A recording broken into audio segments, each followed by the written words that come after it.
do have a lot of info to work with, but they have got to be careful not to get caught off guard here. You can see a nice nade kill goes their way, but Hunt on the flank, able to get 2 big kills. Even though Nemesis are 4-1 up, it feels like a much closer game purely because of these scenarios. Good kill from the back of the site for Sads. Ducking and diving. Now Dipsy in an awkward position. Does find one. Trade isn't quick enough though. Gives Dipsy a chance. He's going to run him down. More than enough time for that defuse. Kiko's in the corner. Lion Claw and Zen have rotated in. Flex and Spoxy are going to be here too. All 10 players are pretty much going to be on this side of the server. Finally, the first kill comes through and the bloodbath will begin. Oh my goodness, it's an absolute cluster. It's ended up in a 1v1, would you believe? It's Spoxy versus Dizzy, and Spoxy will complete. Unless they can't remove Flex, but surely they will. Him being so low. There's an extra kill though. Now Alucard's a little bit nervous knowing that he could catch him, and Flex has caught him. No trigger discipline here, man. Snake and Snare, both the dynamic duo. A walking path through a small tight angle here, takes another one, and a Snake pushing here, pretty aggressive, holding the pistol, not 1 but 2, 3, 4 players in front of him, taking a pretty massive swing here with a triple kill. Come on, Todson! His teammate just felt that he's jealous. Like, yeah, he is also playing with the sniper, and Snox clubbing it down, taking 1, 2, make it 3. Yeah, maybe only a flash in the pan for Nemesis. Yeah, right now Nemesis struggling in mid, but maybe not for too much longer. Dipsy, a nice double kill, make it a triple kill. Someone holds the stairs, and the other guy is just using the smokes or having his back down. Speaking of having your back, Horus doesn't need anyone to support him. Slayer is here of the group. LSN just grabs 1, 2 and make it 3 to clutch the round in a 1v3 fashion. Okay, a minute to go now. Coming down the stairs, lots of noise. Big holds on for 2 though. That's a brilliant job from him, and a bit of flash support at the end. A lovely third, there's a 4th. He is farming right now.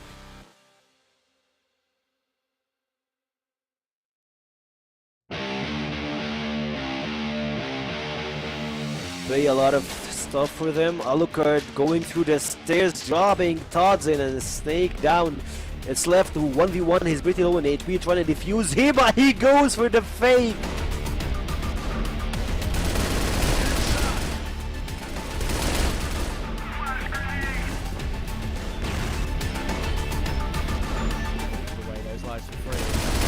Done to the early 5v3. Oh my goodness, Kaiser's so blind. Double kill.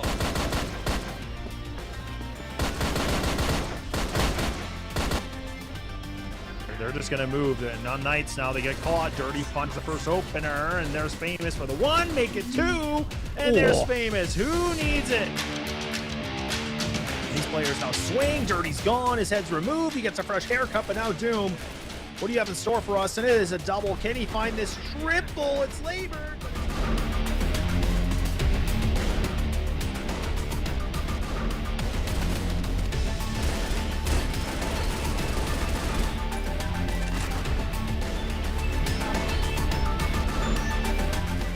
And now for LCK.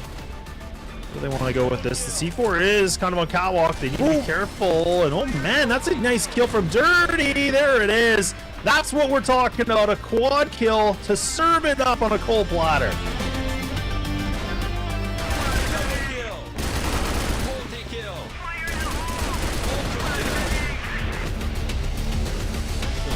Omega can double down here. He's going to have to. He gets Jaguar. He knows there's more. See, this is what I'm talking about. Omega just gets 4. Really tucking the tail, knife out. There we go. Oh my God.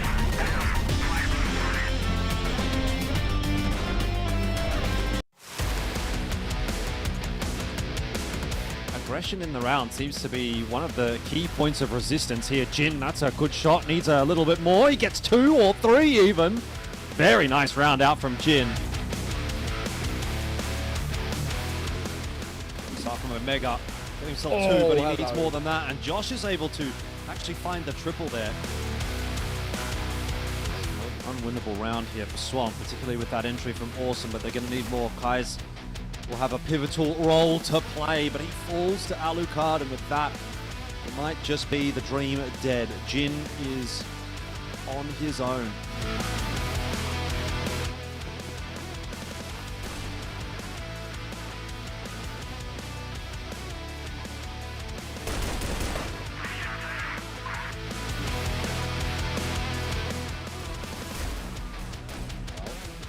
Oh, okay. It's an absolute massacre coming through. Pistol pulled out. Slayer has gone absolutely nuclear. We'll see whether or not there's going to be any mummification going on in this series. Right now, it looks like it's actually Anubis that might be on the receiving end of that. How has Peck gotten away with a third there, by the way? I don't know. He's popped off in this round, and it's looking like it's going to be a banger of a start for Nemesis. Just Muffin left alive here in the box.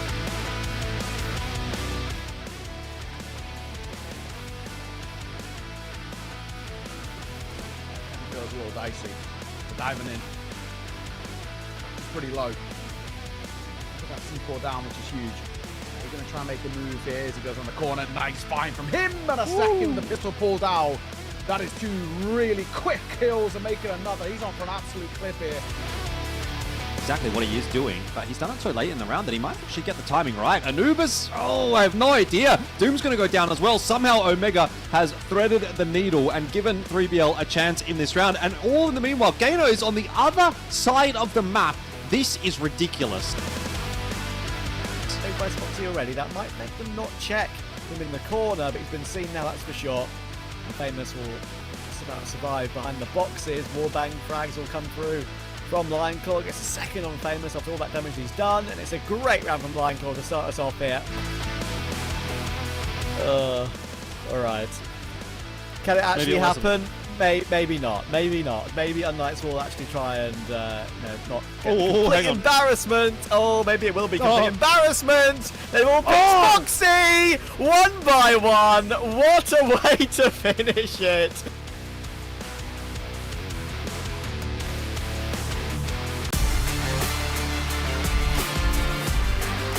Doesn't Anubis actually clear this, I should say, because if they don't, this is an opportunity for Frapsy to find himself a heroic play that's very much needed.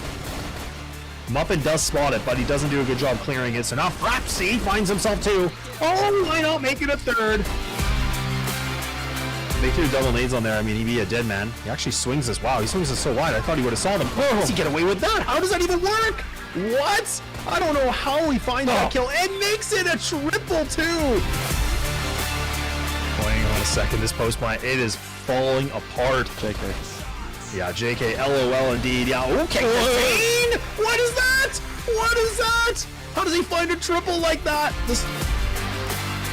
To suss things, it will. They're having a bit of a look into mid, but they've decided to go, and the timing looks to be pretty decent. This could actually work out for Nemesis. Alucard for 2. Horus and Snake fall, and now Totson as well.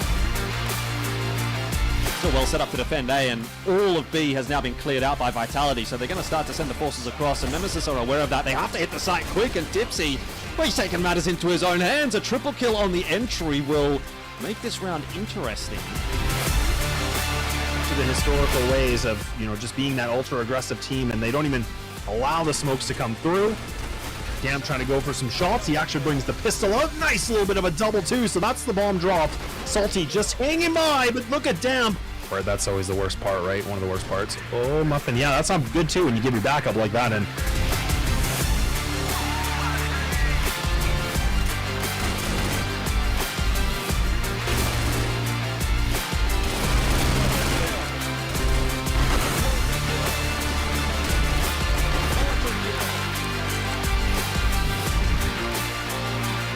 pretty much see everything. That kill onto Dirty will alert some attentions. Damp and Frapsy, finally some kills here for them.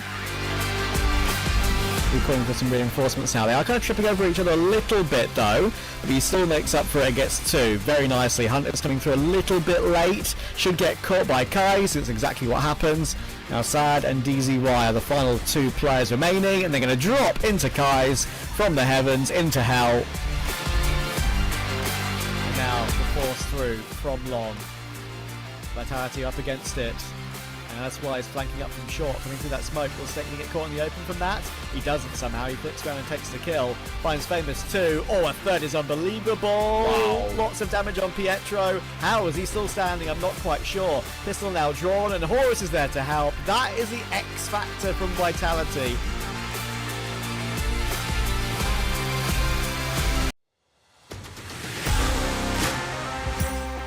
Have a lot of info to work with, but they have got to be careful not to get caught off guard. Here you can see a nice nade kill goes their way, but Hunt on the flank, able to get 2 big kills. Even though Nemesis is 4-1 up, it feels like a much closer game purely because of these scenarios. Good kill from the back of the site for Sad. Ducking and diving, now Dipsy in an awkward position. Does find one. Trade isn't quick enough though. Gives Dipsy a chance. He's going to run him down. More than enough time for that defuse. Kiko's in the corner, Lion Claw and Zen have rotated in, Flex and Spoxy are going to be here too. All 10 players are pretty much going to be on this side of the server. Finally the first kill comes through and the bloodbath will begin. Oh my goodness, it's an absolute cluster. It's ended up in a 1v1, would you believe? It's Spoxy versus Dizzy, and Spoxy will complete. Unless they can't remove Flex, which surely they will, him being so low. There's an extra kill though. Now Alucard's a little bit nervous knowing that he could catch him, and Flex has caught him. No trigger discipline here, and Snake and Snare, both the dynamic duo, a walking path through a small tight angle here, takes another one, and a Snake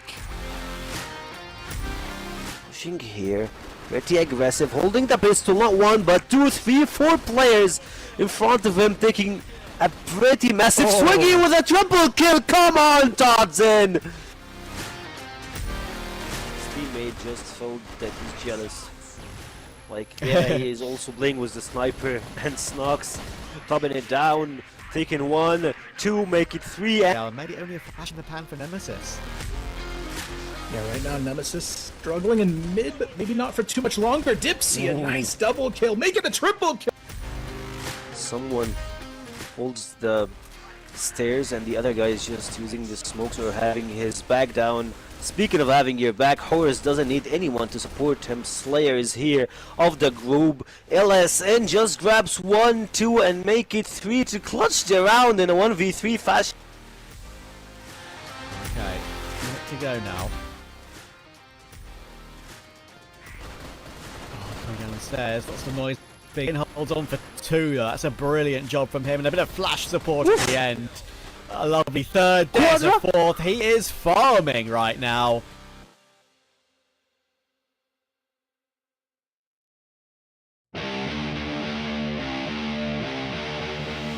Play a lot of stuff for them. Alucard going through the stairs, dropping Todzin and Snake down.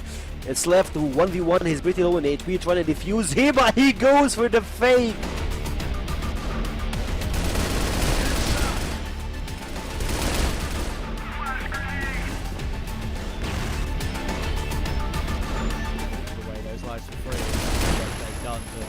The early 5v3. Oh my goodness, Kaiser's so blind.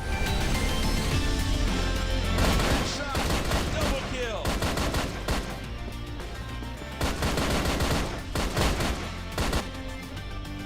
They're just gonna move. And unKnights now, they get caught. Dirty finds the first opener, and there's Famous for the 1, make it 2, and there's Famous. Who needs it? These players now swing. Dirty's gone. His head's removed. He gets a fresh haircut, but now Doom. What do you have in store for us? And it is a double. Can he find this triple? It's labored.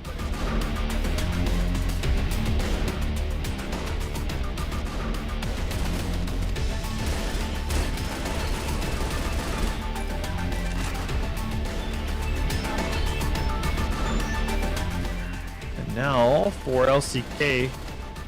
Where they want to go with this. The C4 is kind of on catwalk. They need to be careful. And oh man, that's a nice kill from Dirty. There it is. That's what we're talking about. A quad kill to serve it up on a cold platter.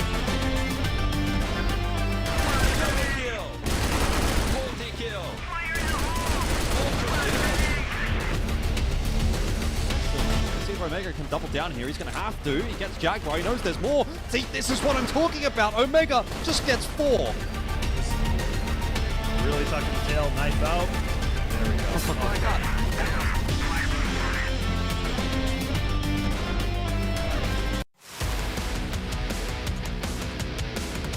aggression in the round seems to be one of the key points of resistance here. Jin, that's a good shot, needs a little bit more. He gets 2 or 3 even. Very nice round out from Jin. Start from Omega. Get himself 2, but he needs more than that. And Josh is able to actually find the triple there.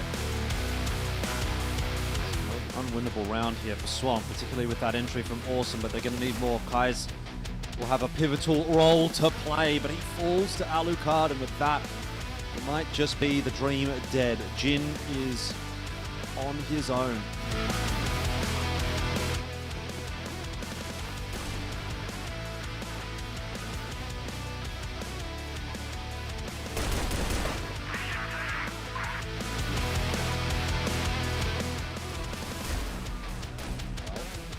Oh, okay. It's an absolute massacre coming through. Pistol pulled out. Slayer has gone absolutely nuclear. We'll see whether or not there's going to be any mummification going on in this series. Right now, it looks like it's actually Anubis that might be on the receiving end of that. How has Peck gotten away with a third there, by the way? I don't know. He's popped off in this round, and it's looking like it's going to be a banger of a start for Nemesis. Just Muffin left alive here at the box.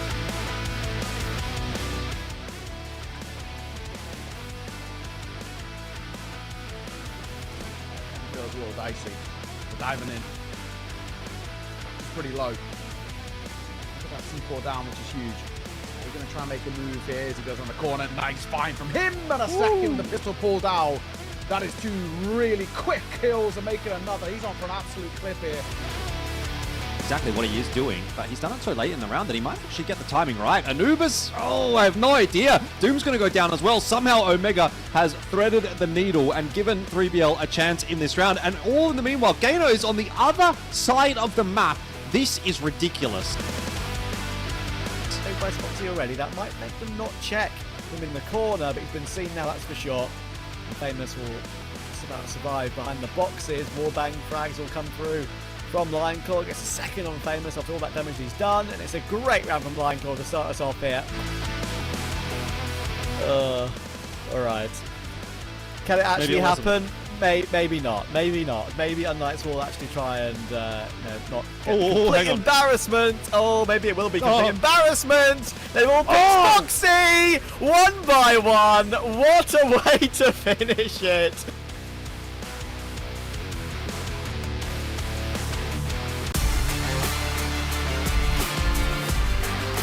Doesn't News actually clear this, I should say, because if they don't, this is an opportunity for Frapsy to find himself a heroic play that's very much needed.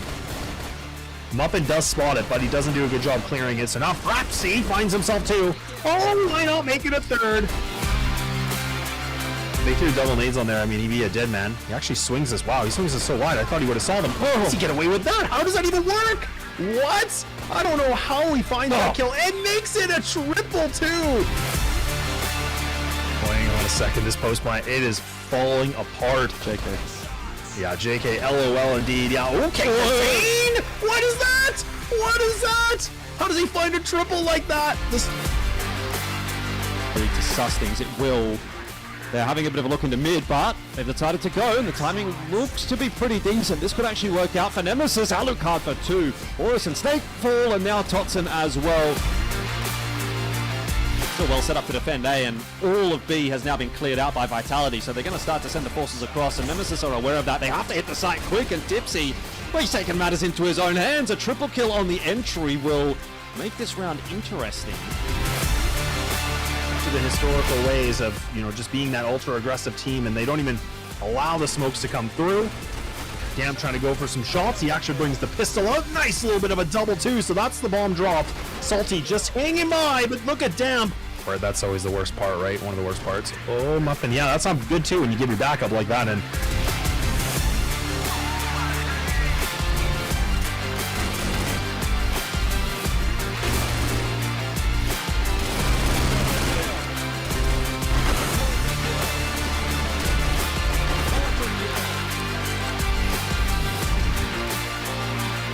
pretty much see everything. That kill onto Dirty will alert some attentions. Damp and Frapsy, finally some kills here for them. We're calling for some reinforcements now. They are kind of tripping over each other a little bit though, but he still makes up for it and gets two very nicely. Hunter's coming through a little bit late, should get caught by Kai, so it's exactly what happens. Now Sad and DZY are the final two players remaining, and they're going to drop into Kai's from the heavens into hell. And now the force through from long. Vitality up against it. And that's why he's flanking up from short, coming through that smoke. Will Snake get caught in the open from that? He doesn't somehow. He flips around and takes the kill. Finds Famous 2. Oh, a third is unbelievable. Wow. Lots of damage on Pietro. How is he still standing? I'm not quite sure. Pistol now drawn, and Horus is there to help. That is the X factor from Vitality.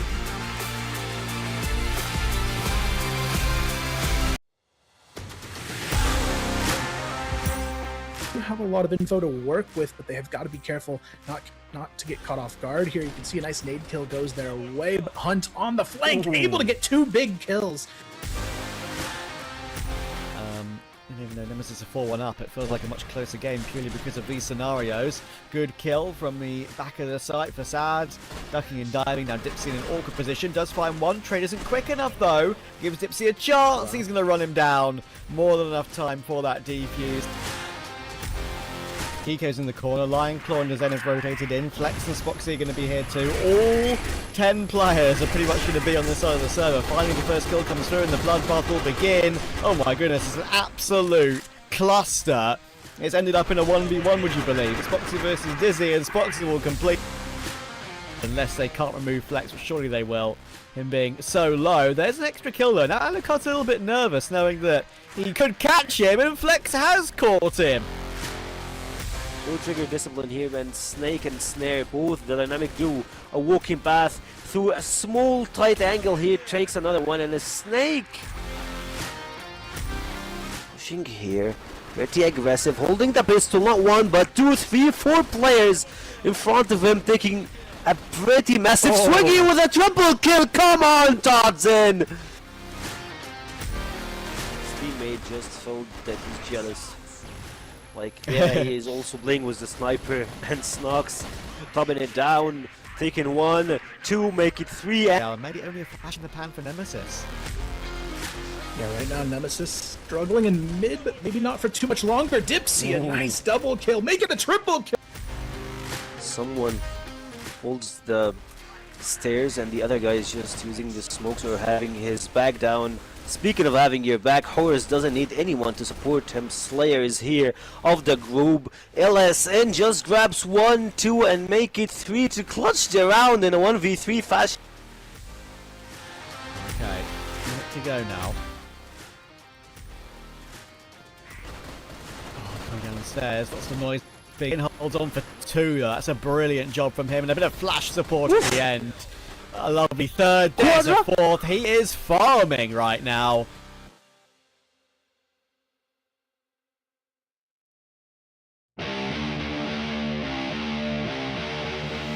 Play a lot of stuff for them. Alucard going through the stairs, dropping Todzin and Snake down.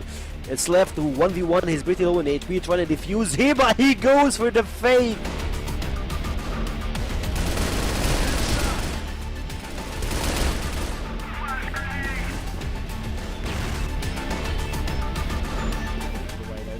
They've done to get that early 5v3. Oh my goodness, Kai's is so blind. Double kill.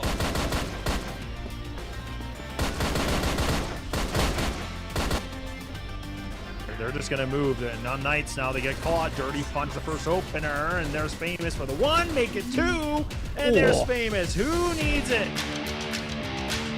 These players now swing. Dirty's gone. His head's removed. He gets a fresh haircut, but now Doom. What do you have in store for us? And it is a double. Can he find this triple? It's labored.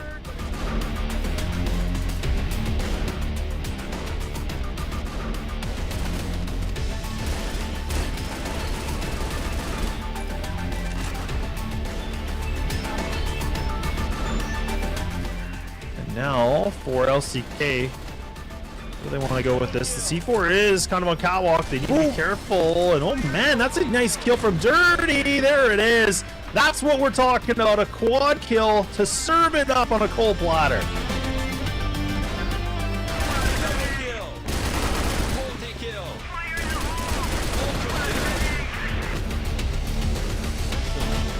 Omega can double down here. He's going to have to. He gets Jaguar. He knows there's more. See, this is what I'm talking about. Omega just gets 4.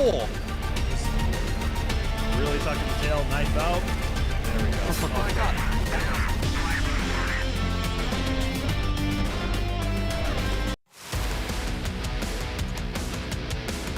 Aggression in the round seems to be one of the key points of resistance here. Jin, that's a good shot, needs a little bit more. He gets 2 or 3 even.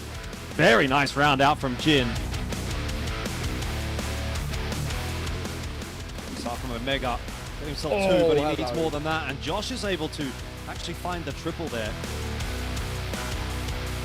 Unwinnable round here for Swamp, particularly with that entry from Awesome, but they're going to need more. Kai's will have a pivotal role to play, but he falls to Alucard, and with that, it might just be the dream dead. Jin is on his own.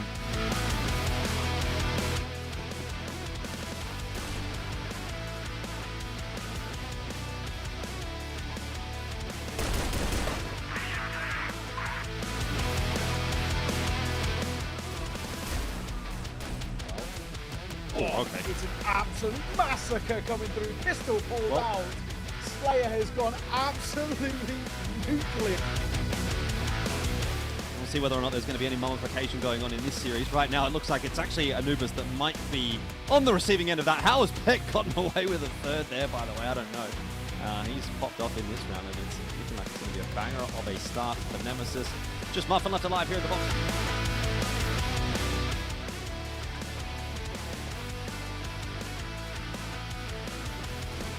Feels a little dicey.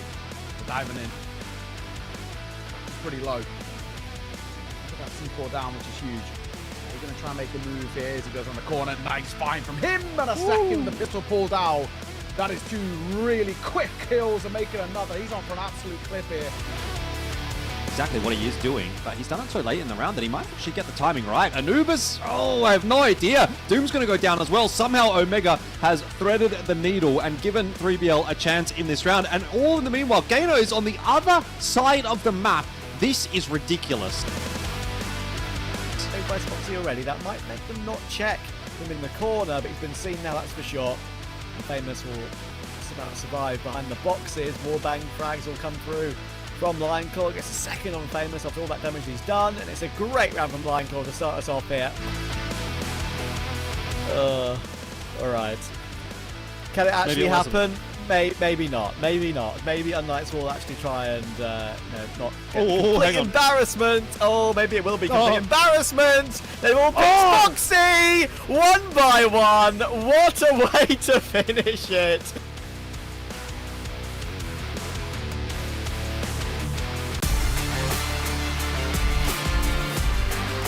Doesn't Anubis actually clear this, I should say, because if they don't, this is an opportunity for Frapsy to find himself a heroic play that's very much needed. Muffin does spot it, but he doesn't do a good job clearing it, so now Frapsy finds himself 2. Oh, why not make it a 3rd?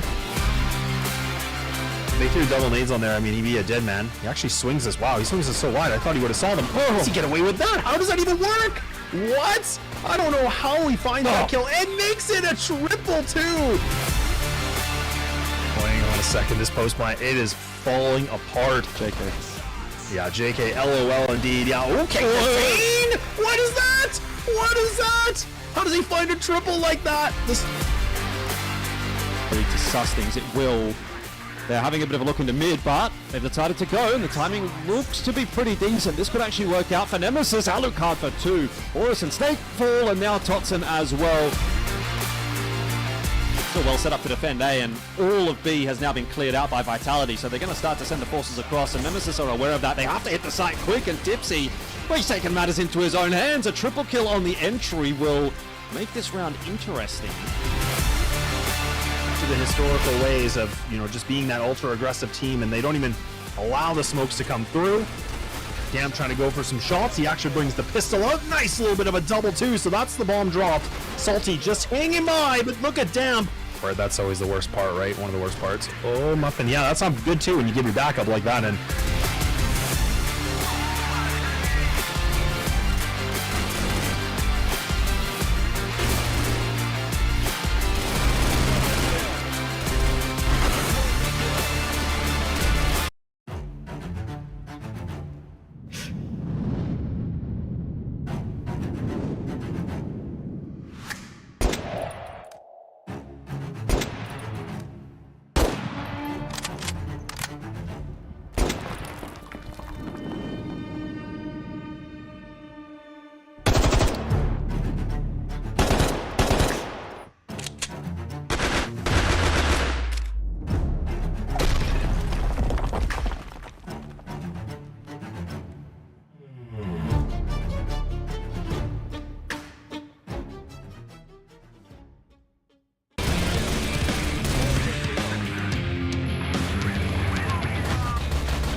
Good afternoon and welcome back once again to the Crossfire West League. Today, it will be myself alongside Penguin himself, the guy is still here on the desk from yesterday, to continue our coverage of the second week of Phase 1. So before anything, Penguin, how are you doing today?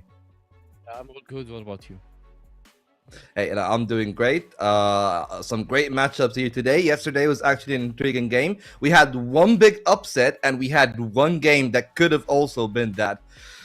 Today's schedule is also a little bit competitive, so let's just talk about that for a moment. Yesterday, at least, like, how did you feel about the game from 3BL against Vitality and Imperium and the upset win that they get? Like, does that change the equation for the long term or not? At least Vitality is still top 1, right? So that much is a given, but the mid table is the place where I'm most intrigued to hear what you say.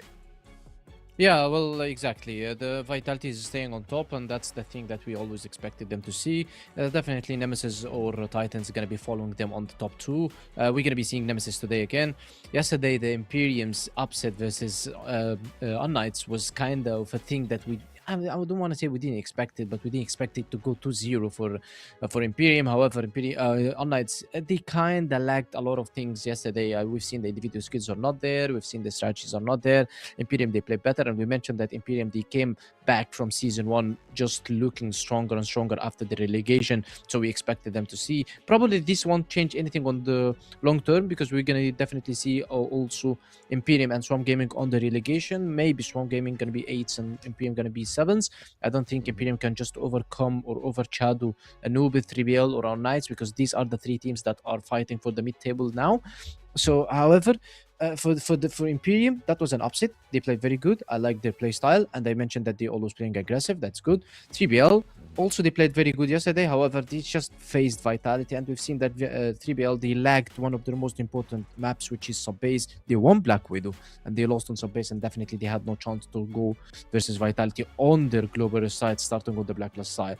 So things were kind of going in the favor of 3BL, but suddenly, yes, the experience from Vitality just closes the games whenever it's needed the most. Yeah, I mean, we were talking about the games a little bit more when it gets to that, but I'm still gonna be just touching on yesterday a little bit as well. As you can tell, though, like, Slayer is the one that got most MVPs last season. I believe that yesterday was actually Snake, the one that got the MVP in that game against 3BL. But just in total, how do you feel about Vitality, right? Because that's the one thing that you always say about Vitality, and I think that we all agree here alongside the desk, is that they have 5 players that all could really be an MVP of a game. They all can take over. So, last season it was Slayer. This season, I feel like we're getting a bit of a resurgence for both Snare and Snake and even Horus a little bit more now that the roles have switched around a little bit. Are they still as dangerous? Are there people that, like, who's basically in form right now from the side of Vitality that we should be looking forward to and other teams should be scared of? Only Snake. I believe on Vitality right now, it's only Snake who's consistent. Yes, Horus has his times. He sometimes pops off. But if you look at the 3 past MVPs, or let's talk about set MVPs, not the match MVPs. Set MVPs, talking about the maps, I believe that Snake took like 3 or 4 MVPs, and they had a very, very, very rough weeks. They had a very rough games versus Imperium that went to overtime. They have a very rough games that went also overtime with Swarm Gaming, also golden round with Swarm Gaming versus 3BL. Also, they had rough games. That means that your IGL is always on point. He's always focused. Even though when it goes to the golden round, he's still there. And guess what? He's also fragging for you. So definitely, in my opinion, it's only Snake who's on board for the players. Maybe Todson is kind of underperforming. Snare, we've seen him also inconsistent with Horus. Slayer is not Slayer that we expected him to see. However, he's not underperforming. He's doing whatever what every player is doing. But we always expect Slayer to go just like crazy in every game. That's why we might not be saying Slayer that much right now. Yeah, I mean, here's the thing, we talked about it a little bit, but we didn't talk about the other 2 MVPs. Gainer from Anubis, who had a ridiculous series. Actually, in comparison, it felt like somebody just put Famous into Anubis on that day. And of course, Laz, we will talk about him a little bit later, but I first want to talk about Anubis, because they're the team that you think should still be able to get that 6th position and still be in contention for playoffs. At least that's what we're feeling, right? Like, they're not at the level of unKnights and 3BL, maybe, or are they? No, I get this. They are exactly the same level as 3BL and Knights. Probably 3BL maybe have a bit let's say firepower. So maybe that's giving them advantage. However, 3BL, yes, they beat Anubis, but that doesn't mean anything because Anubis last season they beat them on phase one, and then 3BL came back and beat them on phase two, and actually did better on the playoffs. So it doesn't matter. Phase one is just you're testing your strategies and everything. They are all in the same level. unKnights, they are underperforming, so they went down to 3BL and Anubis. So in my opinion, the three teams gonna be fighting for the placements starting from third to sixth. You will put just the three teams around there. Yeah, and of course, as we said, phase one is the one that we get a single round robin. Still going to be another round robin, but it will only be 4 teams apiece for the top 4 at the bottom. At least from what we have right now with the current schedule, looks very likely that Nemesis and Titan have their work cut out for them. More so Nemesis, they are 1-1 right now, and their initial loss really have taken a massive toll on them. And that's perhaps one of the things that I'm thinking about, right? Like that loss to 3BL is actually going to have a lot of implications. They beat Imperium, and I think today they had their game against Swamp. So they're getting the easier games first, at least. Exactly. Which is the important part, because still tomorrow they'll be playing up against Anubis. And at least for what we have right now for the standings, things are a little bit intriguing, right? Because, well, we talk about some of those teams, especially teams like 3BL and Anubis, like their map pool can sometimes be a concern. And funnily enough, Subbase is the first in that list. And it has really been the best map for 3BL, and Anubis, seemingly, at least their map pool looks a little bit wider to me, albeit perhaps, I would say, more like the floor of their tactics are higher, but their ceiling perhaps is a little bit lower in comparison to 3BL. Well, 3BL, we've seen a very good Black Widow from them. We've seen a very good Subbase from them. We've seen a very good Eagle Eye from them. That's it. We haven't seen a good Ankara. And also versus, yeah, I know that they beat Anubis and Ankara 10-6, but it was only Hunt who flipped the script on Ankara. We haven't seen yet the new compounds. We haven't seen a thing that we can mention about the new compound. We haven't seen them playing New Mexico. And I like that they started playing Black Widow, because they played Black Widow versus Imperium. They lost it, and then they came back and they won it versus who? Versus Vitality, the champions of season 1. So that means that the guys have the ability to win on Black Widow. So they add one more map into their veto. But in my opinion, that's it for them. Port is not that good. Ankara is not that good. New Mexico, we haven't seen it. New Compound, I can't talk about it. I haven't seen it as well. So you're talking about 4 maps is gone for them. For Anubis, it's kind of the same, because Anubis is mainly playing Eagle Eye, New Compound, because they favor the double sniper setups coming out from them. Yes, of course, they can play Black Widow, but I haven't seen a good Black Widow from them. I think that I can mention, and also in the New Compound, I mentioned that they had some struggles in their mid controls and the mid-round calls that's coming out from them, the flexible calls, as we can mention. So they are still, that's why I'm saying 3BL, Galaxy, Anubis, unKnights, they are kind of fighting on the same spot.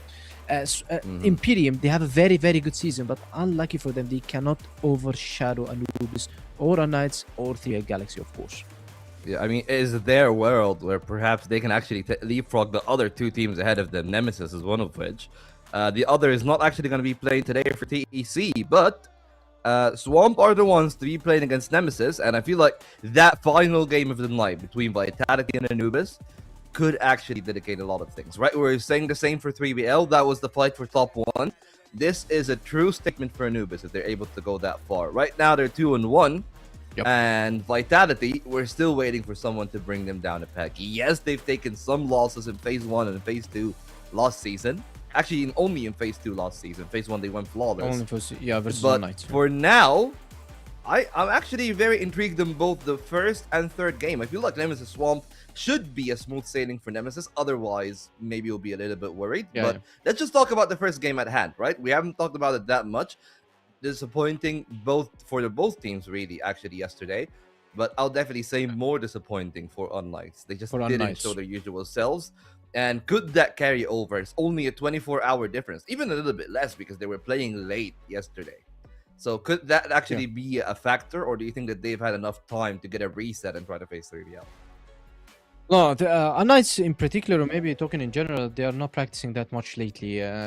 I knew it from the in-server talks, and I haven't seen them just logging in and doing what they used to do before. And Famous is probably most of the time he's busy, and they are replacing him with Momox MKZ on their practices. So they are not kind of logged in. And I mentioned that unKnights, they start very slow. They are the teams. They're one of the teams that start very slow, just like Nemesis. They start very slow. However, at the end of the season, you see that the guys are just logged in. They get the wins, and they try to overcome the obstacles that they faced on phase 1 and phase 2 probably when they make it to the playoffs. So unKnights, yes, they might be having some struggles, but the timing and everything, yes, of course, it was not into their favor.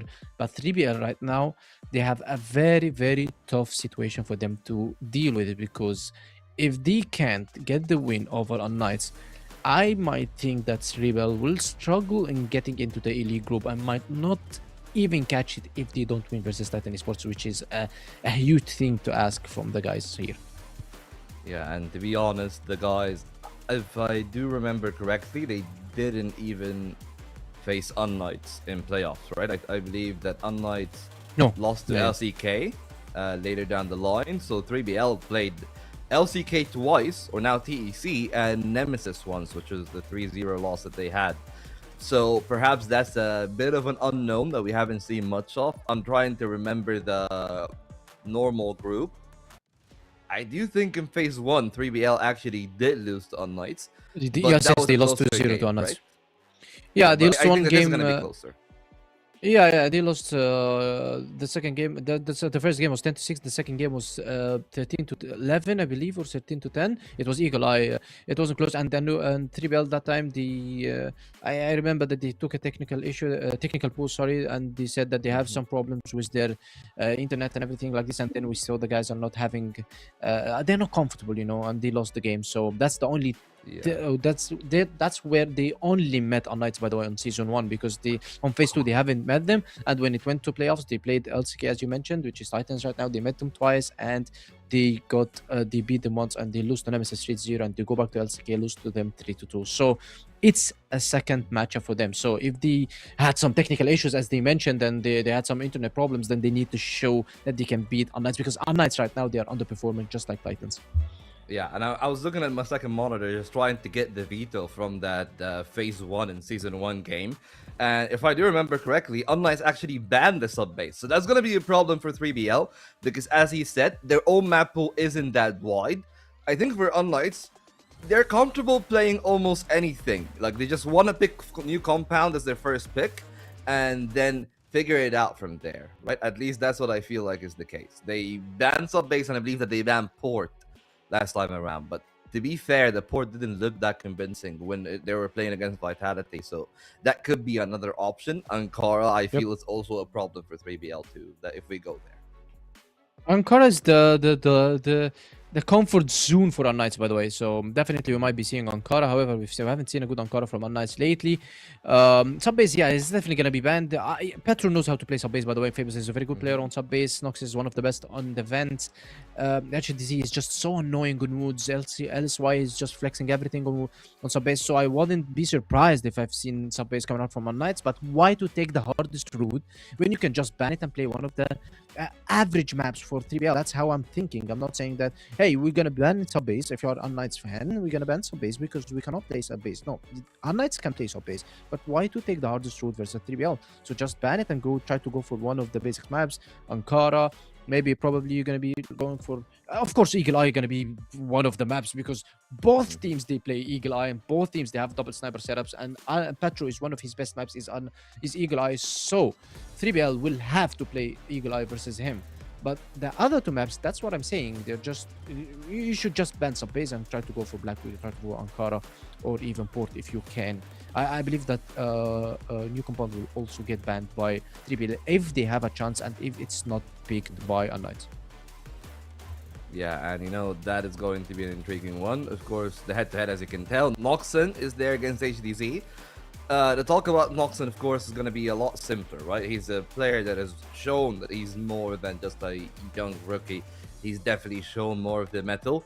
And perhaps the more intriguing talking point that I want to have your take on is Omega, right? Because when we were talking about that game between me and Elfish yesterday, we were saying, especially on sub base, how much Omega actually suffered. I believe that he had 0 rating for both maps 2 and 3. Not Noxon didn't have a good sub-base. sub base, but I believe that on the decider he played well. And that's the worrying part for me, because 3BL really relies on like Noxon? Hunt and Sad being consistent, and then 2 of Losha, Noxon, and Omega. Yeah, Noxon wasn't consistent on sub-base. However, Omega was having a very tough game versus Vitality yesterday on Port. I believe that I'm not sure about it, but I believe that he haven't got any kills. Him and LSY, by the way, in the last game versus Imperium. So it was just down performing performance coming out from both guys. That's why I'm saying it's very tough for both. They're going to be facing each other right now, and then they both had they struggled yesterday, and they both had a loss yesterday, so they both want to be winning. They want to get back to the winning streak for them, especially that 3BL had three wins on the first week. Yeah, I see we're all basically hands on deck for 3BL, but honestly speaking, I don't know if any of us is like, oh, it's like a 90-10. I feel like it's a 60-40, maybe 65-35 because of unKnights' performance yesterday. But we're 4-0, and I was a little bit surprised when we were 4-0 because I really thought that at least 2 of the guys would vote unKnights. I even thought that you might pick unKnights, to be honest. I But, actually picked hey, unKnights. like, what do we feel for that one? Well, I actually picked unKnights, but and then I changed my mind. Look, I mentioned that it's the predictions. They just ask us to predict one of the winners. It's 3BL or unKnights, but the inside talks. That's what we are talking about right now because it's 50-50 in my opinion, not even 60-40. Because if you exclude unKnights and put in 50-50, that's insane. Because Famous instantly can pop off and just gets you one map, and that's it. And 3BL, they have to face it. They have to go 1-0 down. So, and the same, Noxon can get you one map as well. So, my opinion is maybe 55-45% in favor of 3BL. But why I mentioned 3BL? Because I think that right now that 3BL are a better team when in terms of teamwork. So, that's why maybe I'm going with 3BL. However, when it comes to stars, Noxon, they are famous. Noxon, Hunt, LSY, Omega is also facing Petrus, Nox, so they all have stars. But when it comes to these games, sometimes teamwork just shapes the games. Yeah, well, I mean, we're basically at that point in the game, though, where we should be getting the veto. Any predictions, any curveballs, at least for now, it seems that there will be one, the Black Widow pick, to be honest. A little bit surprising because unKnights are banning the new compound themselves. Okay, I haven't expected this, but we expected New Mexico ban coming out from 3BL and also Ankara ban from 3BL because we said that Ankara's 3BL is not that good. I mean, Ankara is not good for 3BL. Port is as I decided, but right now it's gonna be 3BL on the globalist side, so they don't have to suffer. However, I've seen a worse globalist side from them than their blacklist side. So Port, for me, it's a 90 or maybe 80% win for unKnights. So if 3BL don't get one of the first 2 maps, it's over 2-0 for unKnights, I believe. Yeah, I mean, that is definitely the case, but discounting 3BL's Eagle Eye can be a fool's errand. The last time that we've seen it, honestly speaking, I was like positively surprised. Yeah, they were just running people down. And against unKnights, as you say, a team that doesn't practice that much, a team that feels a little bit loose right now, that could even be more effective in comparison to Anubis, that we're able to perhaps rally the troops and play together and try to force the trades. It might not happen this time. Well, yeah, as you mentioned, 3BL, they showed a very good performance on Eagle Eye lately, and we here on the panel desk, I remember Seki was here as well, and he was surprised. He said the guys played very good, and he was right. But then, in my opinion, I know the game deeply. I know that 3BL, they played very good, but they're inconsistent. They won some rounds because of timings, which is not going to happen, definitely 100%. They won sometimes because Losha clutched it for them. I'm talking about Eagle Eye versus Nemesis, by the way. They won some rounds because Losha clutched 1v2 with the USP. This is not going to happen every day. They won some rounds because Hunt went crazy, killing 2 guys with the snipers. These are good rounds. Yes, you normally do not exclude them, but you cannot just rely on them. So you need to have a strong, structured strategies. That's what we have seen from 3BL, by the way. But sometimes I see them playing very good, just like Black Widow yesterday, and sometimes they are just inconsistent, just like Black Widow versus Imperium. That's why I'm saying Eagle Eye, it's very cheeky pick by them. If they fall, a lot of pressure on their shoulders, I see 3BL might be going 0-2. But if they win, they have high chances of closing on Black Widow. Yeah, well, I mean, for that one, definitely can be the case. But I'll just say one final thing before I think we should be getting ready for the game. I feel like that is their substance, right? That is their material for me. Like 3BL is a team that got players that can bring moments like those, and that's why I feel like the inclusion of Losha definitely is one that I'm really happy about. He brings a dimension to the team that, Yeah. as he said, like he brings some clutches. He can be explosive at times, but he's not going to be Lotson. He's not going to be Omega. He knows how to hang in the back a little bit and rely on his own, I believe, better game sense and read on the situation. And that's how it basically played on the Eagle Eye last time against Nemesis. That, you know, Omega and Loxon were just pressing W, and then it was Losha, Hunt, or Sad, just finding the timings around those to guarantee the trades. And I think that's their substance, right? You got two guys that should be able to win most of the 1v1s, and then people to clean up the mess afterwards. Well, yeah, you mentioned a very good point. That it's usually Hunt and Omega that are on the back line, maybe just trying to clean the mess, as you mentioned. Losha is a very, very good lurker, but sometimes he makes more damage than the lurker should have done. Like he's taking areas for himself alone. For example, if you remember playing versus Anubis when they played on Ankara, we've seen Losha multiple times going to take hotel control alone, and he's holding two players, and he actually kills one of them and gets away, and the enemy and his teammates just go to his side. So it's very good performance gone out from him so far. I honestly like how he plays. Well, let's get it done. Let's see how he will do and the rest of 3BL as we take the game against unKnights, Cfwl, and Alfish. Indeed, looking forward to this one. Second week kicking off day 2 of week 2 of CFWL 2026, and I think it's a really good matchup here for us. 3BL, unKnights. In my mind, in previous seasons, this is like a slam dunk for unKnights. You look at this and you go, I'm picking unKnights every day of the week. But now it feels like that story's kind of changed, especially after what we saw from yesterday. unKnights were a little bit poor. 3BL have been, I think, really good so far this season. So I'm expecting big things from 3BL, and I hope they can meet those expectations.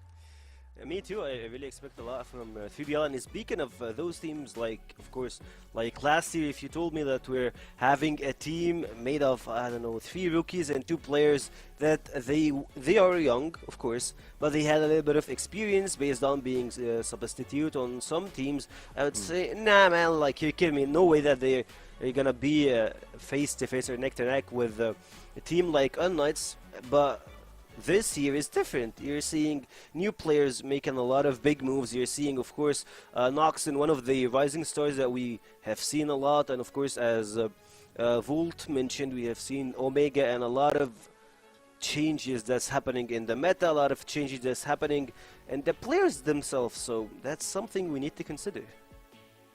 Yeah, well, we'll see. We'll see, obviously, how things do end up panning out here. But I just think, look, again, I think if unKnights are playing to that level that we saw from them yesterday, they're just not going to be competitive in today's match. And I mean, for me, that was an underperformance from unKnights, so I sort of tentatively want to say that maybe that is not something that we'll see again today. But, you know, the fact that we saw it over the course of 2 maps yesterday definitely does concern me, and I think 3BL pretty consistently had some big moments as well, even when they get themselves stuck into awkward spots. You know, they've got the individuals to get themselves out of those kinds of awkward situations. Let's see whether or not we're going to be proven correct today, though, and whether or not 3BL are going to be able to go the distance as we jump into map 1, and Famous has started well. He was a little bit missing yesterday, so a pivotal player needs to turn on today, and we are already seeing unKnights just roll through the defense of 3BL in this first round, so a bit of a statement being made early on in the piece.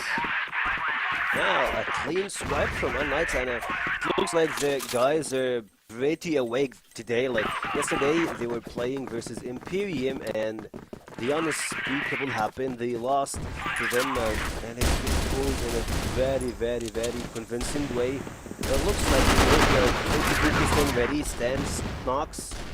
Here kicks off the second round. Of course, now you're dropping 2 players out of 3BL in just less than 30 seconds, so that's pretty important for them. I'm not sure if Hunt is holding the correct angle here. He's still got a lot of players in his side, so you better be moving into a safe spot. Big shots! Hunt goes down early on in the piece again. Maybe we're seeing unKnights at their best and 3BL at their worst at the moment. Obviously, still got A lot of crossfire to get through here, but these are some worrying signs early on in this game for 3BL. Lost shot, able to pull one back, but that's really not going to do a whole lot to shift this round.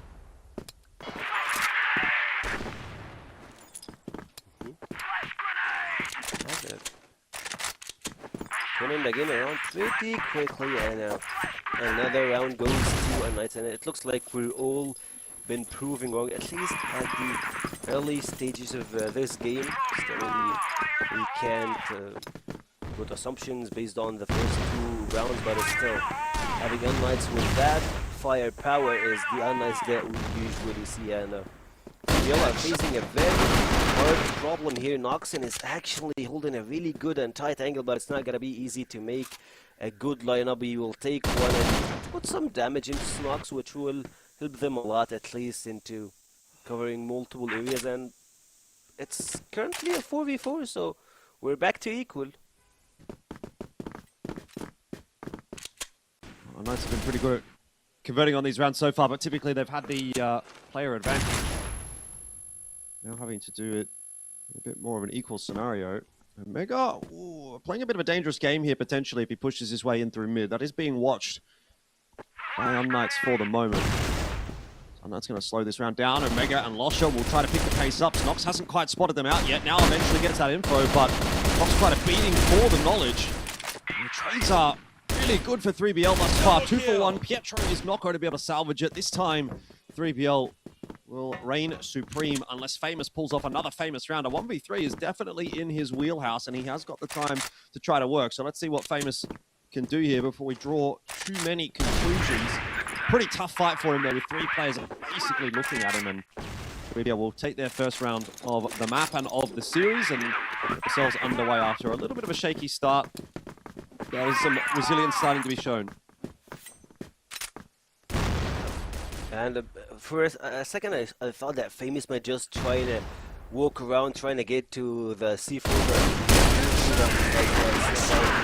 The round will be over within a couple of seconds, so we'll just roll it back and go. And he's finding a really good flank, dropping 2.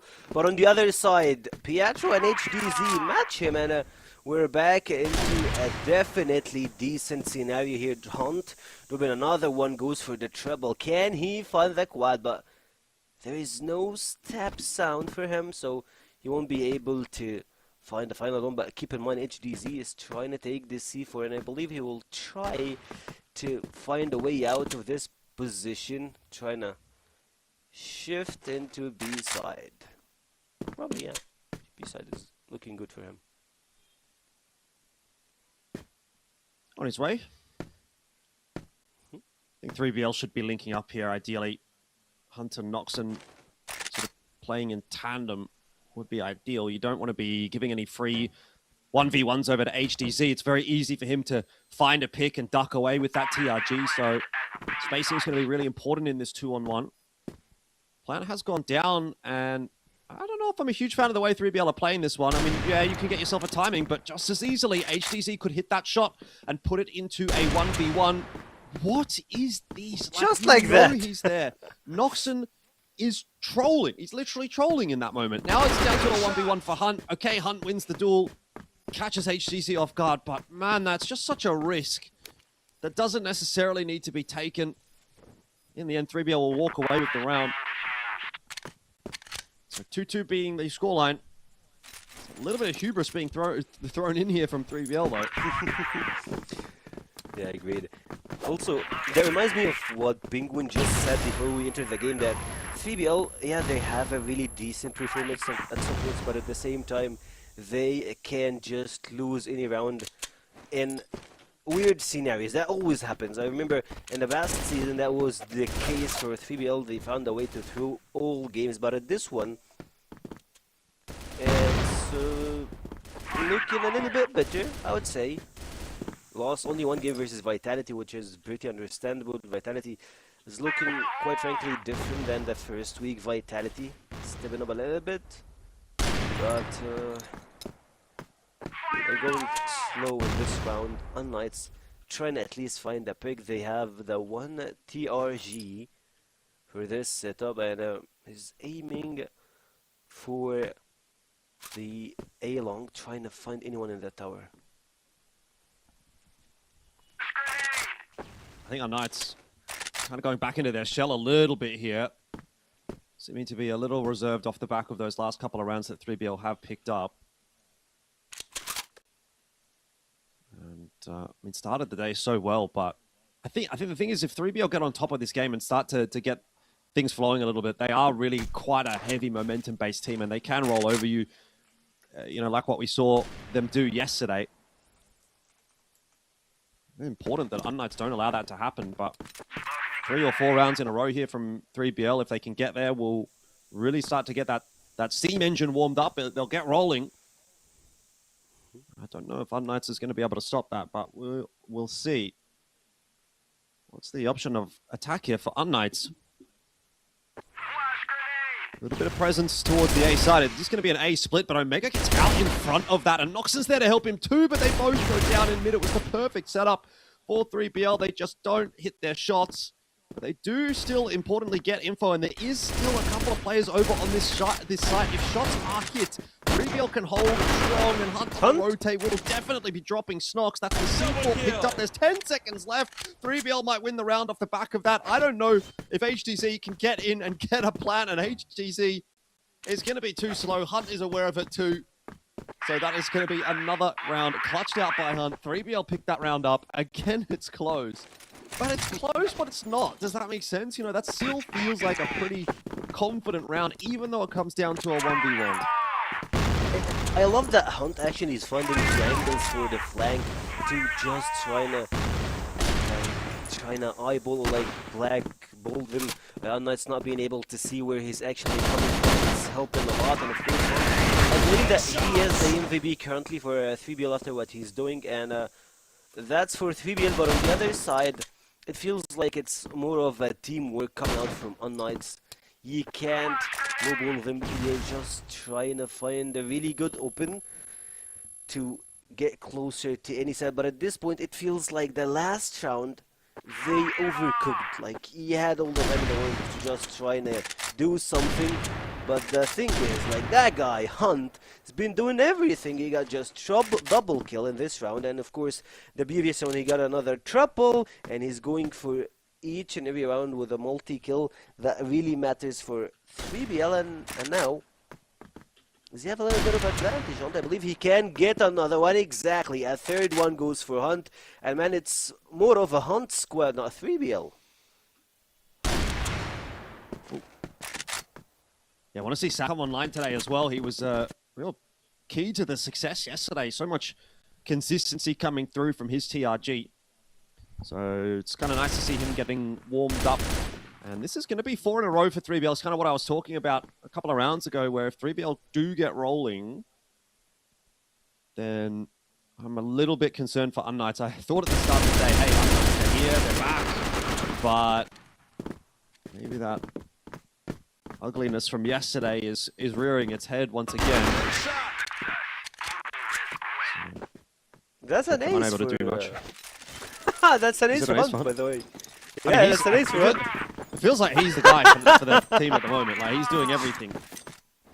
He's 10 and 2. He's picked up 2 clutches and an ace now. He's having a great day. I mean, he's definitely the kind of player that when he is feeling it, he's going to be really tough to get past. Noxon, on the other hand, only able to present a 1-4-1, but Hunt is waiting at that B side. Going to take the fight. This time maybe a little bit overzealous. Gets run down by Snox. So advantage unKnights. Here into round number 7.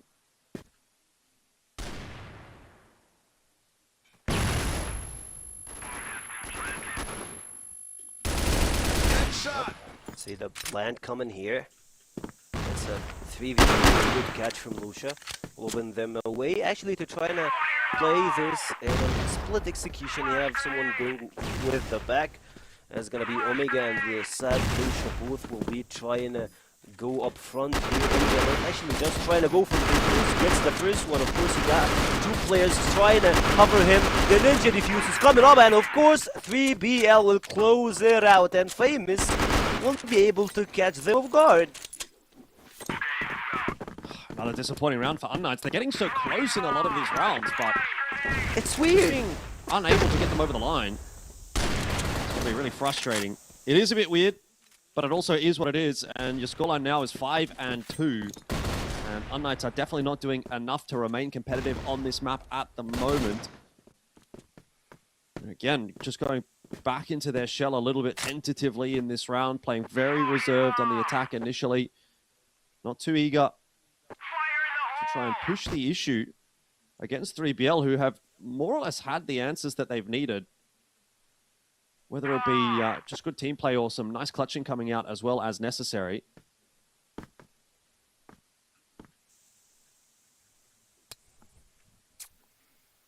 Yeah, man.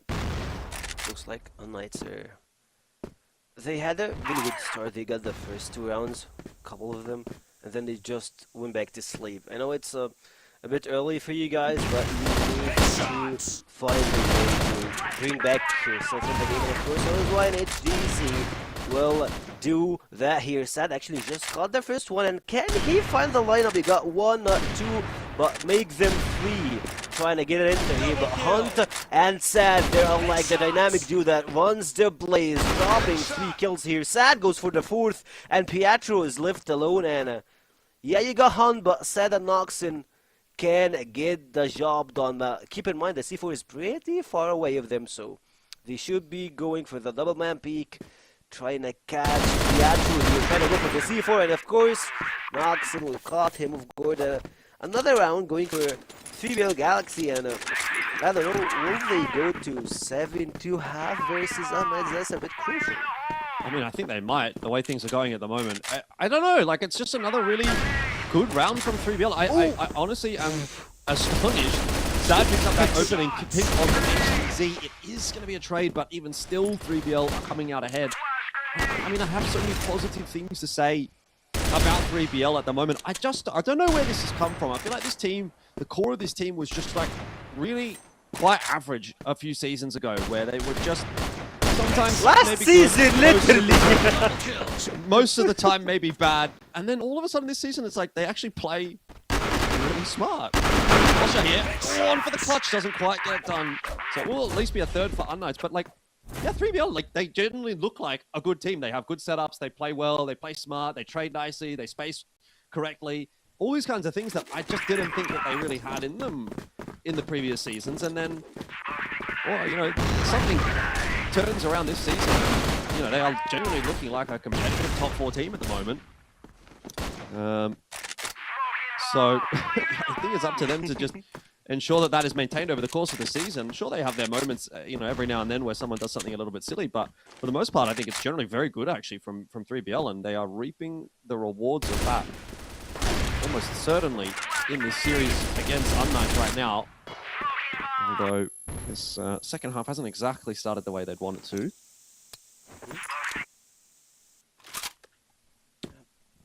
Dropping 2 players early on the round is not the ideal way to get a round start with. But actually, bringing back the point that you were talking about 3BL, they were pretty average. I won't say the change in roster was the only thing that mattered for them, since they also had Hunt, like, he's stepping up way too hard, more than the previous season. And I remember we had this talk before in the broadcast that was the first time Hunt goes in the IGL role, so things were not panning as they thought it would. That was for them, but now after he got really comfort in this role and he's going to the gaming house, playing with his teammates, like, things started to look a little bit different with the 3BL. Of course, yeah, it was a really good round from unKnights, but I was just talking about how Hunt and those guys just made it through. Like, they had a very tough last season, but this one, they're looking pretty solid. You can see their setups. Of course, they don't have the wide map pool, but on the maps that they play, they look pretty convenient.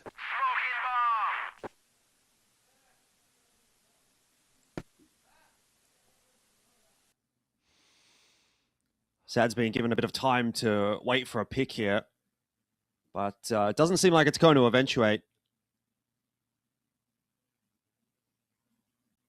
3BL pretty much taking their time. They get a nice nade in onto Famous over the top of the A site, but a push in through mid here, unless it does get smoked off, could be dangerous. HTC watching that line eventually does have his vision obscured, and I like the call to go mid to B, but HTC even still able to have an impact through that smoke regardless.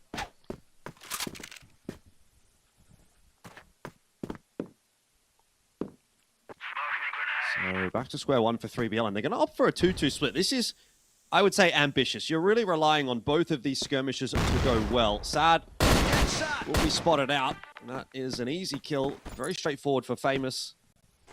I'm not sure that it's done enough really to sell the fate. You've still got players over towards B. I don't find their entry super easy. So this is where maybe things start to get a little bit more difficult. unKnights are looking a bit more comfortable over on the defense. And 3BL haven't yet found a way to crack that nut. It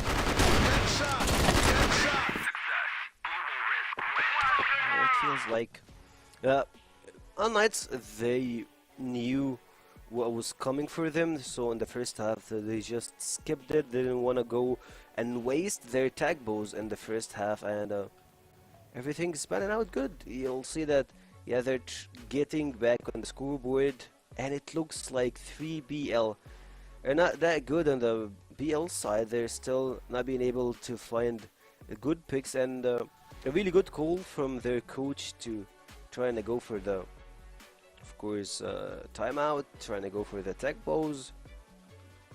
Tech, not tech. And yeah, trying to sort things out. They got 1.5 minutes to figure out what should they do.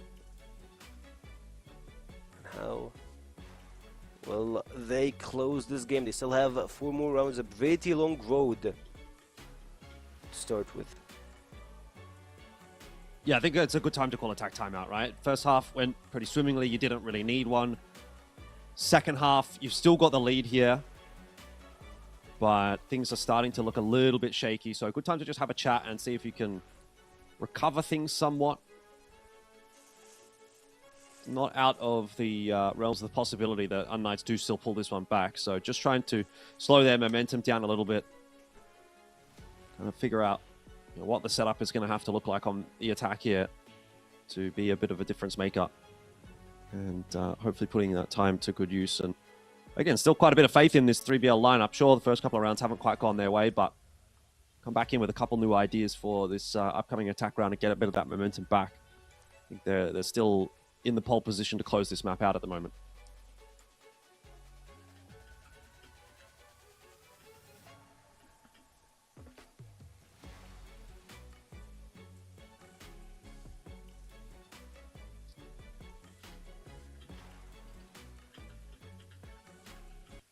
Alright, the Bulls just, they got over with, and now we're back into the game. Only 1 round in the buffer here between 3BL and unKnights. They should find this round. It's gonna be pretty important for them.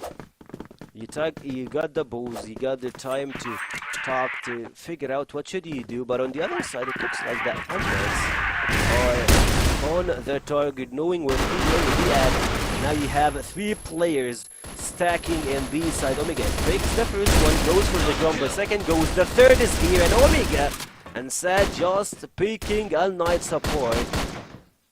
And the only guys left here will be LSY. Lucia actually got traded out, but it's totally working for 3BL after the balls. Yeah, that's great. That's great as a response from 3BL. Nice and pacey round. Completely catches unKnights off guard off the back of that attack timeout. You can see that they've made that change up, and it has worked really nicely.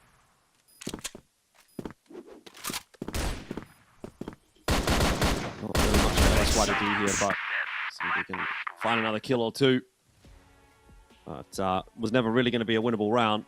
So now we get the luxury of having the unKnights timeout immediately after the 3BL timeout. They feel like they've got a bit to talk about, which I suppose they do now, because things were progressing along nicely in that second half until they weren't. And now it's becoming a bit of a problem for them. That scoreboard's ticking over for 3BL, and it's very nearly got to the point which it needs to.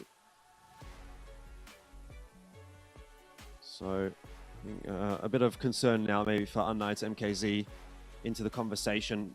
I think this would be a really, really bad week for unKnights, right? Like, you saw the game yesterday. It was very messy. It was quite poor. It was surprising that they went down in the way that they did. And now to follow that up with another potential loss here to 3BL, all of a sudden you're starting to see unKnights as maybe one of those teams that we have in the conversation for relegation, which is just, it's such a fall from grace for a lot of these players. It would be a huge surprise, but you know what? That's kind of the direction that we're going. Like, as sad as it is to say.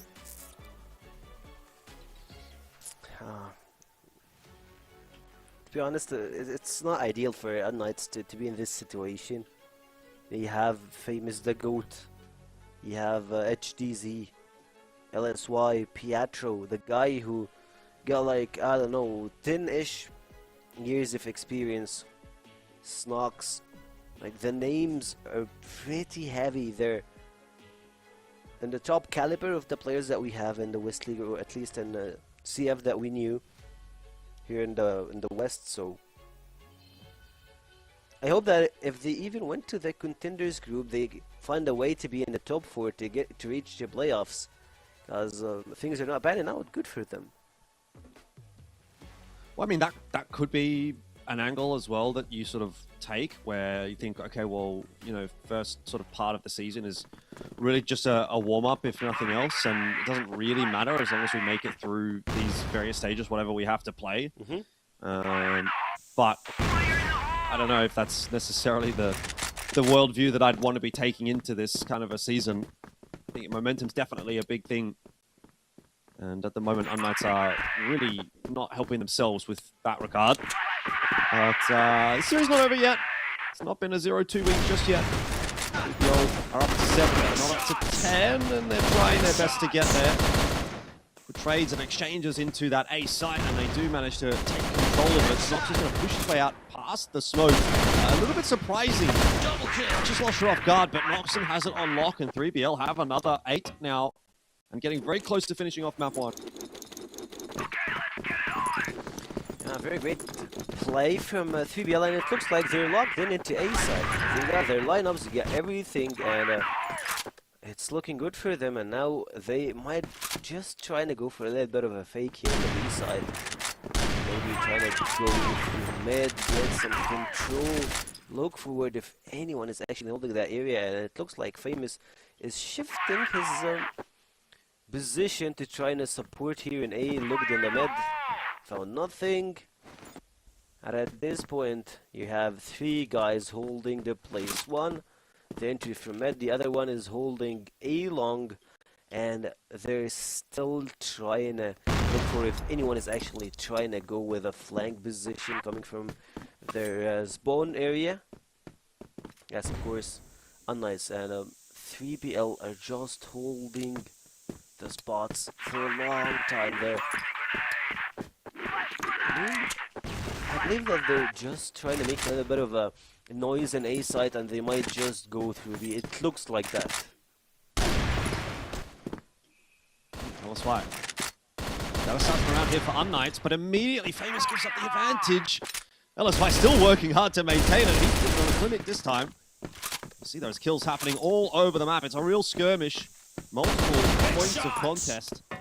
But in the end, you know, 3BL, it feels like they just keep finding a way to recover these rounds. Hunt being alive as well is a real X-Factor player that could make the difference. This time crosses the wrong sight line. LSY will drop, but it doesn't matter. Sad's there, so reliable again.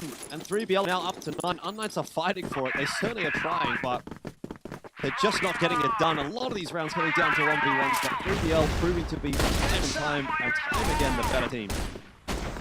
And of course, those 1v1s are pretty important for them, since you're taking the clutches, you're taking the aim duels. That's what really matters. And now it looks like they are changing everything apart. B-side will be the place to go to area. Trying to hunt as much people as he can. He picks 2, but Famous will shot him down. And now it looks like he's holding the bridge. Sad going with the drop shot. Not gonna be enough to get Famous. couple of shots here and there, and it's all over with LSY versus unKnights. And can he finish it? Can he get this round? That's a really good question, but it won't be that easy. Certainly not, but he was hitting some shots in the last round, so you can maybe back him to hit some more here. Hunt goes down. Noxon has also been pretty reliable and game to try to take that challenge to LSY. He doesn't even bother to try to get that C4 down and get the time working in his favor. He just wants to take the fight, but LSY doesn't give it to him. Now time starting to tick, and LSY is going to have to make his move. Noxon, you can tell, is just so confident in his own fighting prowess that he's continuing to try to take the fight to LSY. Might have got the better of him this time around, so unKnights not done just yet. It felt a bit chaotic. He had the B side fully under control. He had just the way to plant in B and trying to play it with your own utility. I know that the problem with B side, you have multiple entries that you need to cover, and you can just get hunted literally. But the thing is, you can just stick to your position, hold on into the C4 itself, and try not to go for peaks. But they know better than I do. They tried to go with the play that they are most confident at, and it went south for 3BL, but you still have 3 rounds in buffer, and it all goes to one mistake, and unKnights will lose their first game versus 3BL. A little bit of util being invested here, and it looks like Sad is on the hunt here, trying to catch the prey. But no one is actually peeking. I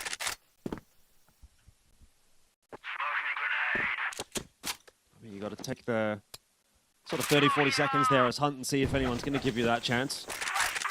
3B in this round might be a done deal for 3BL, but not to be. unKnights resilient as always. Hunt has to make his own magic, and that he does. This clean pick onto Snox. 4v5. unKnights are slowly being picked apart. Defense is looking a little bit strained now with players kind of isolated over towards mid, over towards hotel. But again, you kind of get the sense that 3BL might just default back to A. It's pretty much all they've been doing this half. They have players set up at mid, they have players set up at A long. It's going to be an A split again. unKnights seem like they're reading into that as well. Starting to rotate their players across, but it may not matter. Famous is out in no man's land. Free kill for Noxon, gets the double. LSY spotted out as Noxon pretty much shuts it down on his own. Lusher helps out at the back end there, obviously, for that last frag, but a clean set win for 3BL, 10-6. They maintain some of that form that we saw from them over the early stages of last week, obviously throughout the day yesterday as well. 3BL continuing to look good. I'm impressed, and I think they're going to walk away with this series as a result. Me too. I like how the way that they are finding the points, like the good shots for them, trying to go for like some of the plays, and especially in A side, it felt like they have only one strat, like one play style. Let's rush A, and I believe, if I'm speaking about it, I believe the panelers will be seeing it too, so we'll get to Volt and Penguin to set us through. That was chaotic. That was hectic. That was 3BL in a nutshell, Penguin. I feel like I've seen a carbon copy of the Nemesis game. Talking about Eagle Eye? Yes, it is. I mean, Yeah. 3BL, they are always playing that aggressive. They are always going for the crazy plays. You always see Hunt just going with TRG, entering the site and A long, getting one kill, going back. You show some presence on B long, so they shift and stretch the rotations, and they go back to A side. They're just following the I don't want to be calling it the Chinese method, but they are following one of the metas that you're spamming the side, but you're just trying to play with the enemy team's mind. Like, hey, I'm gonna push A side. I want it. So I'm gonna pretend I'm pushing beside. So they show themselves on beside and they go back to A side. So the enemy team they are surprised. So third round, you guys pushed 2 times A side. Now it's time for beside. So they send Losha to push alone. So everybody's like, okay, now it's time for beside. But the enemy team, I mean 3BL, they are still on A side. They did this versus Anubis. It's 3 consecutive rounds. If you watch them, it's the same sequence. If they did this versus Anubis on Ankara, and now they did it on Eagle Eye. And honestly, Eagle Eye pushing A side versus them is way easier for 3BL. It's way easier easier because they know how good to push the side, and also they have very good management of the ability for them. Yeah, and you know what? We could say all that, but credit where credit is due. Like, I feel like on both halves, really, unKnights started off almost overwhelming 3BL, and that is to unKnights' credit. But to their credit is everything else, right? 3BL adapted, especially Hunt. I feel like on that first half on Blacklist, he was exactly the role that we were talking about, right? Like Noxon, Omega fighting their space, Losha aggressively lurking, and Hunt just being the biggest benefactor of all. Well, yeah, I've seen Noxin doing very good, of course, at the end of the course, maybe at the end of the game. But if you're talking about Hunt, he was consistent around the map, and we've seen clutches from him on the global side, and we've seen how good he also pulled 1v3. Actually, it's 1v2 when he killed one guy and he left HT no time. He played, it was his mind, and he had some resilience. Maybe someone else would say, okay, maybe he'll have the bomb, he will have time, so I need to rush him before he plants, or maybe I will need to catch him off guard while he's planting, and then HTZ is waiting for you and you die. But Hunt didn't have this. He just killed one guy and he left instantly to BC, jumping off the bridge and leaving HTZ alone. This was one of the rounds that shaped the game, because 3BL, they started very slow and they started losing 2 rounds in a row, and we started saying, okay, what's wrong, what's happening? The hotel was being attacked by Famous, Petros, Nox. They were just destroying 3BL, and then suddenly these clutches, which turns the games, are the most important for the team. Yeah, absolutely. Like, the clutches did carry them over. Good performance from MSY and Snox, HTZ as well, but we continue with 2 themes here. I'm looking at all of the riflers, right? Like, definitely a lot to be asked still of unKnights. We're seeing flashes from Famous, flashes from Snox, but perhaps not the dominant players that we're used to. Otherwise, you know, Hunt has been pretty dominant. In all of the wins for 3BL, he has been an instrumental factor, just playing in the spaces and the pockets that are always afforded to him thanks to the rest of the team. Well, I like that they typed Hunt sniper rifle now, because they don't know what is this guy doing. They actually typed sniper first, then just going with first as a rifle and secondary as a sniper, because he's flexing that much. And actually, it's paying off. Honestly, I've seen Hunt flexing not last season, last year, and I didn't like it that much. He said that he had a lot of gaps, and he didn't have that much experience of having the TRG just to go on certain spots, because when you play with a sniper, you need to go on certain spots, you need to open the scope on a certain timing, and you need to have quick scopes. There is certain situations that you quick scopes, there is certain situations that you drag scope, and he didn't have this experience. However, right now he's just on his peak, on a top performance, and we're seeing him just carrying his team. So well played by him, and he deserved the set win. Set MVP.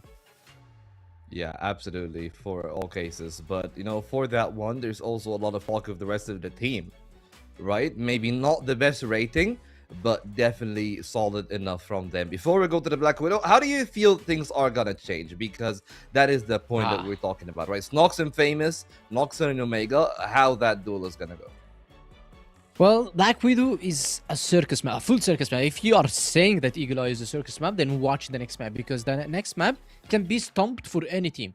Like, it can be stomped for unKnights, they can just stomp the map, or they just can stomp, and 3BL can stomp it. And even though if one of the teams got stomped in the first half, I still think that the other team can just come back, because Black Widow is the most chaotic map that everything you can do, it just can work. Like, for example, you can push beside and put one guy lurking on Cat, he drops from under Cat and he kills everybody who's retaking. Or you can push beside and you put one lurker on Barracks and he's cutting all the rotation, or he's staying base, or maybe he's just pushing from his side to Iram. That's a side, and the other guy from the other side is still impactful. That's why I'm saying it's a very chaotic map, because you need splits, you need to have a good utility management as well for mid pushes, because we haven't seen that much good utility management for Imperium. They pushed mid Droid versus Petro and he got all of them. I believe that 3BL, they definitely watched the game and they've seen that Petro is playing from undercut spot.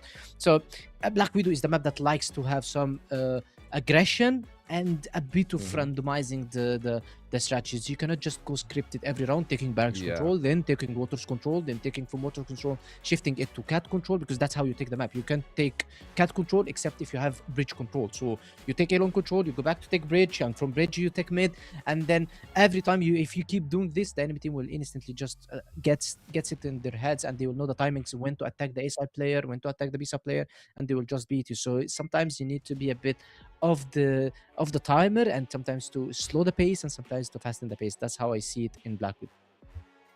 Yeah, well, all the pacings in the world will definitely be a challenge perhaps one of the things that we've seen the last time around that I actually want to talk to you about. Actually, we won't even have time for that, so let's see it in the server itself. The casters are ready. So, guys, are you ready for another cracking Black Widow? Let's see. A cracking Black Widow. I'd like to see it. I think we will probably as well. Again, I always sort of lean into the conversation around the double sniper setup, and I think 3BL having quite a bit of success with Hunt on that sort of secondary sniper. Sad looking really, really good as the primary sniper as well. So yeah, I think I'm prepared for a pretty cracking Black Widow.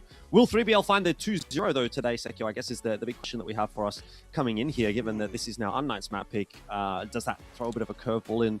Maybe, but I think 3BL have the potential to get this done here.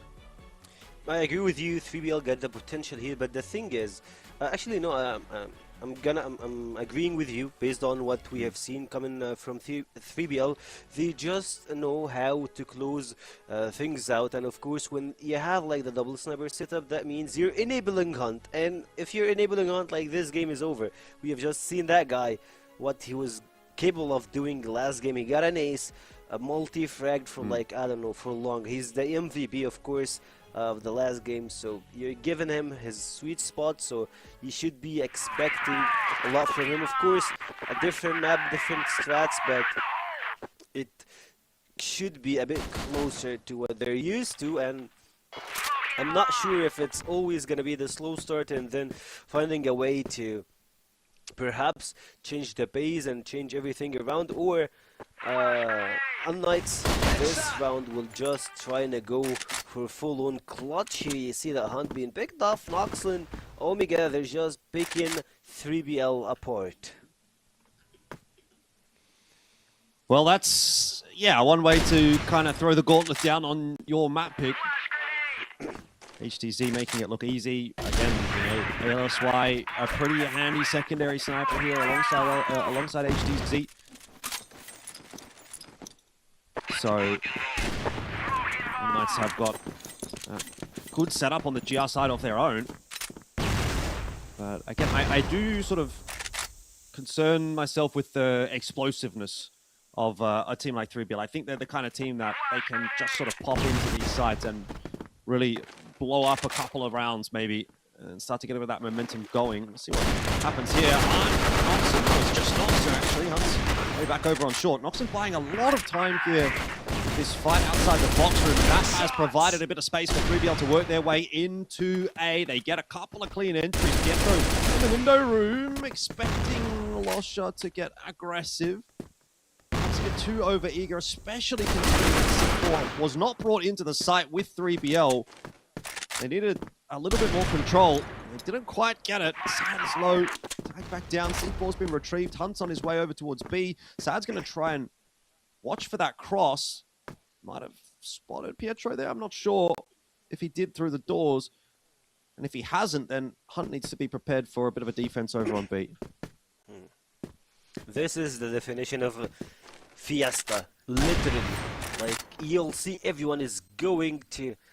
I don't know, you're trying to make some plays, trying to find some spots that it's not that easy to take. But Hunt here in a 1v2 after they were in a 3v2 situation, they got picked off one after another. Weird rotation coming out from 3BL, and Lucia's jump here, it felt like a suicidal jump. He's going for it, like he should be knowing that someone should be holding the B side, like the back side, and of course holding the room. It's so obvious that someone is there, and he was just like, yeah, jumping around, playing it. Like, it is what it is. 2 rounds for unKnights. This should be the crack of the code.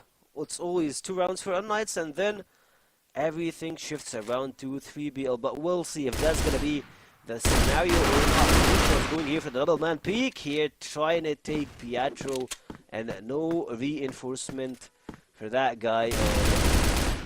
Taking a pick.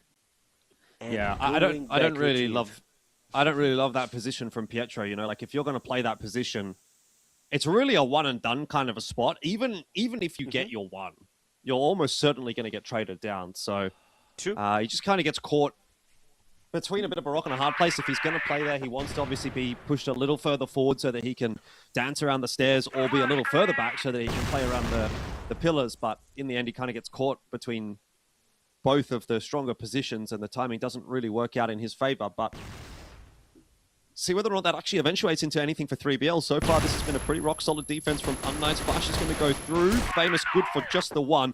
Took a little bit too long to get that initial kill, though, so the trade comes through, and Hunt is watching for the rotate in mid. Snox will be an easy pick-off, and this now is starting to look like 3BL's first round of the map. It is, and okay, another kill for Hunt. Man, like, I don't know what Hunt is made of, but he's always that flippy guy. Like, you don't know what you should expect from him. Is he gonna be that guy who goes 0-10, or is that guy is taking aces, he's taking multi-kills each round? He's just such a flippy player, but like, through the course of this season, he's pretty consistent and a really good player. But of course, now we're back in a 3v1 scenario. HDZ got nothing to do here. No business conducting the B site, and another round goes for 3BL. I might be trying to go for the window pick here from 3BL, but it looks like that's not the case for them. They're more of a different scenario, like a different start. Normally you would see that coming from Vitality. Always, I'll see their sniper holding this window and waiting for a pick.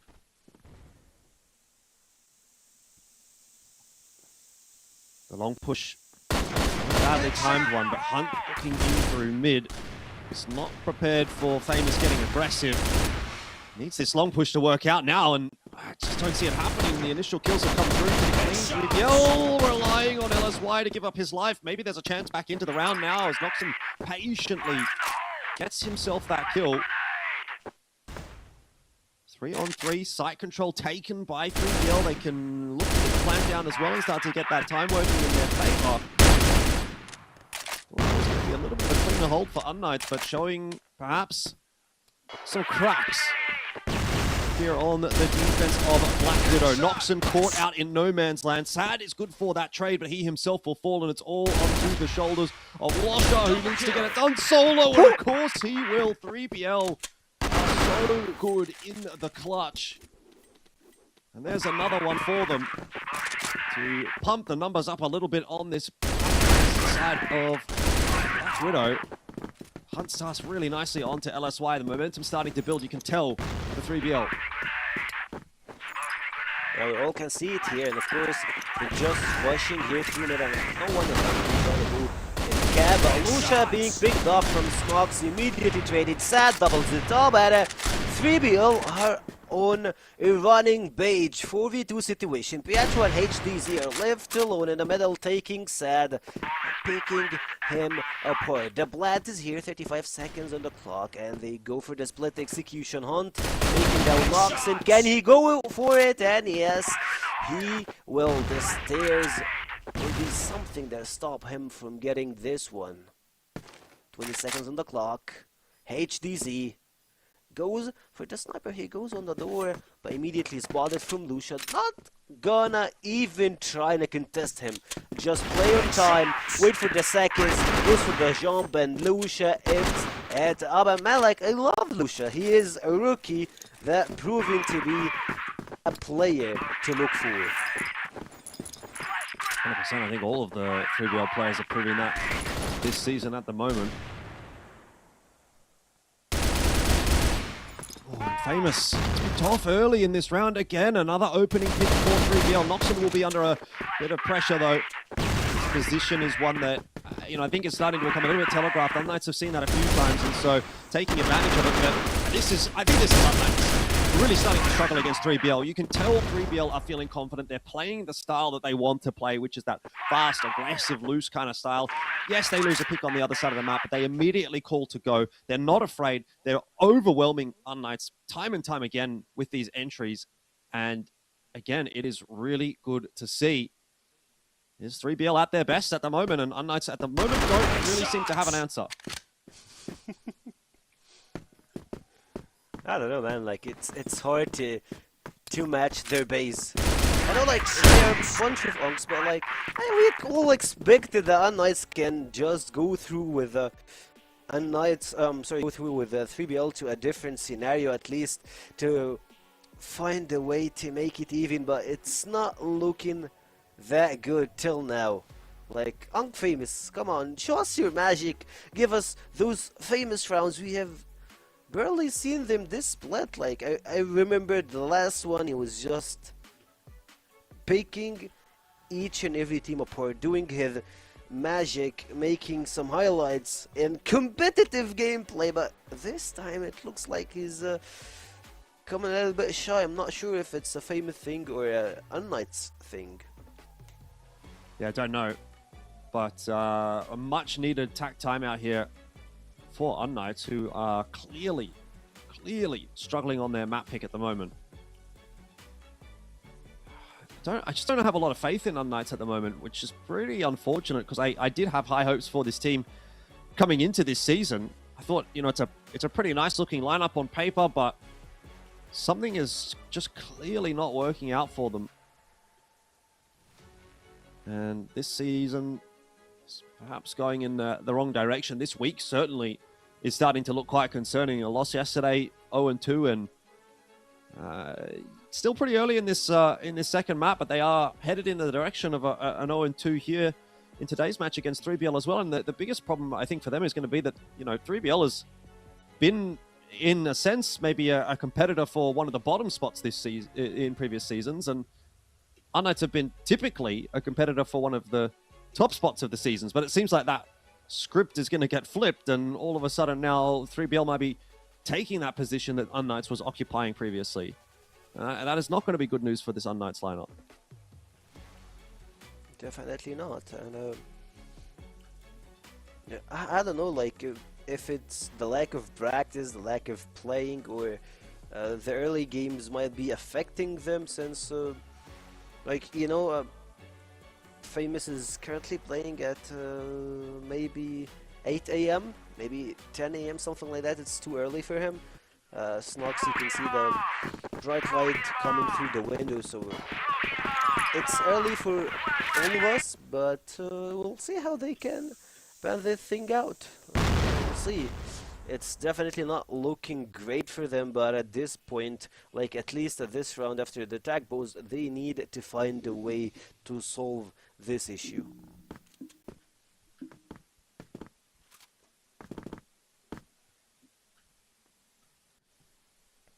Well, a bit more of a slower approach. Slow and steady wins the race for 3BL to start off the post-timeout round. Congregate themselves a little more so towards the B site. Maybe keen to just try a B hit.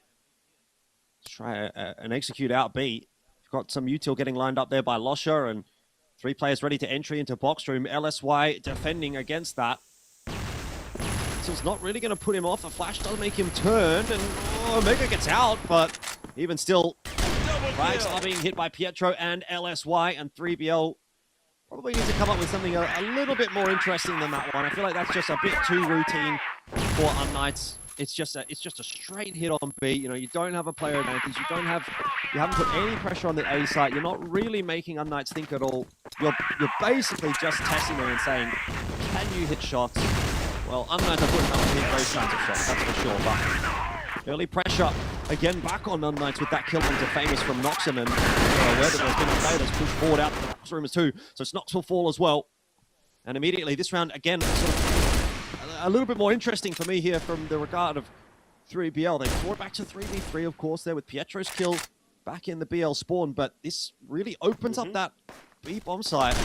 LSY is low, Lasha spotted out HDZ. The shot is going to be missed, but LSY is the key in this round, and he just backs up to play for the retake, which I don't think is the incorrect choice, but it does give the side over to 3BL. Yeah, and it feels like at some point it feels like it's saying just 1v1, but here Noxon goes for the multi-frag, but Pietro stops him, but at what cost? He's the only guy left around. Sad and Lucia will be just beating him up for 20 seconds on the clock, and it's not going to be even enough for him to find another kill on a defuse. He tried to go for the ninja defuse, but that was not the call here. Maybe on the other side, 3BL were just playing around, and I'm sorry to say that, but it feels like 3BL are playing with their food. Definitely, unlike not their food, but in this game, they are planning to be like that HDZ, making some moves here. None of them is going to be connecting. The first goes after 2 webs. Snox is backing him up. And Hunt might be just trying to go for it. Play on the B-rush. Go for the attacks. And it's panning out for them. Snox is being alone here. Pretty low in HP. And 3BL are closing the first half with 6-3 fashion here. Yeah, again, pretty solid level of dominance being displayed by 3BL. Couple of mishaps, couple of bumps. But realistically speaking, all really strong rounds out of 3BL and looking like a serious business team this season, which is awesome. 6-3. Things are progressing nicely for them again this week, and I think this would be a great scalp for them to claim, and they've got to be feeling really good about a scoreline like 6-3 on a map like Black Widow. This is going exactly to plan.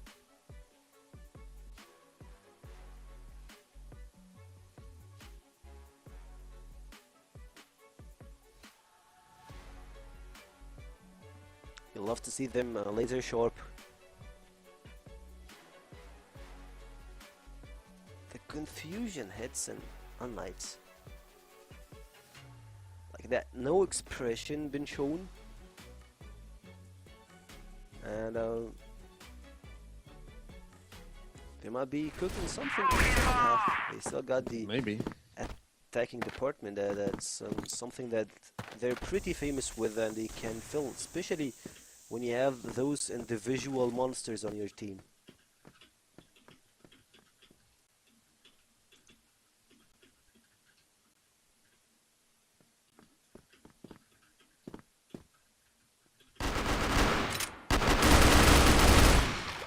Fast push out from Hunt, but not really any assistance from any of the other players. You've got the entire 3BL setup over towards me, and Hunt is the only one that's pushed out. I'm not sure what's going on there. Maybe it's a little bit of a bait play here, and it could actually work. If, for whatever reason, unKnights decide to hit the B side here and they walk into 3 in the box room, they are going to be bamboozled.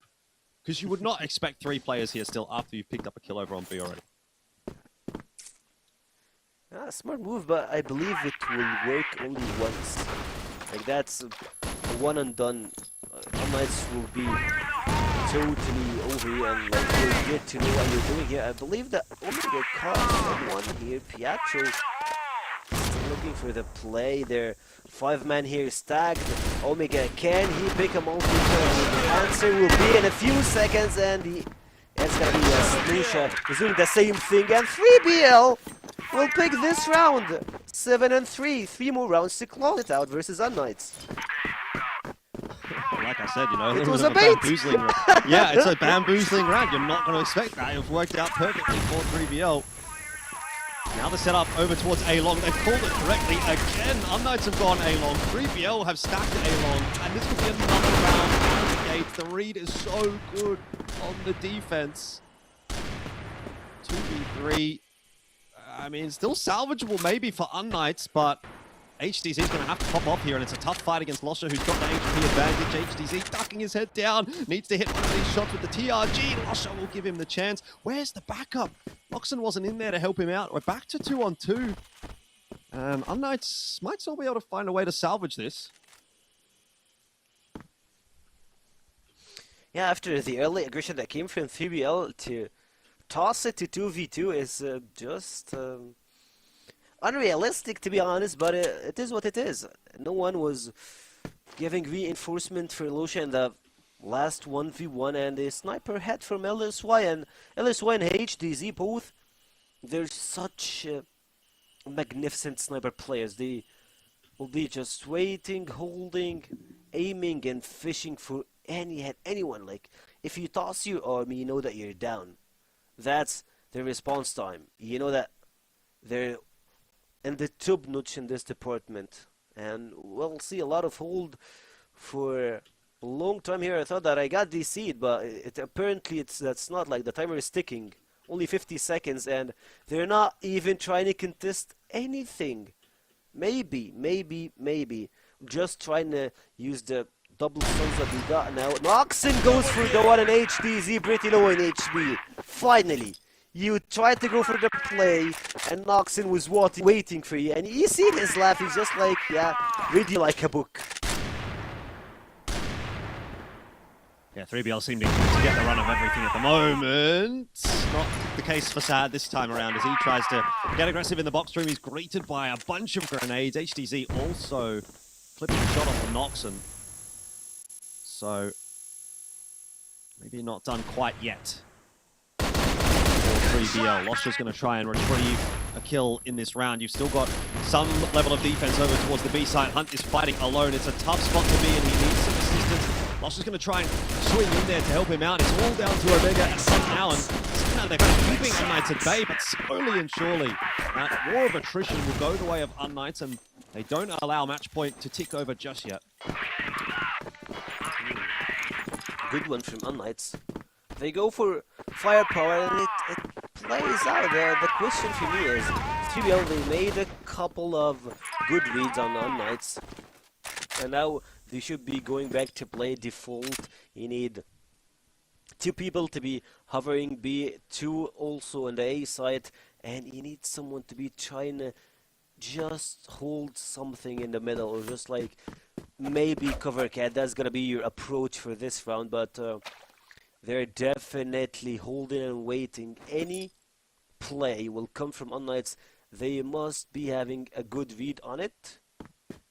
But I love how unKnights are waiting for just a small pick, just a guy who's peeking with his head anywhere to try and take him down.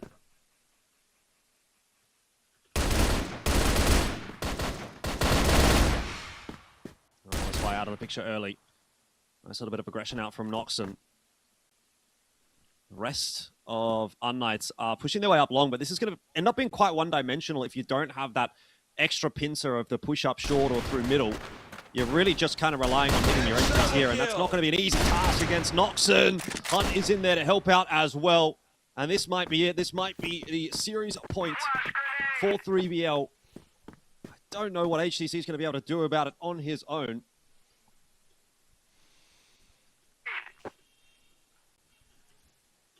I mean, he's doing, quite frankly, pretty good when it comes to killing people. Like, he's making multi-frags, but it's not enough to close it out. HDZ, he doesn't even got the C4. I believe he's just gonna try to take time to talk to his teammates. Like, he should try to invest those 30 minutes to have a small chat with his teammates, but that's not gonna be the approach here. And Noxon will pick the final one, and we're in that point. Yeah. You know, time may be useful for unKnights, but when you're talking about getting 5 on the trot here, I think you're going to need more than 30 seconds to try to figure out a game plan for that. It's just not come together. It's going to be the 3-1-1 split for unKnights this time, and they're making some pretty quick progress up through short. HDZ and LSY leading that charge for Famous. They do end up running into Sad, who is happily going to take those picks one by one. I mean, it's just individual fights, and that's not good enough. unKnights are not stronger in the firepower department today than 3BL, and you're going to choose to fight them one by one. That is just not going to happen, and 3BL will close it out, set to 10-4, a super convincing win. Wow, I mean, a solid 2-0 for them today against unKnights, and the downfall of unKnights was certainly what we expected or what we had seen yesterday and we sort of thought might continue, and it has very much reared its head again today. Yeah, I agree with you, but it feels that the final 2 rounds, unKnights are just going for dry peaks. They're not even going for lineups, setups, or anything. They're just man-gunning everyone, trying to do anything, and it felt like they got into their heads, like, yeah, that's not unKnights that we knew. They need to, I don't know, adapt, to change, because if they keep this track record that way, it's gonna be pretty hard for them to even make it to playoffs. But of course, who am I to speak about it? Let's head to our analyst, our panelist or analyst, Volt and Penguin. Take it out. Well, someone got took out for sure, but it was unKnights. Again, golden round last time around. Weren't able to close it off, and this time, that was just a demolishment, to be fair. Well, yeah, now we can honestly say that 3BL, they are a top tier team right now. The guys are just overcome the toughest team. Of course, they still have Titans to face. I don't think the game is gonna affect their placement that much. Yes, of course, if they go and win Titans Esports and they also the Swamp Gaming, they're definitely gonna get the second place on the first phase. Second place, third place, it's all an achievement for them. They played very good. We've talked about Eagle Eye and how good they play Eagle Eye already, and how you guys mentioned, you and Elfish as well, you mentioned that you were surprised last time you watched 3BL playing Eagle Eye, so we weren't surprised to see them playing Eagle Eye that much today. However, on Black Widow, I was surprised because the first Black Widow I've seen was the worst. The second Black Widow I've seen, yes, it was good. It was versus Vitality, but we know Vitality Circus, sometimes they just give you some false hope and they just run down the map for you. But now unKnights, they tried to give them everything. They took their early tactical pulls, and we've seen some changes in their strategies, some changes in the play style. However, the changes all came from 3BL. We haven't seen anything we can talk about from unKnights because 3BL, they showed us 3 different unique play styles. On the global side, they went for the direct control, they went for the late water control, they went for the whole stack box room, just the full defensive controls. And then when it came to A-side pushes, they also had some strategies for it, and Sad also was ready when he was playing on ramp, was ready to get the players pushing from cat. So we just seen everything from these guys over here, and the clutches as well. Low shows the HP clutches as well for him. It was just a game for 3BL only, and unKnights nowhere to be found on both theories, by the way. I'm talking about yesterday and today as well. I mean, what happened wrong though? Like, at least the Eagle Eye was a bit competitive. That just felt like they were lackluster, right? Is it a lack of focus? Is it really them perhaps not being fully ready for that kind of aggression? Because they truly felt like they were always playing a step behind, if that makes sense. Yeah, but I don't know. Well, unKnights, it's kind of worrying for me because I'm thinking now, who they gonna be facing? I guess they still need to face Vitality and Titans as well. I don't think they have faced Titans, so they still have to face 2 strong teams because they lost to Imperium and they lost now to 3BL. Yes, they passed, and they have to face Anubis as well. Yes, I remember now. So the only 1 versus 1 gaming, which is the team that has the all loss on their board. If you look at the standings, that's the 8th place team. So they won versus the 8th place team, and this is not a win that can be counted. Do you get me? So it's a win that you can just count on it. The wins that you could count on it, which is the win versus Anubis, which is, I think it's gonna be, it was very tough for them as well. They couldn't. The win versus 3BL, they couldn't. The win versus Imperium, which should be close to Swamp Gaming, also they couldn't. So it's very tough for them. They might be relegated. Yeah, I mean, at that point, who knows? I'm actually still baffled that this is the point that we're reaching, right? A team like this unKnights, and we're not even discussing them being in the contender bracket and making it out. Just talking about straight out relegation, but hey, that's, I guess, one man's sorrow is gonna be the celebration and joy for 3BL Galaxy. Not only is it the time for Losha to get the MVP, but that really is a celebration of an entire season for him. The man has played a game of the highest caliber, and he definitely does deserve all the praise that he's been getting, though. Yeah, he played very good. I mentioned that his clutches is just insane. This guy, whenever it needs it the most, he's just he gives 0. Whoever is talking about him, some players are saying, okay, he's just only good with USP. He just cannot play with rifle. He's not a good lurker. He has no experience. The guy just every single time is having a blast KD on these games. And we're talking about CFW West League games. This is not like phase 2. So he's playing, for example, in the contender group, which is the group that consists of the 8th place, 7th place, 6th place, 5th place. No, he played versus Nemesis unKnights, Vitality, those were top 3 last season. Of course, he haven't played versus Titans, but we're gonna be seeing him tomorrow playing versus Titans. So he's just doing an insane job. I don't think this guy is just, his USP is not making him the best. It's his brain, it's his mentality, and his sharp aim which is making him the best. Alongside with, of course, our MVP Hunt, who's been consistent since the start of this week. Yeah, and well, speaking of consistency, this is Mr. Consistent himself. Hunt getting the MVP. Almost a killer round, which for a player that is supposed to take the back seat is crazy stuff, right? But I'm saying take the back seat. Nobody's really taking the back seat on this 3BL team. Everybody's pushing forward. Everybody time the aggression together. And I feel like that is a massive improvement. That is the thing that I feel like is improved the most on this Black Widow, is that they just basically set it all together as a team, right? They don't just keep pressing W every time on Eagle Eye. They time their pockets of aggression, and then when they explode, they always feel like they're a step ahead, then they're a lot sharper. Well, yeah, you mentioned this, and I guess talking about him, I guess we'll be having Hunt ready for the interview very soon, which we can ask him a few questions about the insane performance that we watched from Hunt himself and from 3BL as well during the last 5 games that they've played. So I believe that he's going to be here on very, very soon. Hello, hello, Hunt. How are you doing? First of all, congratulations on the win. And, you know, like, of course, this is a great thing. Let's just bring it back, of course, from the top. You had Dizzy last season. This season, you've added Losha. But is it just the player swap? Does Losha basically solve some of your problems in Season 1? Or what happened to improve the teams this much from season to season? First of all, thank you for the congratulations. Second of all, yeah, like changing a player doesn't make the big change, but we were just first season we're learning everything, and now we are like mostly understanding how the map works, how we move on the map, who plays where, how to counter, how to play, how to adapt in game. That's why we are winning this season. In this season, yeah. All right, so what does this sweep means to you, and what can we expect from 3BL, especially that you guys have played 5 games till now? You only lost to Vitality, which is the reigning champions of the West League, for 3 consecutive ones, and now you're going to be facing Titan Esports tomorrow and then Swamp Gaming. And if you guys get both wins, you're going to be placed on the 2nd, I guess, on phase 1. So what are your goals, and how do you see the next games?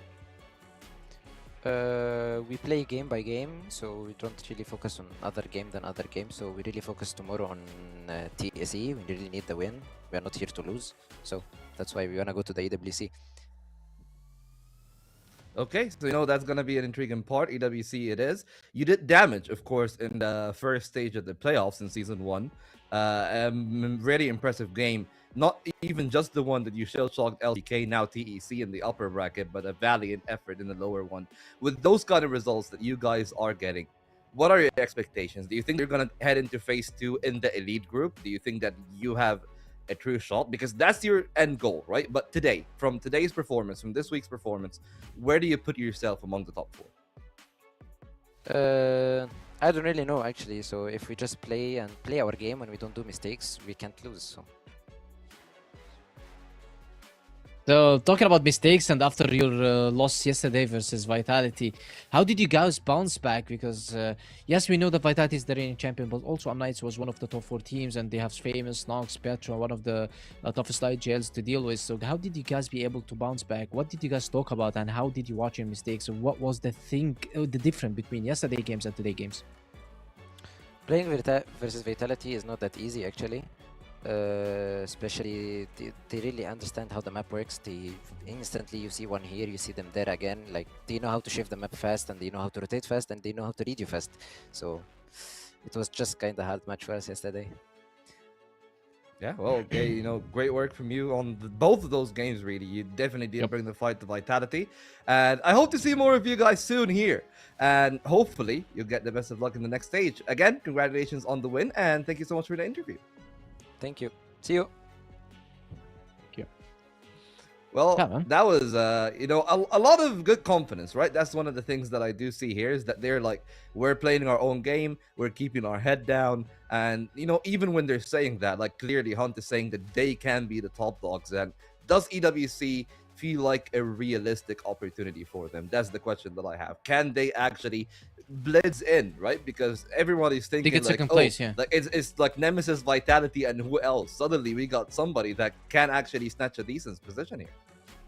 Well, it was last year, season 1, Anubis was second place, and then on season 2 they got the 5th place, so they got eliminated. So it's vice versa right now. TBL were 5th place, so if they be able to get the second place, that means that they will knock Vitality. I mean, they will knock Nemesis, either Nemesis or Titans Esports. Probably it's gonna be like that Titan Esports off. So and then they go to the AWC, but that needs a lot of work, and they need to get the second place, not only on phase 2, not only in phase 1, not even on phase 2, on the playoffs. After they meet Vitality, Nemesis, and Titans on the playoffs, and they see the real face of these guys when it comes to the games that exclude you from the tournament. Yeah, I mean, we've seen definitely a lot of impressive performance from them on phase 1. Can't really say the same about either of those two teams, of course, both of which are in their own respective pools, right? Like Swamp struggling, everybody's thinking that they're going to be bound for relegation, and Nemesis didn't have the best of starts. For Nemesis, there is a chance to bounce back, and for Swamp, a chance to match Imperium's upset against unKnights yesterday. We'll see if that is going to be the case. Let's talk about their chances after the break.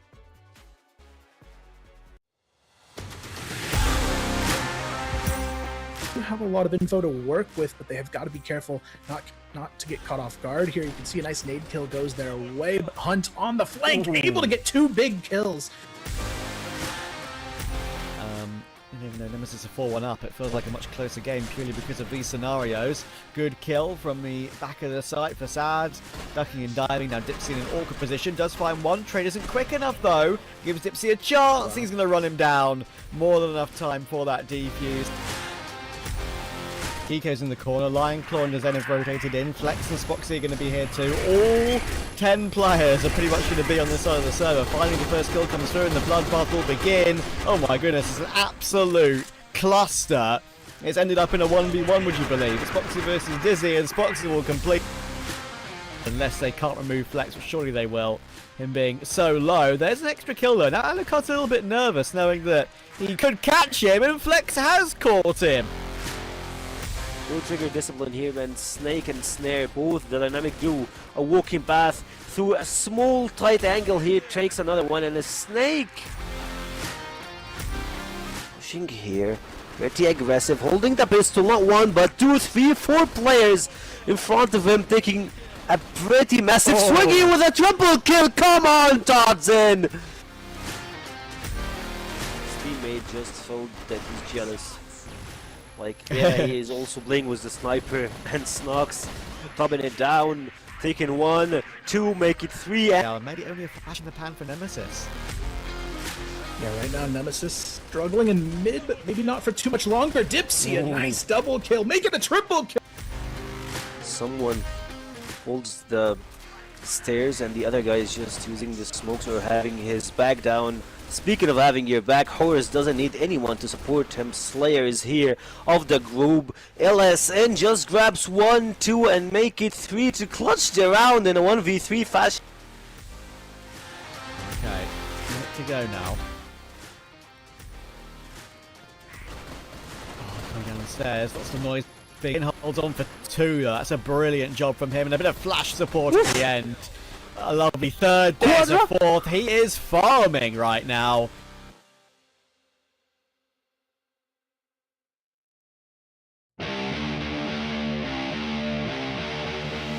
Play a lot of stuff for them. Alucard going through the stairs, dropping Todzin and Snake down. It's left to 1v1. He's pretty low in HP, trying to defuse here, but he goes for the fake.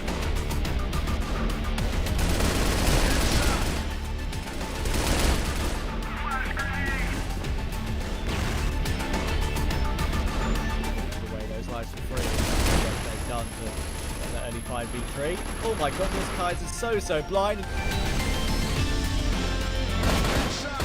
Double kill.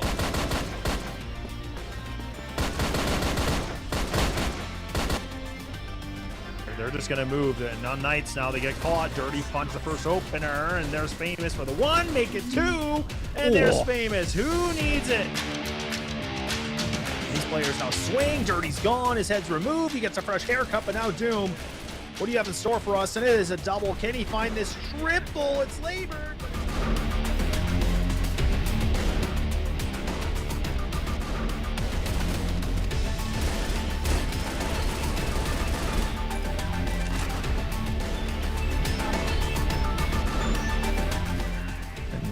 now for LCK. Where they want to go with this. The C4 is kind of on catwalk. They need to be careful. And oh man, that's a nice kill from Dirty. There it is. That's what we're talking about. A quad kill to serve it up on a cold platter.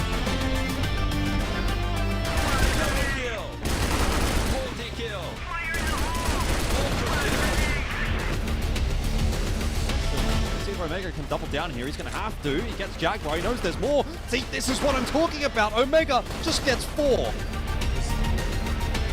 tucking the tail. Knife out. There we go. Oh my god.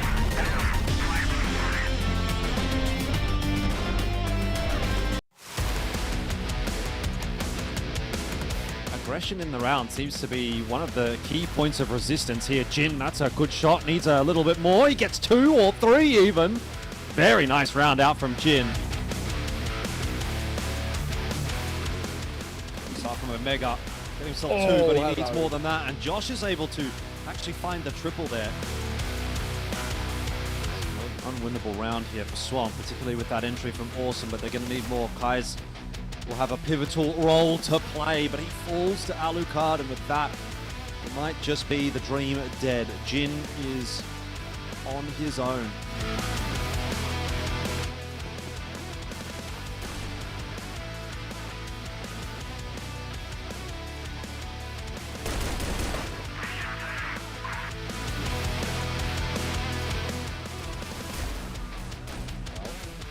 Oh, okay. It's an absolute massacre coming through. Pistol pulled out. Slayer has gone absolutely nuclear.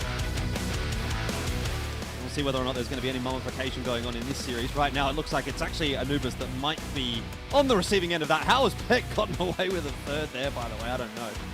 He's popped off in this round, and it's looking like it's going to be a banger of a start for Nemesis. Just Muffin left alive here at the box.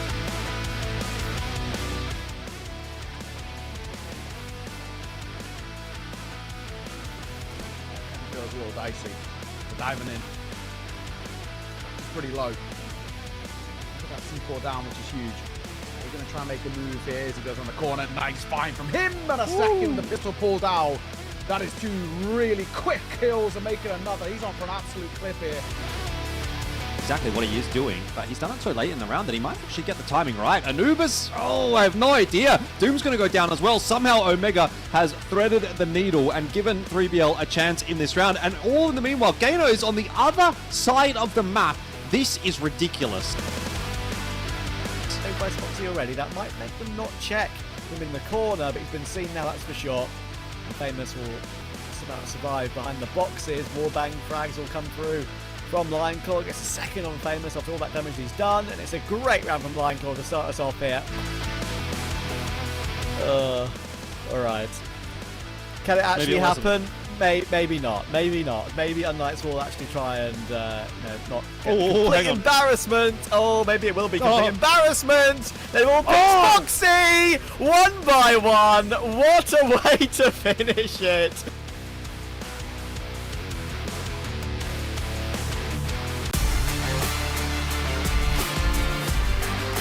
Doesn't Anubis actually clear this, I should say, because if they don't, this is an opportunity for Frapsy to find himself a heroic play that's very much needed.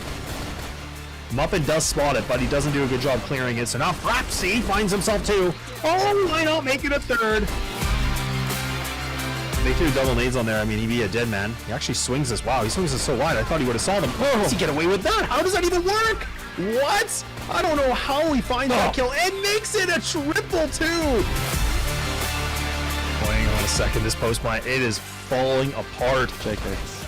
Yeah, JK, LOL indeed. Yeah, okay, what is that? What is that?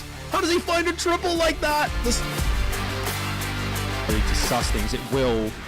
They're having a bit of a look into mid, but they've decided to go, and the timing looks to be pretty decent. This could actually work out for Nemesis. Alucard for 2. Horus and Snake fall, and now Totson as well. Still well set up to defend A, and all of B has now been cleared out by Vitality, so they're going to start to send the forces across, and Nemesis are aware of that. They have to hit the site quick, and Tipsy, well, he's taken matters into his own hands. A triple kill on the entry will make this round interesting. To the historical ways of, just being that ultra aggressive team, and they don't even allow the smokes to come through. Damn trying to go for some shots. He actually brings the pistol out. Nice little bit of a double too. So that's the bomb dropped. Salty just hanging by, but look at Damp. Right, that's always the worst part, right? One of the worst parts. Oh, Muffin. Yeah, that's not good too when you give your backup like that. And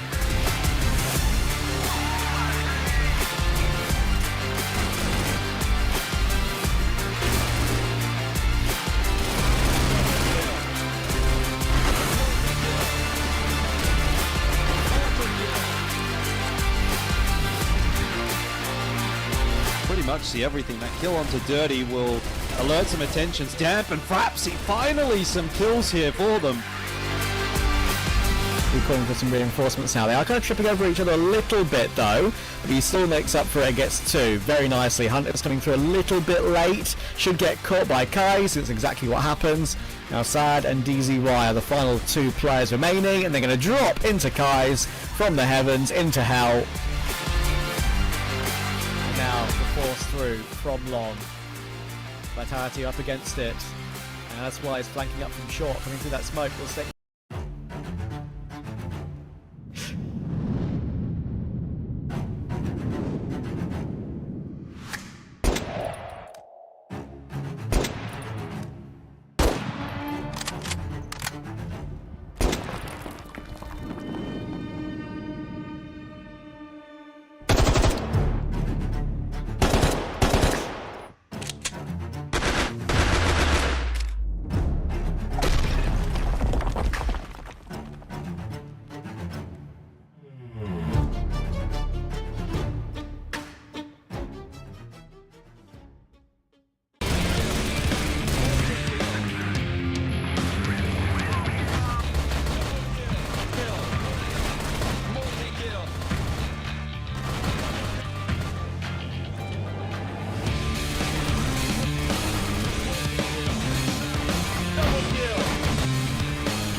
Welcome back. We are about to see a game that should be, at least on paper, an easy one for one of the two slots. An important one. To keep it easy, to keep it simple. It's Nemesis taking on Swamp. But still here with Penguin. And Penguin, we were talking about it just before we headed to the break. You were saying the odds for Swamp are next to impossible. Of course, you know, that much from the result can be easy, but let's explain it to the people that have just tuned in. Well, I'm not saying it's impossible, but it's very, very hard because nothing is impossible on paper. Nothing is impossible. Anything can happen if you're playing Crossfire, especially the competitive scene. But now it's a very hard situation talking about the performance of Throne Gaming that we've watched the last few games and how they played these games, how they throwed versus Anubis. A lot of rounds that they had some advantage. Yesterday, it was like 2v5, 2v4.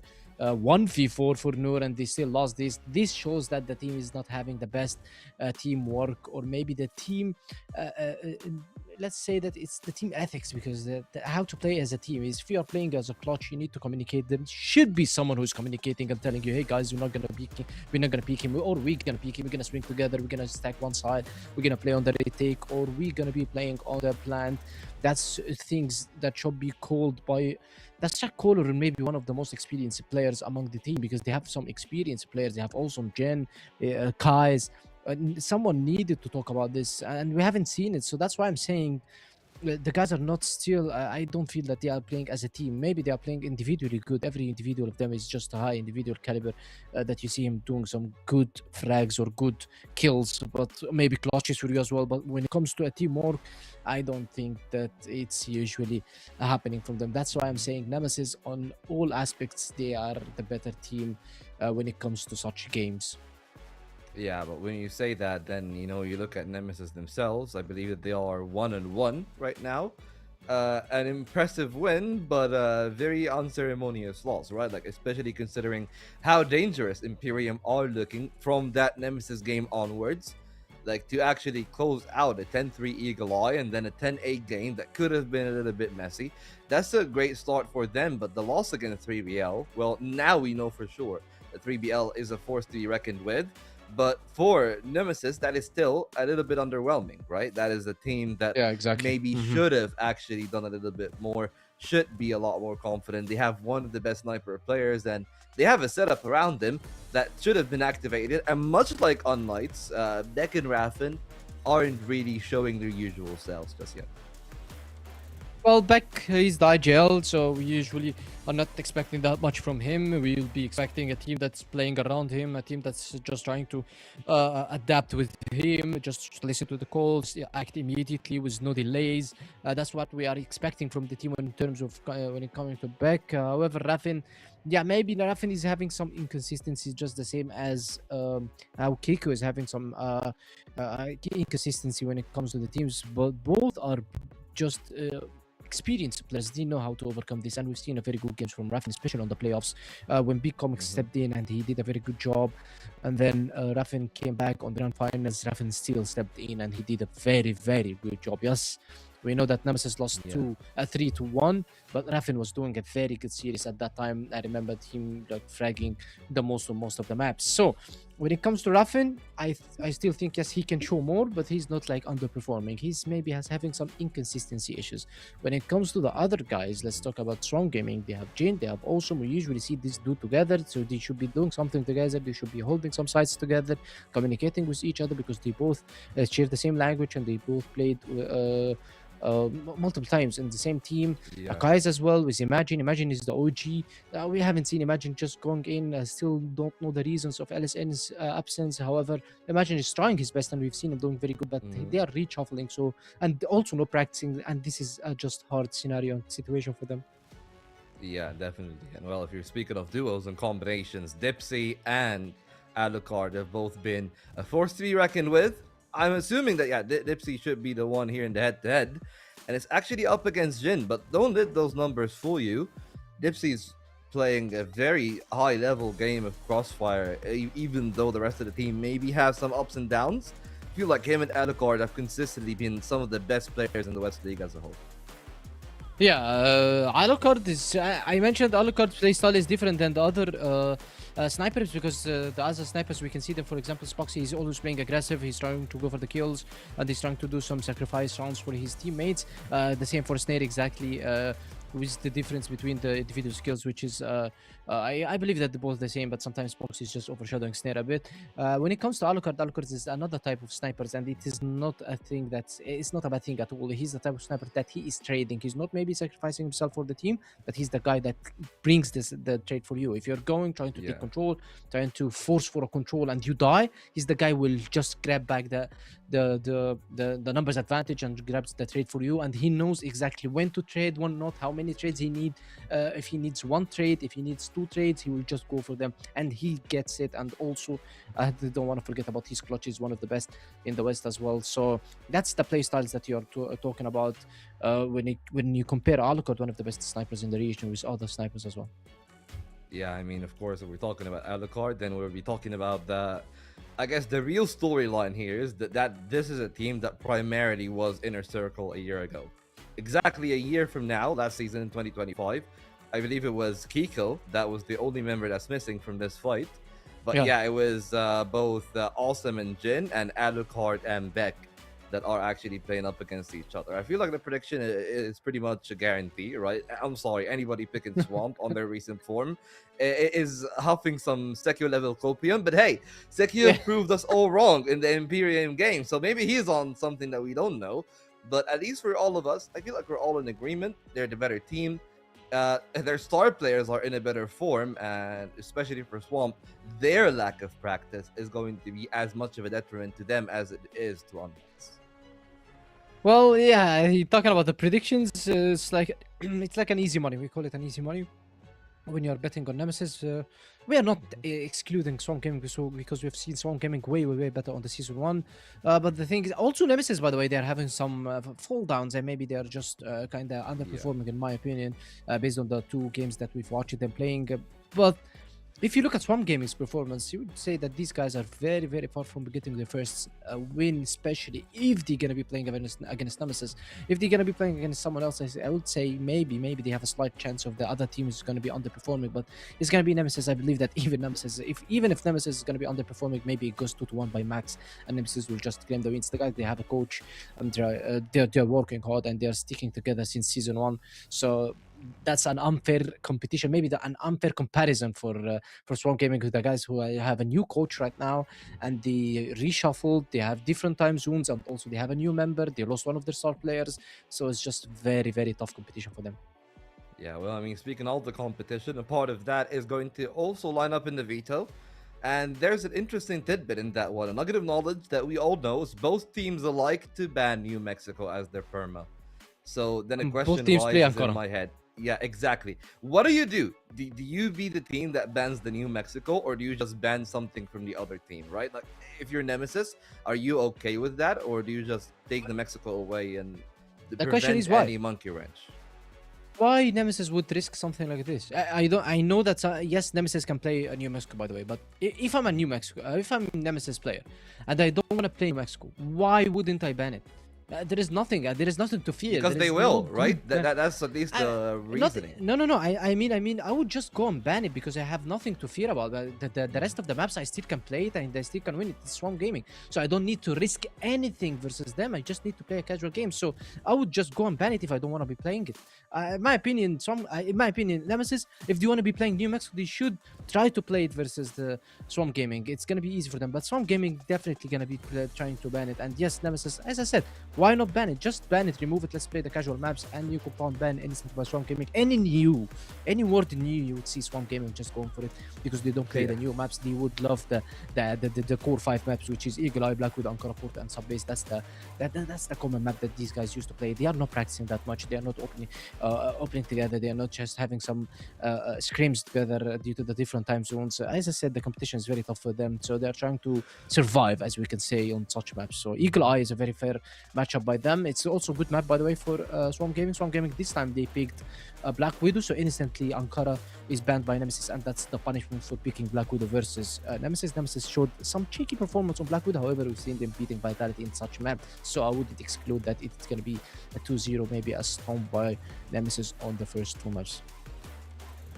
Yeah, and of course, for the side of Swamp, the good part about at least what is going on is that they can still probably go to the NA Regional and hope for the best from there. But at least from what we see so far, yeah, definitely, a punish for Nemesis, as he said, just keeping it standard, keeping it honest. So what are our expectations for Eagle Eye, right? Like, Alucard, I feel like is a known quantity, but who else on Nemesis should be actually the main contributing part of the firepower? That we will know in the game, because apparently the team's all ready. So guys, take it away. Yeah, I've already had one, I would say, relatively quick and easy series today, and it seems like, Sekiro, the conversation on the desk is that maybe this will be a quick and easy series as well. One question I have for you is you haven't gone for one of your bold predictions again today. Why not? It looks like it's a straightforward games. Like, I was even thinking about the first game that we had like this conversation early on in the group chat, like Penguin saying it's a 50-50 for unKnights and 3BL. I was like, nah man, it's 80-20. That was in my head, so I was just like, nah, I'm not going for unKnights. So I don't know, man. Like, they said like I have some sort of copium, but it might be just deep analysis. You never know. It's either one of both. Like, Mate, deep analysis, I don't know if I'm buying it. I don't know.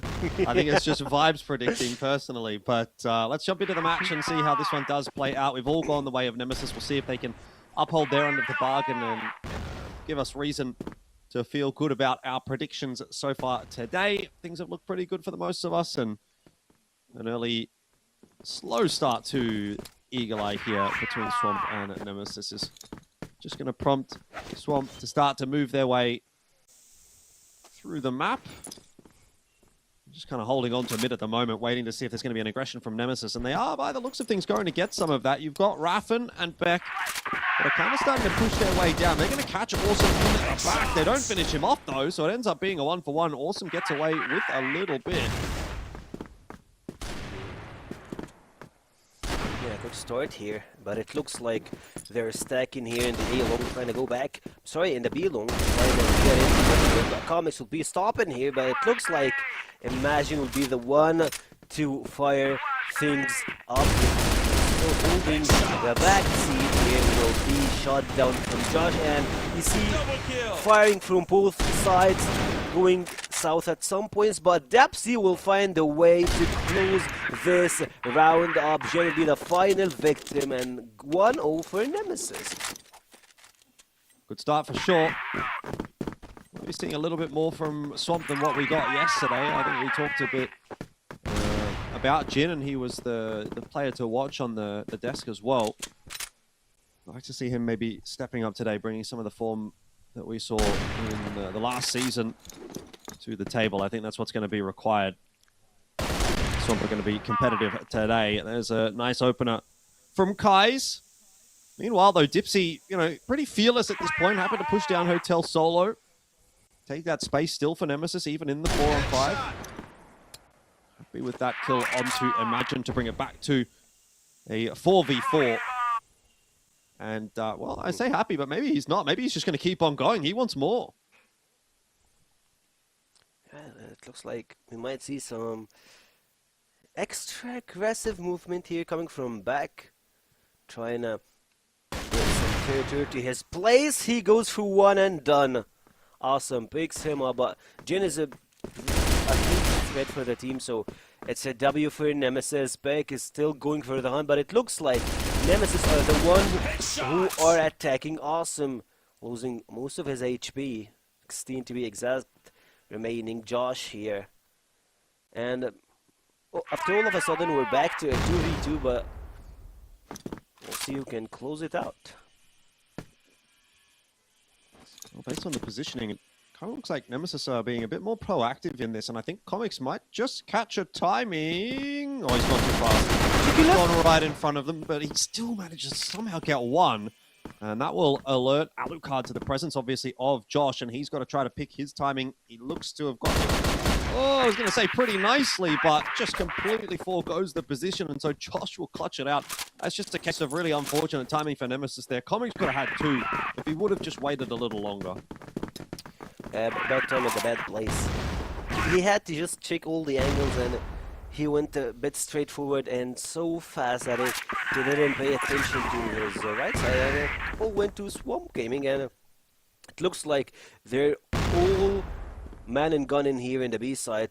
Some setups here, smokes being done, but again he's going for a very dry peek. Big one, no other one to train, and it looks like that Nemesis are trying to shift their base, shift their position to the B side again, but it's gonna be a bit late here. But keep in mind they're pretty low in HP.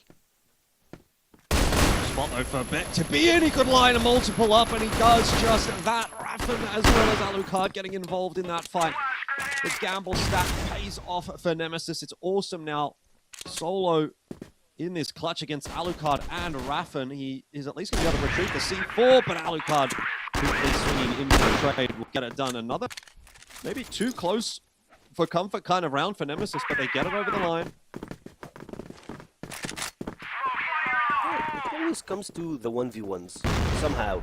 Like you see some trades taken in the B long, some movements that's coming from both sides, but at the end it's always a 1v1, and who got the balls to close it just takes the round. And for this one it looks like Depsy is going again for this running gun and might try to take some territory out of Swamp Gaming, but they change the pace, change the tempo, the plays. They are going through meta now. I believe they can shift the play to the A side, but here through the stairs will be another pick taken for them, and it's still a 3v3. Guys picking them apart. Traf will be taken down, and they got what they need. They go for the rotation. I believe some U2 will be used here in A, and they might just shift their attention to the B side.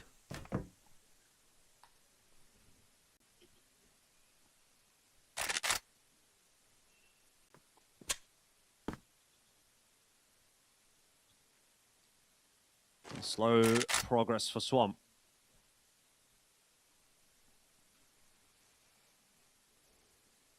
I don't want to be walking into the sightline of either of these TRGs and allowing this to go back to the 2v2. Open that door back up for Nemesis in this round. They might just do so, though, as Alucard is just kind of shoulder peeking on this line. It's only going to take him a quick shot to bring it back, and that one onto Jin. Forces that 2-on-2. Like I said, Dipsy's going to start to come across as well. Job's getting more difficult as we speak for Swamp. Kai's spotted out. The connection is not quite there. But with 30 seconds left on the clock, time is starting to become a bit of a factor here for Swamp. They're going to push their way forward. Dipsy not sure. They're on the right side. He eventually does get that info. Is it too little too late? Maybe not. Kai's is low, and Dipsy hits both shots anyway. So Nemesis clutch out another round. They are really not getting through these rounds easily. Swamp are making them work for it, but in the end, rounds are rounds. 3-1's the score. Yeah, it sounds like Swamp Gaming, they got it by their hands, but immediately you see Big shuts them down, and it all comes to a wonder that Swamp Gaming, I won't say they are an open book to Nemesis. I would say that Nemesis might be a little bit lucky to catch up some positions. You've seen a lot of fumbling coming out of them, but at least even with that fumble, they're finding their rounds, so a win is a win after all. And they are all coming again, trying to have some control over Hotel, but they will meet with a back here. Alucard is still on the front, so it won't be an easy take from Team Swamp Gaming. Taking 2 from Big. The third on Galaxy, fourth goes down, and another round goes to Nemesis. A bloodbath. Yeah, that's a little bit more like it, isn't it? Nemesis finally having themselves a clean round win. They've kind of been hunting for that throughout this entire season so far. Season, this match. Swamp have been really forcing the issue a little bit, but this time around it ends up being a bit easier for Nemesis. The immediate response, though, from Swamp is good, with Dipsy being taken down early on in the piece. So another potential tough one to try to negotiate here for Nemesis if they want to keep this streak of rounds on their side. Comics thinking about a push on Bridge. Elect's better off it. His timing probably not perfect if he did go for it, so I think it's a good choice to just slow this one down. See Swamp are waiting for that push. Here it comes actually from Nemesis, straight out of the free site. Comic gets himself the 1-for-1, but eventually does get traded back out by Awesome. Alucard has way too much to do to try to salvage that, so in the end, Nemesis forced to make the play, courtesy of Swamp, and in the end punished for it as well. Oh yeah, turns out good for them. Once they had this take multiple times, but it's not always going to the place that they're looking for. Swamp Gaming are going for the split. It's through the middle and 2 on the B side. Just trying to go for elbow here, but Comics is just spotting them the right place at the right time. That's not gonna be the case for Raph. And now Jin finds a really sketchy and a good flank here to drop a couple of kills. Dipsy is left alone in this position, but he got Alucard on the other side, so can they make it? The answer will be Jin picks one on the right, Dipsy will be taken out on the left. Another round goes for Swamp Gaming, and man, they're finding a way to turn everything around.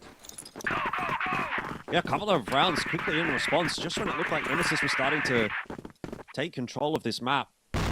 Swamp bite back, so keep an eye on things. I don't know, I mean, this Swamp team, I feel like, in a way, they are definitely never really coming into any of these games as the favorites, but I always feel like they're kind of a dangerous team. They have a lot of explosiveness, they have a lot of firepower when things are going right.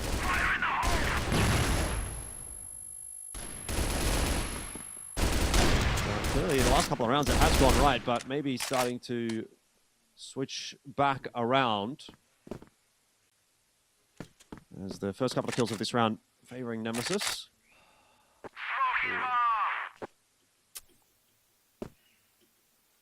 Good spots been taken from Nemesis here, but Awesome is actually hunting for a kill, trying to find an opening here in the middle. He might go through Comics. Got another door being spotted, and just like that, not even a bullet connecting to Comics. So Pans out for Nemesis here. Back gets some information. Knows where Jin's at. And waiting for the reinforcement. Maybe information in Kai's, but that's not gonna be the case. Taking Jin out, and it's a 4v1, and it looks like 4 and done. Like Kai's not doing anything. Maybe he can try to take one, but the other 3 will just pick him apart. Another round goes to Nemesis, and quite frankly, they are playing aggressive.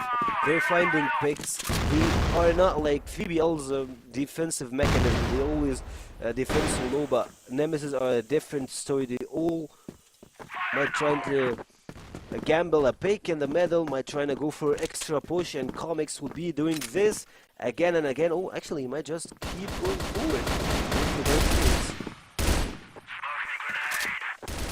Yeah, that doesn't pan out good. Right before, I was going to say, I think if Nemesis gets to 6, then that's probably a good enough half for them, but a 5-4 scoreline might start to bring Swamp back into the conversation again, depending on how that next half does start.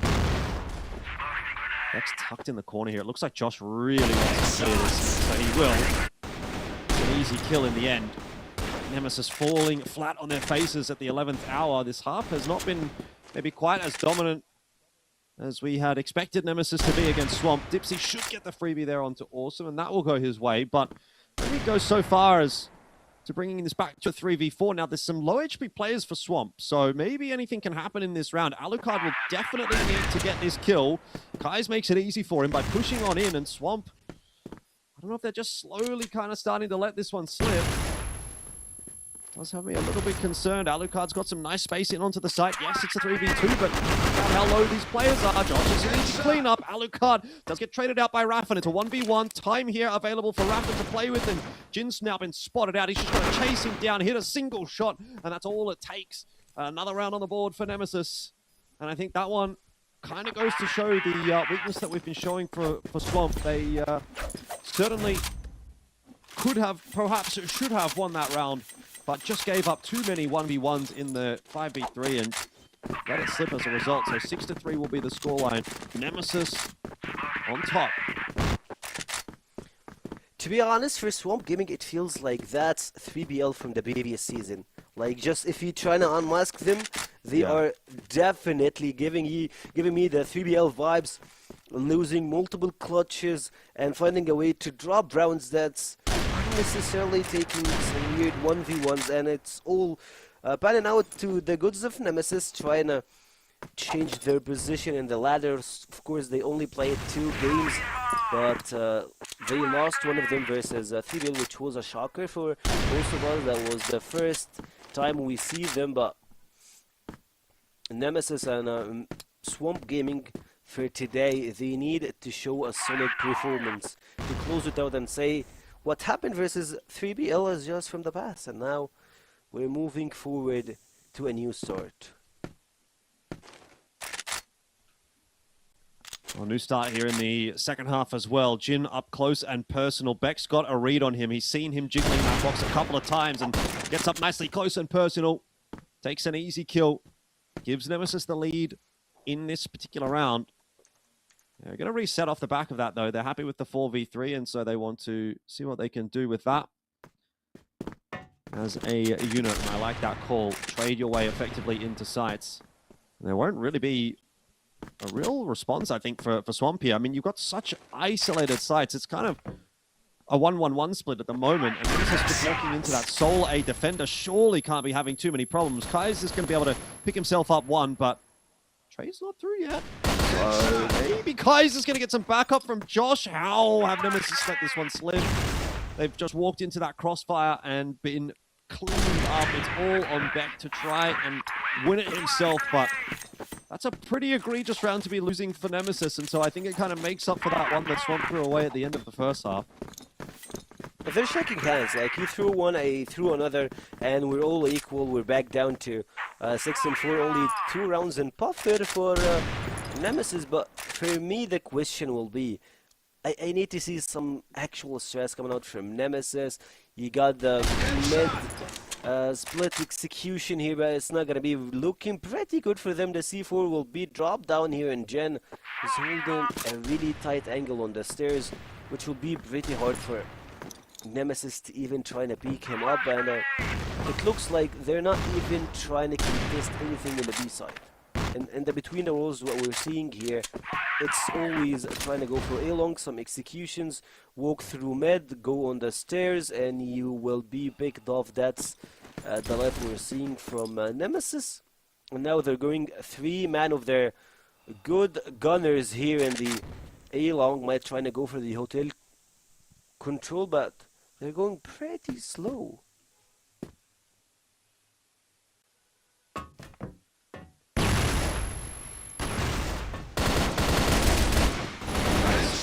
For the one. See that response coming back through from Nemesis, but like you say, it's maybe a little bit slow. C4 has been dropped. A-side has kind of been cleared, but Nemesis don't seem to be 100% aware of that at the moment. Looks like they will get that plant down in a second, courtesy of Beck. Like to see maybe Alucard get a bit active in this. It's a 2v3. You want to try to isolate a fight early. That's why he's pushed his way down long here. He's hoping for Jin to make the mistake.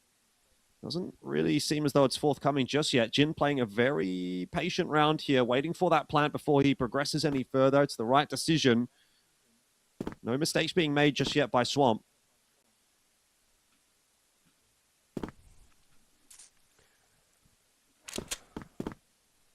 Only a second on the clock. They need to keep the ball rolling here. Imagine the old guard. They're calling for him. He's making some really good picks and saving his teammates, but the question he is, when he close this round up, and Jen will answer in just one sentence. It's yes. Changing weapons here for Beck in a 1v2 situation, but he's getting smooshed, one from the right, the other from the left. Can he close it out? And the answer will be pretty hard. Like, the answer is pretty hardly no. You just can't. You're picking one apart, the other one is just on your back end, closing you down and giving another one to Swamp Gaming, and the buffer is getting lesser, and it's tighter and tighter for Nemesis. They need to find the final pieces of the puzzle to close at least a round. After the first half, they didn't even get a one, and it looks like Swamp Gaming on the defensive side, they got a different hand of Nemesis here. Push, awesome. Being picked off here, guys. They know where he's at, so you pick the one on the ladder, and another one will be taken down from the left. Might get some connections here, but awesome picks too, and dies. Totally worth it for Swamp. Yeah, I mean, you can't be spacing like that. Swamp are still going to be able to shoot back. Awesome does a pretty good job of finding the double there. You're right in saying it seems like maybe Swamp have got the Nemesis number on this defense at the moment, though. Josh up in tower. Alucard's really having a look, but I don't know if he's seen him now. It's the tag on the leg, and Josh tries to fight. No hope in that one. So Nemesis look like they'll be claiming their first round of the half here. There's a little bit of a resurgence from Swamp, but it is coming to an end.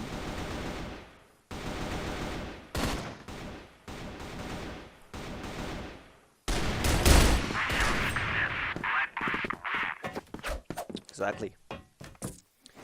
Another one, and a good round to Nemesis. To be honest, it didn't look that convenient to me. But like, at least they got one on the second half. They've been struggling so hard. Depsy, what a shot here.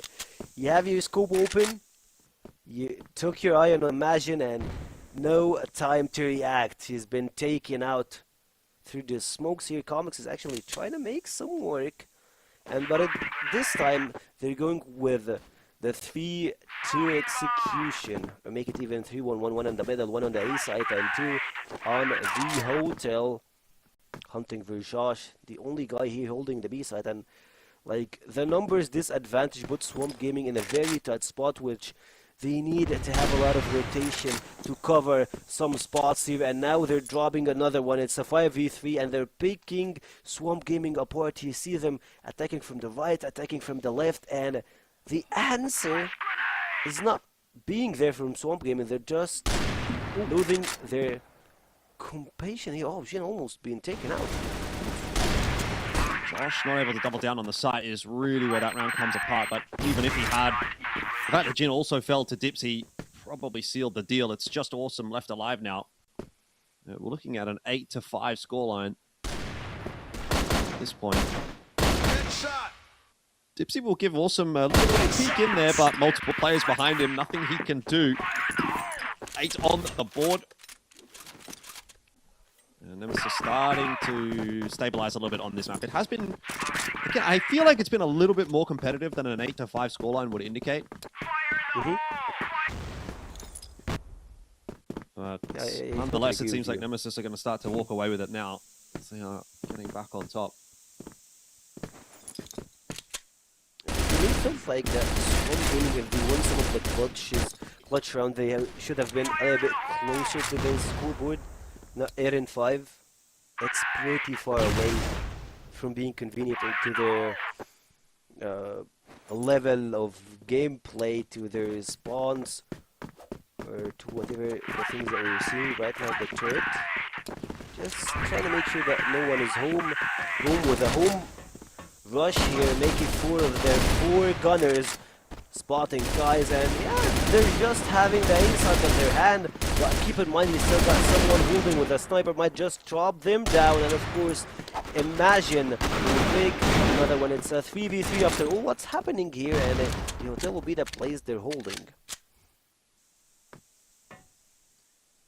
This is good enough as far as Nemesis are concerned. 3v3 with a post plan. It does favor the attackers. Raffen's up nice and close and personal, and he'll have Beck to sort of swing off of his contact if necessary. I do like that as a setup right now. Alucard just needing to be relied upon to hit the shot on the player coming through from mid, but I think this looks like a slam dunk for Nemesis. Raffen's going to go round the corner, takes the fight to Josh, wins it. Alucard will turn around. The off timing might get the better of him, but speaking of timing, with only 14 seconds left, I'm not sure that this is going to be salvageable for Swamp. They still need to find themselves a couple of kills, and they are just not forthcoming at all. So another round for Nemesis, and they are on map point. A pretty quick one. None of the teams actually took even attack. Both they're just doing what they have to do. They're losing time, and now it looks like Nemesis might be trying to go for a home run here, trying to end everything in a dry peak fashion. But okay, I love that they had a little bit of an opportunity. Still going for the back doors, going for the entry. Channel will be holding the left window alone. Imagine would be going for the trays, and now you need to slow down a little bit, but Alucard won't be doing that. They will close it out and claim the victory in the first map. Yeah, solid victory in the end as well. It was kind of looking a little bit back and forth, but once Nemesis sort of brought in that adaptation, they finished it off pretty comfortably in the end, 10-5. I don't think you can really be too disappointed about that as a scoreline.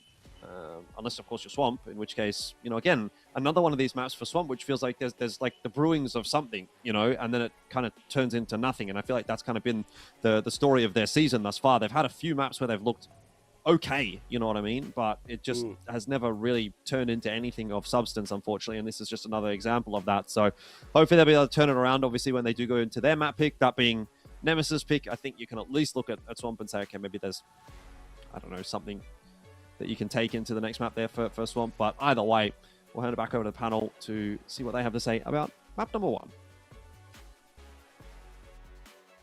Well, Songs of Life for sure, Alfish, but Penguin, I think we can both agree. That is business as usual. That is the expected result. Perhaps even a little bit more underwhelming from Swamp, because just as they were talking about in the game itself, they were given a lot of winnable positions. They just couldn't close out a lot of them.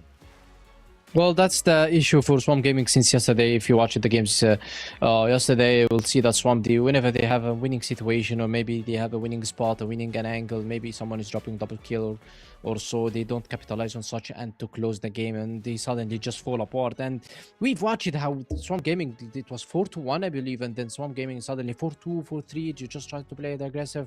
They started playing aggressive, started playing as a team, starting going for the trades, doing everything they can, and they're getting the score close back to 1 round differential only between both teams. But then suddenly they fall apart, and we've seen that Nemesis is just playing very, very, very fast, and they're not giving chances for Swamp Gaming to adapt. And by the way, Nemesis usually they play such play style versus the teams that they don't want to give them a space, because if they know if they're going to give Swamp space, I'm not going to say they're going to lose, but they're going to give a lot of headaches for themselves when Swamp is is how zombies having a space, because someone will just try to go get a pick, someone will try to just lurk, maybe they will throw a fake or something, and this is all the things that's gonna gives them headaches. And we've seen such performance and such playstyle versus 3BL in the playoffs, upper brackets. So now Swamp Gaming, they play the same, but it's Nemesis who mainly shut down them on their playstyle, and we've seen Dipsy in multiple clutch situations, and one of them is 1v2, and none of this is seen from the sides of Swamp Gaming.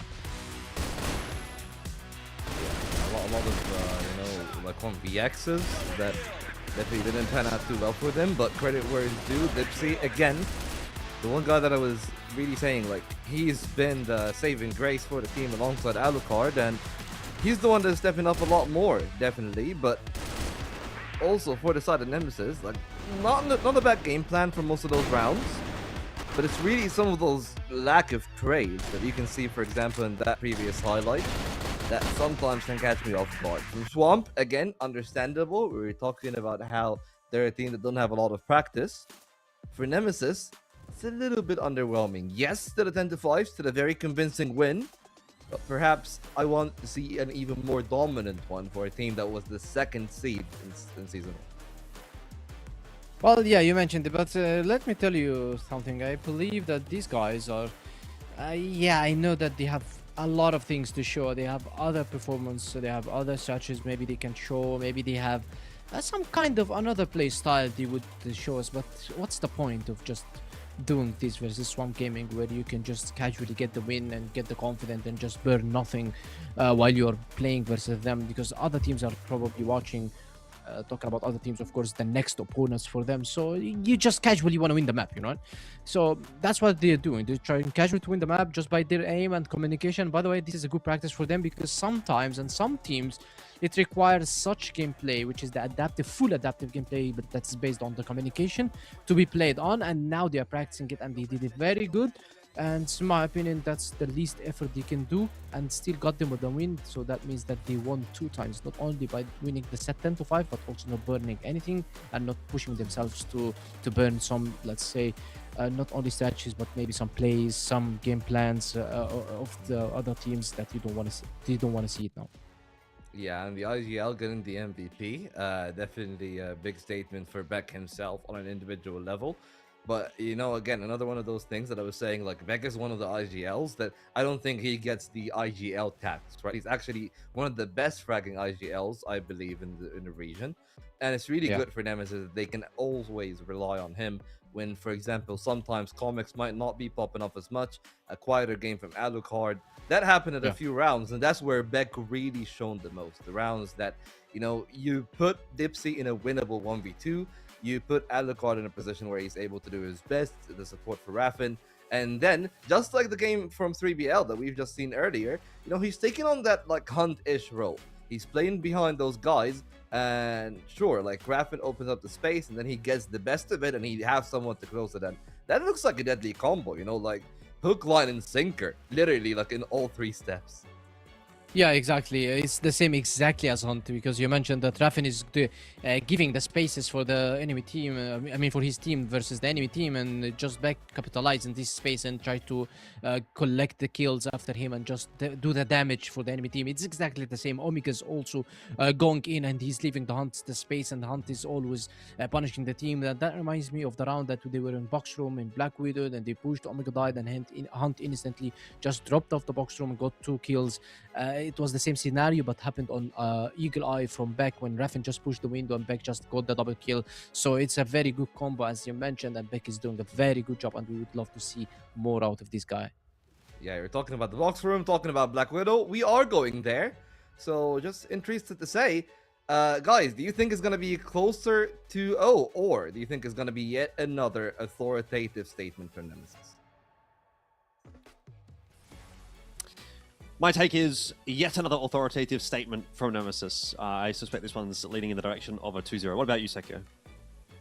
I'm going the same way you're going to. It looks that, or yeah, actually, I'm gonna stick to that opinion. Like it looks like that they find a way to just close rounds up when it feels that's pretty tight. The individual skill just comes up, and Nemesis just takes it home. That's for, of course, Nemesis. But the question for me will be: can they do it on NA servers? That's the only thing that will be having a huge question mark on. If they can, well, it's just 2-0 and you're going home making like, okay, we got another win and we're trying to get back on our path. But if they can't, we'll head to game 3 and we'll hit the home run and close it to 2-1 score. Yeah, I think there's a reasonable argument that, again, Swamp can kind of make this an interesting game. I don't know that there's a super reasonable argument to say that they should be able to actually win it. It just seems like there's a little bit too much quality there at the moment, I would say, for Nemesis. But I'm prepared to be proven wrong. I'd almost like to be proven wrong, because it seems as though everyone's just kind of writing this one off as a bit of a foregone conclusion. And, you know, that starts to get us into the territory of this Swamp team, you know, being in a similar kind of capacity to where they've been at for previous seasons, where they've just not been that interesting of a prospect, and kind of getting that kind of vibe out of them again this season. But maybe they can cause a bit of a ruckus here on Black Widow to change our minds a little bit. Maybe like Black Widow, they have some really good snipers, and of course they have the advantage of the ping. Will help them, of course, in the 1v1s and any dry peaks, anything that needs the individual skill level, they got it on their side. So hopefully we can find something out of them. But the thing is, it feels like Swamp Gaming is missing an important piece of the puzzle, which is Famous. After that guy left, it feels like Swamp Gaming are struggling way too hard in the West League. Yeah, they still got the NA qualifiers, which will help them, of course, to get through to the international events, but it would feel the same without Famous. You know where I'm coming from? It feels like Swamp Gaming are missing their leader. No, I kind of get it, but also I think Famous has not been having exactly the greatest of seasons right now either. So maybe it's you know, not necessarily as big of a deal if he was going to kind of bring that level regardless. That maybe wouldn't help Swamp all that much either way. But awesome, guys, TRGs are quite happy to get the proceedings underway. It took a little while this round, really taking its time for Nemesis. They certainly don't go anywhere too quickly in this one, but even then, they don't make it work at all. So, bit of a much of a muchness, really, as Dipsy finds himself alone here with 25 on the clock, and no chance at getting that C4 control, no chance really of making it down long, no chance really of doing anything in this round, actually. Situation, you just get a sniper from Kais, and first one goes to Swamp Gaming. I don't know, but like, does it feel it's bringing the same energy that we had on the previous game? I'm not sure, but it happened this, like, we have seen the same thing here. But we'll see. Alucard is taking some heads here, making a statement for him, but Imagine won't let it age well. And yeah, they're taking Nemesis apart, like you're picking some individual plays here from Swamp Gaming, seeing that already Nemesis got a hold of the A side, but at the same time, keep in mind you have Jen, the back room, just waiting, holding, hearing the steps and making the play. Some nades would be thrown at, but it won't be enough to make anything. Still, reinforcement are on the way. Might be coming here from Ed, but Comics will make sure that this one goes to bed. Raph, you just missed the target on your right. Exactly, that's it. He slipped on it for a bit, but they got the numbers advantage after they were in a 4v2 situation, 4v3, situation. Now they got all three together. Awesome, pretty low. Imagine is hunting for some picks. Will take one, but it's a 2v1. Can he take it? Well, the answer is no. Not even time to make it. 3 seconds on the clock. You got all of them, but no time to get the defuse. Yeah, an unfortunate one, obviously, for Swamp, but those are the kinds of rounds that you sort of can't really be letting slip in a way. Seen a few of those where Swamp have had the advantage, or they've looked like they could close a round out, and they just kind of let it fall by the wayside. And you think, okay, well, you know, you let that happen too many times, Nemesis are going to build that momentum back up and just win the game. And that's the first of potentially many that they will be able to get away with. And Nemesis proving to be a little bit quicker in through mid. Comics takes that fight onto Jin. Box room pressure already on as well. Guys hoping to try and do something about it, just gets deleted as well. This round is a bit of a nothing round, actually, for Swamp at the end. They barely even had the chance to contest.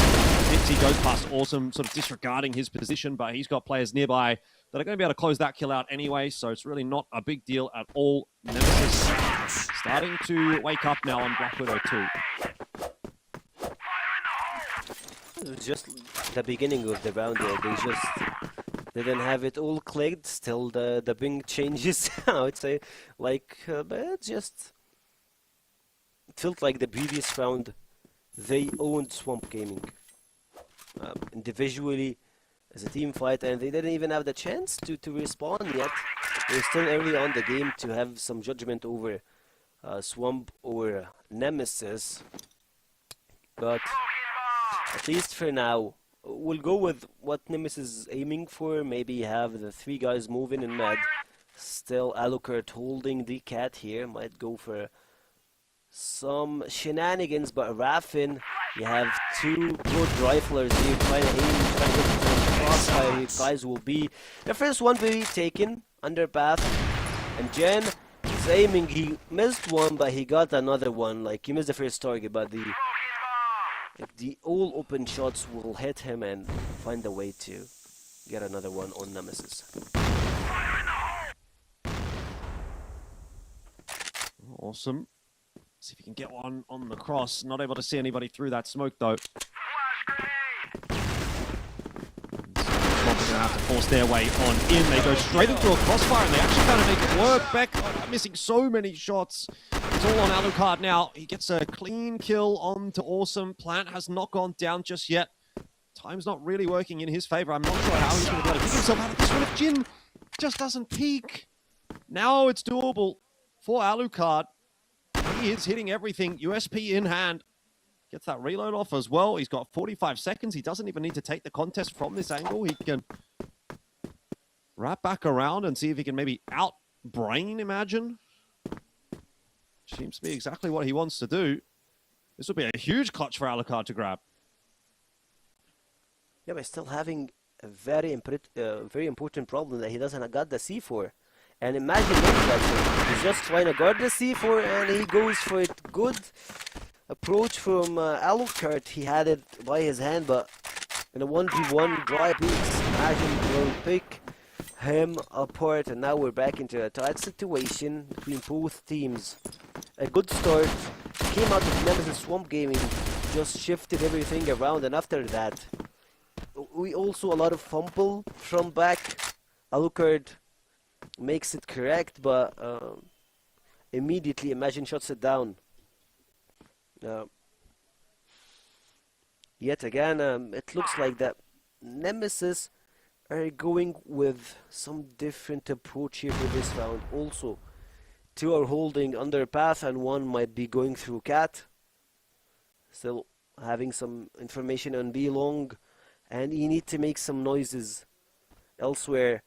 Swamp Gaming will be finding the perfect shots on you.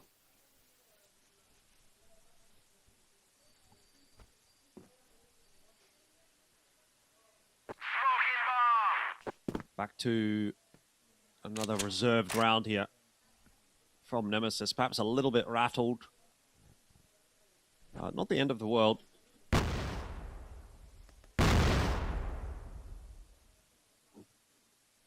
Try themselves a hit into the box room, which Jin is watching for. He'll throw a couple of cursory bullets in their direction, then fully back off. Swamper happy to play completely for the retake here, which is a bold choice to allowing 5 Nemesis players into the site. They're going to get whatever post plant they want, and you're going to try and retake this site. I can't imagine this is going to be easy. I believe we'll have a lot of action here still. Like, look at the Ryukin. They got a lot of nades they can just be thrown at the backside. Trying to aim for it. It's also, the smokes will be used by Comics. He was holding a really good angle. Drops one. The second might be hitting here, but it's not going to be that way.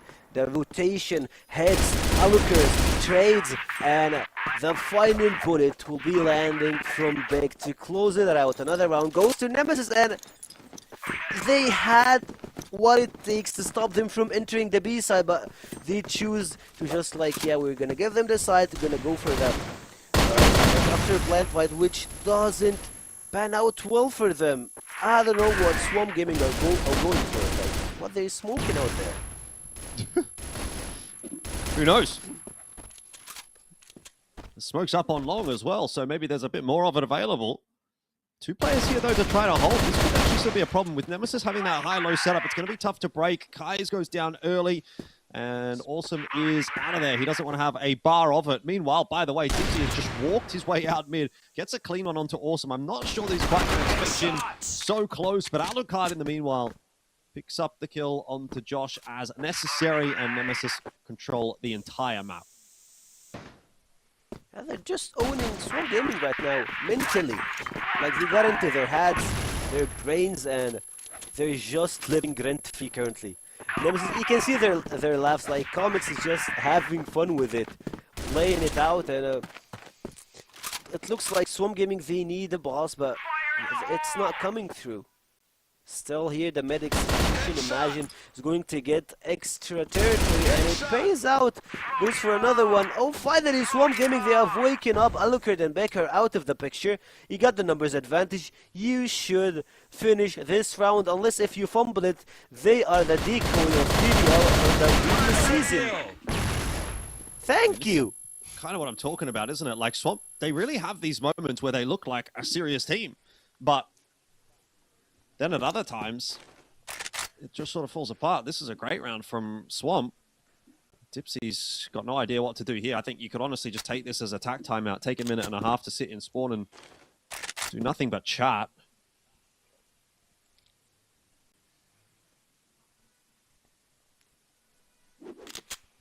He probably won't do it. Well, he's going to have a little bit of a look, but he's not going super quickly, you know, so he's going to give them a bit of time. There's a decent kill onto Imagine. He's not really looking to win this round, though. He doesn't even have the C4, so all good. Swamp will pick it up. Bit of time there for Nemesis to try and chat and see if they can adapt to things here. Still a chance at grabbing these last 2 rounds in the half for both of these 2 teams. A 6-3 or a 5-4 scoreline is what's possible. Nemesis would love to get 6. Swamp are being a bit of a headache, similar to what we saw in the first half of that opening map on Eagle Eye, but it was the second half where things really blew out, and that's kind of my concern here for Swamp. I'd really like to see, for their sake at least, that they get to 5. Yeah, they still got it in their hands. 3 more rounds. They can even actually shift the rhythm, shift everything to their side, but it all comes out to this round. We'll see. Still having some decent setup here. Couple of players in A, couple in B, and you still have Awesome holding the mid way here. Only one sniper will be holding the push here that we might be seeing from the entry, and those situation guys will be holding the angle, but is still holding the trigger, waiting for any information here. But Nemesis will go in, finds the first, second, might go for the third, but Debs goes for the trade. Kai is still gonna be the hero here, the man that Papers will be unforgetting. Guys with the quad close it out for Swamp Gaming, and you see, in a blink of an eye, everything shifts around. It feels like it's super chaotic between those 2 teams. It is. I mean, it always is really when Swamp's involved. I feel like they are just a team that oftentimes kind of brings other teams down to their level. They play a messy style, and oftentimes they do get away with it enough to make for a competitive map, but not necessarily enough for like a competitive series as a whole. So we'll see how things do go. Obviously, they're making this map look competitive right now, but the series still kind of, jury's kind of out.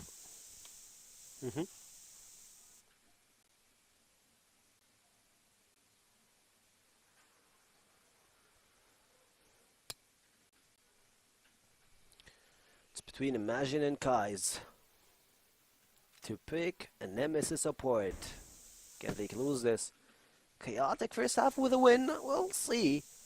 The answer might be in the hands of Nemesis now.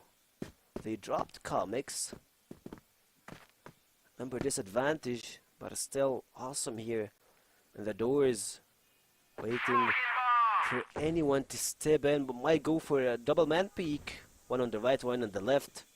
But Awesome will be holding this side. Goes for the aggressive play, waiting for some information, and he does take Alucard down. Beck will try to trade, but Jen will give them the numbers advantage, and it's in a 4v2 situation, which unnecessarily means that Swamp Gaming got it, but when you have Imagine awake, when you have Josh, when you have the snipers intact, you know that Swamp Gaming will shift this round to round, and quite frankly, after this hard start, they get the advantage at the end of the first half. Yeah, which is kind of good to see. I mean, Swamp, it's their map pick, right? You want to be seeing them put up a competitive scoreline here, and they have done that already in this first half. It's just a question of whether or not they can maintain it over the course of the map. I think we probably would have sort of looked at the first half of Eagle Eye and said maybe there was something in that as well, and then it kind of turned into a bit more of a one-sided map. So it's 5-4. It's a job well done in the first half, but it's not a job done just yet for the map. And quite intrigued to see what things are going to look like now that Nemesis do go over onto the defense. And Swamp are the ones that are obviously in charge of dictating how this plays out. A bit of a faster start in the round. Getting themselves up, set up outside of the box room. But not pushing the issue in there early on in the piece just yet.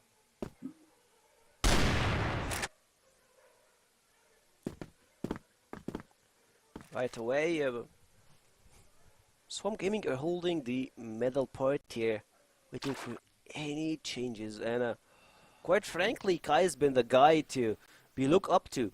He did the quad kill in the 4th round that got Swamp Gaming. He's always here helping his teammates, and of course, he was one of the key members to help Swamp Gaming reach this situation, so all eyes on him.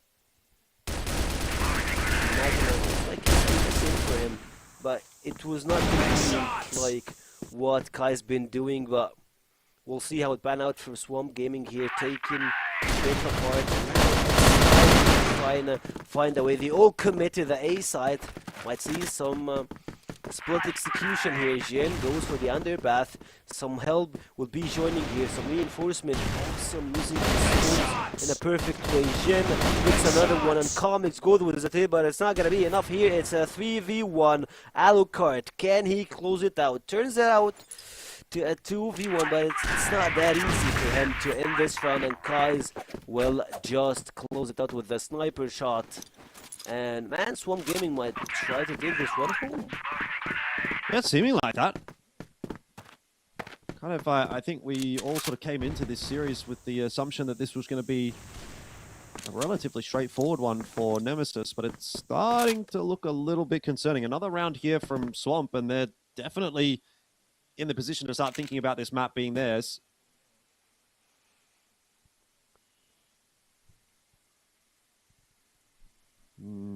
Nemesis, we're hoping that that is not going to come to pass and that they can at least kind of keep themselves close with the scoreline that Swamp have got, if not overtake it shortly.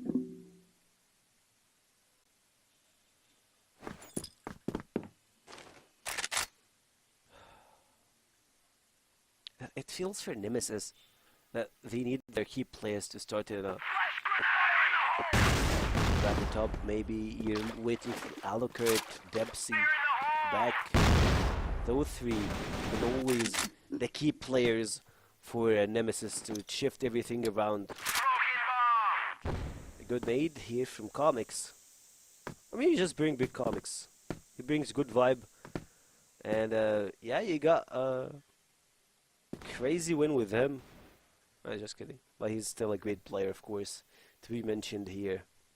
But we'll see how things pan out for Nemesis, since they're still holding a couple players in A, couple in B, but the raw play is coming from Swamp Gaming, trying to shut down Nemesis, and it's playing out here way too good. Alucard and Raph are the only guys left here. I'm sorry, make it Raph only, and he's gonna be the final one to die. Kais is picking Nemesis apart, and they need to take this balls. Exactly, they can't wait another round. Nemesis are not in their right mindset here when they are on the defensive side.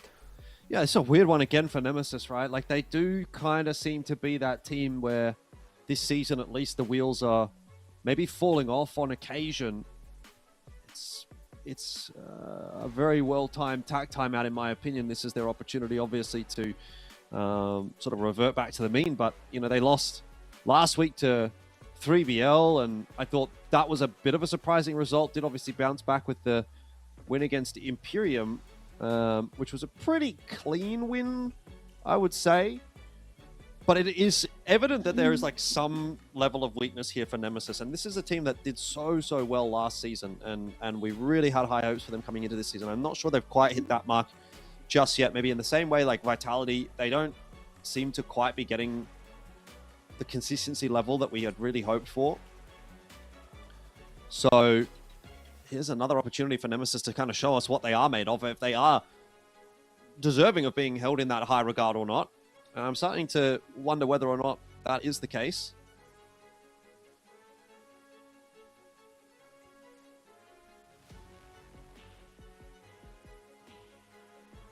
Feels like they're even shocked of their own results here.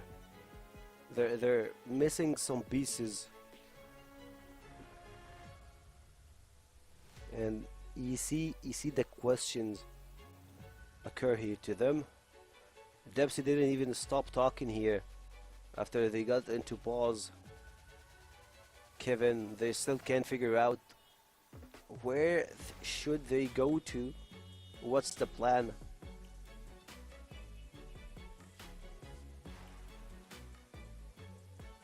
Only times will carry the answer.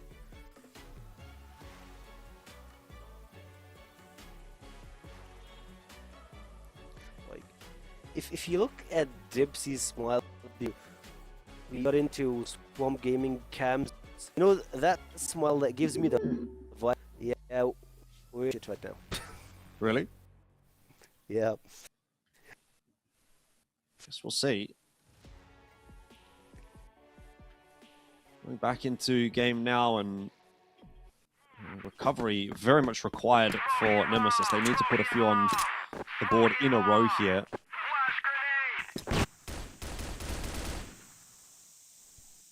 They've just not had any success on this defense at all, which is kind of surprising. You know, you got a player like Alucard there with the TRG. You feel like he should be able to have a pretty significant impact in a lot of these rounds, but hasn't really been able to get involved just yet. Awesome. Oh, it's the timing onto Raffen. That's the opening pick again for Swamp. So Nemesis really, as you say, they are in deep trouble at the moment.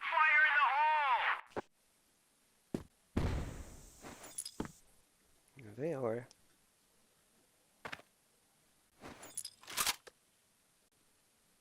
That might just not be their map.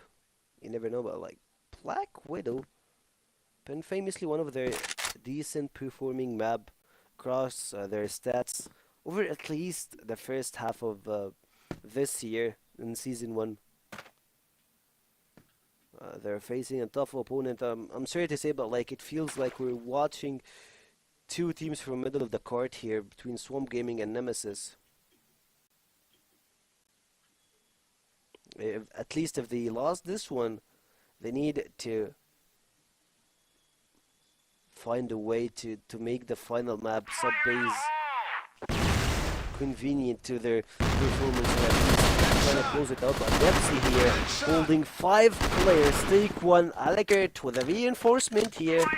Help his teammates. He still needs to bring some sniper shots, trying to close it out. It's a 3v3, but they're all separated, but no one can even close it out with all of those angles. Nemesis, they got it on the right foot now. They need to close it down. 25 seconds on the clock. Need to make a move. Comics drops one. Now you go with the execution. Alucard uses the smoke to his side, and now goes for the boost. It's Josh versus the entire world trying to trace it down, but the time is not on their side. Alucard, they're just gunning him. Alucard goes for the 1v1 back with a defuse. They close it out perfectly, and another one with Nemesis. It was chaotic, but it's worth it to watch. 7-5. I mean, it's a tentative round, isn't it, from Nemesis? It doesn't look like they're getting through them easily, but it is kind of nice at least that they're able to pick one up and maybe bolster some of that momentum and confidence again in this map. They were able to do that from a 4-on-5 deficit as well, so I suppose you've got to give some credit for that too. But just another round waiting for them. It seems like every round that they go into right now is a little bit fraught with danger.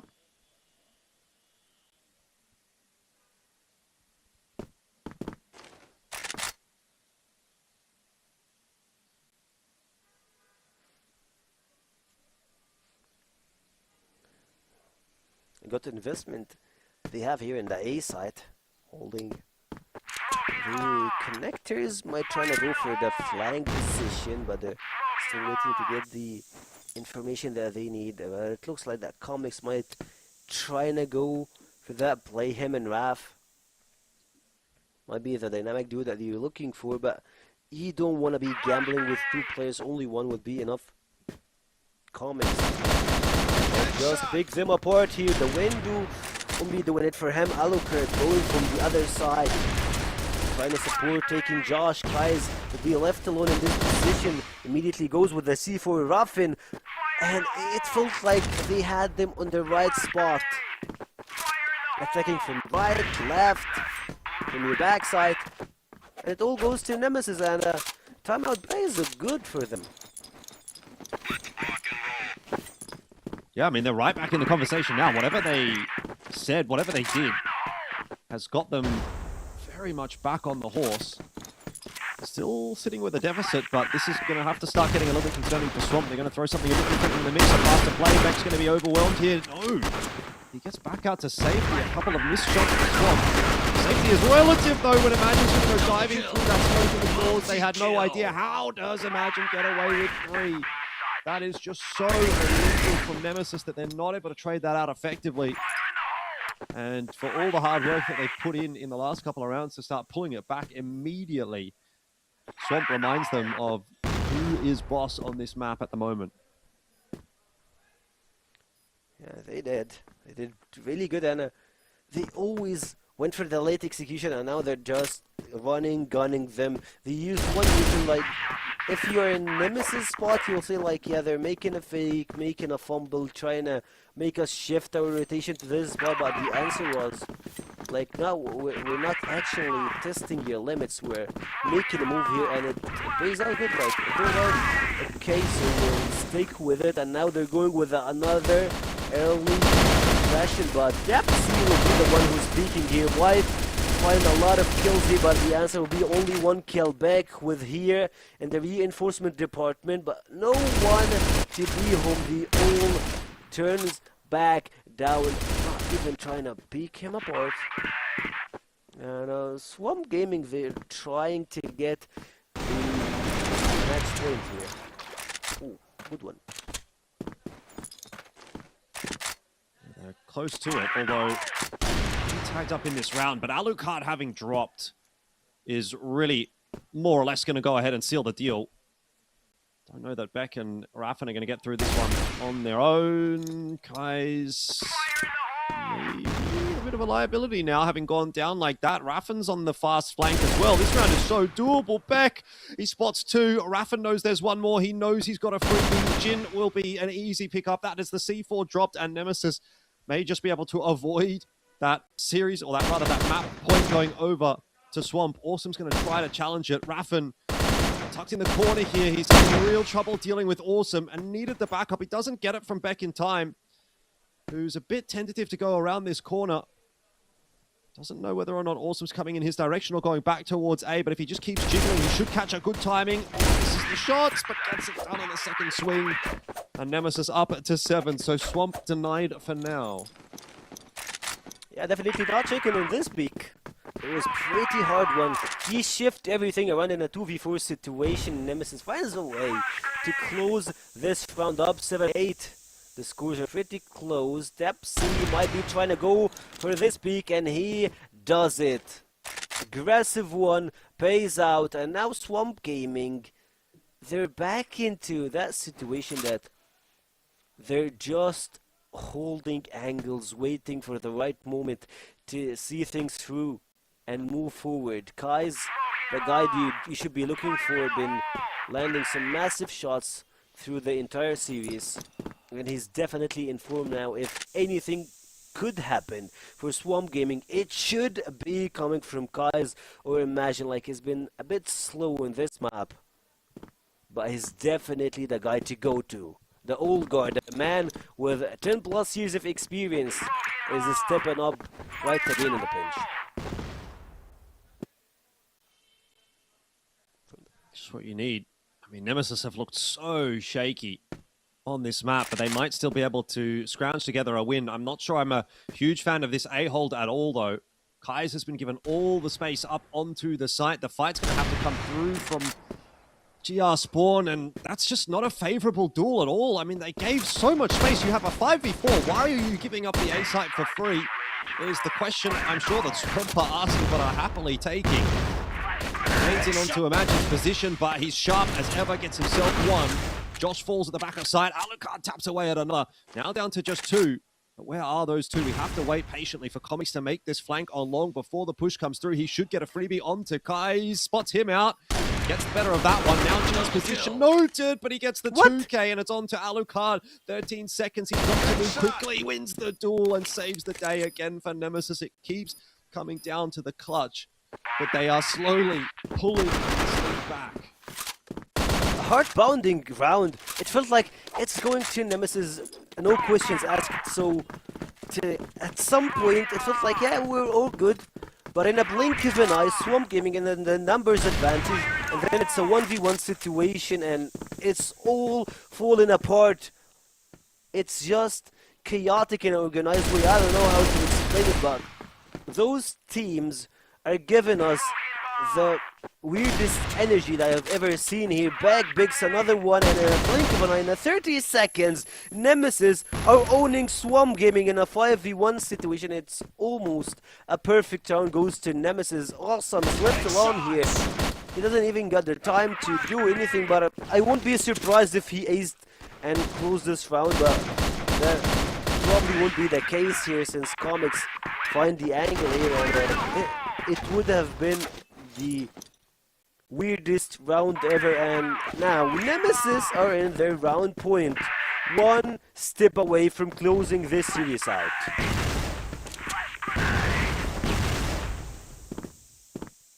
Yeah, this is a wild change in conditions. Dipsy only going to be good for the 1-for-1 trade. It's actually Nemesis that come off worse for it.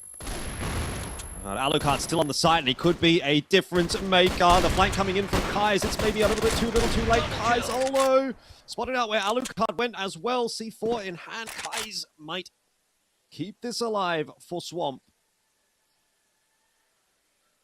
They just neglected that short position. He will be given the plan. Alucard's on the long flank. He's going all the way to B. He's actually kind of played himself a little bit here because Kai's just rushes the plan, and now time's working against Alucard. Kai's is kind of headed in that direction, but sets himself up underneath bridge, and Alucard is going to have no idea that he is there. 22 seconds. He's going to try and tap that C4, I imagine, to draw out a peek. He'll take a little bit more time before he does so. Still looking for Kai's. Found him, spotted him, and gets the better of him. Another clutch for Alucard, and he lets out a big roar as he picks that one up. You can see that is a big win for Nemesis, and they do take the 10-8, and it is largely thanks to Alucard for a couple of really big clutches at the back end of that map. That was certainly not looking like it was going to be doable for Nemesis, but at a certain point, they just turned it on and kind of walk away with, I mean, what amounts to be almost a solid win. Like, they just put together, like, what, 4 rounds or something in a row, and they didn't seem like they were going to lose those rounds either. So, yeah, I mean, it still raises a few questions for me, obviously, with how that was so close for Nemesis, but job done. You take it, you go into tomorrow, and, you know, you see if you can improve upon it. How crazy could it be from a 3v2, like a 4v2 situation, to a 1v1 multiple times over again? It's just a gamble between gaming and Nemesis. and sometimes it goes left. But at the end, I will say that it's oh. All right, well, apparently Sekio is having a bit of trouble. I'm not sure if we are ready to go to the panel just yet. I think we'll just give it a second. All right, we are, apparently. So let's go over to the panel and see what they have to say about that one. Well, we may not have heard from him just now, but he pretty much said something that I feel like is spot on, Sekio, that this swamp, especially on this map, felt like last season's 3BL, right? Like dangerous riflers, an opper or sniper that is really doing his part, and unfortunately for them, You can't just close couldn't the game. really close out any of the clutches, right? Like that's the element that perhaps is gonna ail them the most. It has ailed them against Anubis, and it has reared this ugly head again. Well, exactly. You just said a very good example of Strong Gaming's performance today, especially on map 2, because map 1 was not that much close. Although they were close on some clutch situations, but they couldn't close it. But looking at the second map, it was 10-8. We are talking about Black Widow, the pick of their own, and also they are playing on their let's say on the servers, on the North American servers, so they should be more favored coming up to this map. However, they are facing Nemesis as well. Nemesis has a lot of I say tough situations, and we've seen their tactical post game, and I feel that their tactical timeout just saved him. Otherwise, I would see that Swamp Gaming would just steamrolled the game and have won it maybe 10-7, 10-6. But the tactical push just calmed down Swamp Gaming a bit, and Nemesis started adapting for some time and started stacking onto the B side. And yes, also as Elfish said, without Alucard multiple clutches, it wouldn't have been a win for Nemesis. Maybe it would have been a win for Swamp Gaming, or at the least they would have just been playing the overtime right now. But Alucard, he took the HK, he clutched, he took the USP, he clutched, with his TRG, he clutched. In a 2v4 situation, he double kills with the TRG. That's usually a star performance coming out from Alucard. Well played by him. Also, Beckley had a solid performance on the first map and the second map as well. So I would also give him a credits for having such a blast on these two maps. Yeah, and that really is the thing that made it the most interesting for me, is that not just did he clutch with the pistol, which is what we always expect out of Alucard, it really was a lot of him getting the rifle, playing the game, I guess, in his own fashion, right? Like that very last round in the clutch. Many players would just hang around towards long, stay passive for a little bit, then push again. He took the very long route. Not only did he go back and instantly run into Catwalk, he took his sweet time with it. And that did actually catch Swamp off guard. And credit to both Jin and Kai's. Both of them had a great game, but unfortunately for them, as we've seen, Alucard with a great game from his side, but really, I want to highlight Beck here, because Beck has absolutely pulled his team out of a rut. Maybe a couple of big rounds from Alucard, and Comics and Dipsy had their moments, but I always felt like Beck was there in the midst of the heat, and that was the most important part. But for the MVP, I would have actually given it to Kai, even on the loss, but since we usually give it to the winner, it's gonna be Alucard. Yeah, exactly. And Alucard is a sniper. This guy is no way to be a rifle. So, however, he showed some rifle skills today, and he delivered. Probably they just admired his rifle skills, so that's why this time he is a rifle. However, Alucard is one of the best snipers, and he's the guy that you rely on, especially when it comes to such games.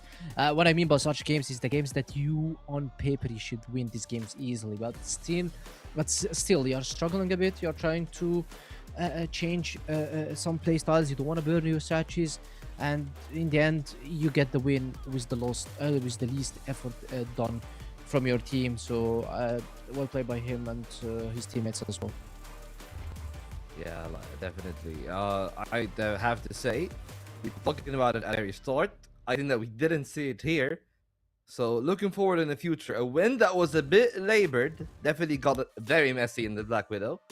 But where does that leave us with Nemesis? Let's talk about Swamp a little bit later. But Nemesis, with the result now 2-1, where does that put them with 3BL dead on their tails right now? Because, we're talking about TEC, Vitality, them and 3BL being the top 4. How does that actually shake out the standings? Well, it's all about both teams playing versus TES or Titan Esports, because if 3BL wins Titan Esports and Nemesis wins Titan Esports, 3BL would get the better of Nemesis and we will probably be placed above Nemesis. But if Nemesis wins Titan Esports and then 3BL they lose to Titan Esports, so it probably the wins can go, or maybe the set difference, depends of course, can go to Nemesis. However, I believe that it's also head to head, so it's all about that 3BL they need to claim their 2 wins in order to place as a second, no matter what, who's gonna perform what, because Nemesis already has 1 win, I mean 1 lose, PS has 2, unKnights already have 3, so no one is competing on the 2nd or 3rd place except Nemesis and 3BL in my opinion right now. Yeah, absolutely. And you know what? Deserved MVP for Alucard throughout the series. He's been impactful. Sure, maybe haven't topped the chart on the Eagle Eye, but he still had his moments, and he had a lot of moments in here. Well deserved for them. And well, now we can probably, I guess, discuss this a little bit more, because for the side of Nemesis, this, you know, it's an ugly win, but I feel like it's a good thing for them. Maybe not the best win in the world, but it's a win that proves that they definitely are still there at the very top. Because if it was unKnights, as we have just seen previously, they would have lost it. They did lose it, and it really cannot happen to a team like Nemesis. And they show that even on their off day, they are still able to win against the team. Well, I like the term an ugly win, because it's the win that you showed nothing to your enemy team. However, you struggled. You didn't have a casual win, because we've seen 3BL they're having casual win, but I'm pretty sure that 3BL are not like the high. Of course, they have some strategies to show on the playoffs, but they're like showing 60% or 70% of their strategies, unlike Nemesis, who showed maybe 20-30% of their strategies today.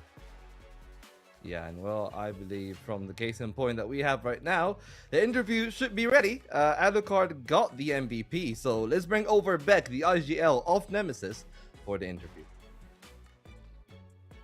Well, hello Beck, first of all, congratulations on the win. As we were discussing, a pretty difficult win for you guys, so the only question that I have, like, what actually went wrong with the Black Widow? Because it almost felt like you were gonna lose it, but the timeout brought it back. Thank you so much for congratulating us. What went wrong on Black Widow is a pink. I was shooting and it was no wreck. So Penguin knows what it means. And my Yeah, coach exactly. my coach just took pause. He said we are doing everything okay, just the server is unplayable. Just let's refresh and maybe, like, he didn't say do this, he just said like the server is just unplayable because many times I headshot enemy and he can't see that I'm shooting and it's not ragging. So what went wrong? It was like pink. This Yeah, all exactly. I can say. That's the struggle for the North American servers. I usually say that even though when Swamp Gaming are playing versus Vitality, they also struggle. So I understand, I totally understand back on such point that the ping sometimes just destroys you, and sometimes there are some strategies that you can't show when you are playing because you can't just throw a flash and push. That's not happening on the North It's American not going servers. out of your hand, like the utility is Yeah, not going out yeah, of your yeah, exactly. Okay, I have one question for you. How significant is the win for you and your momentum for your teammates, especially that you guys gonna have to prepare for the rest of phase 1, and how also is gonna impact your confidence on the next games? I mean, for us, we are right now not really expecting to win this. Of course, we go one by one match.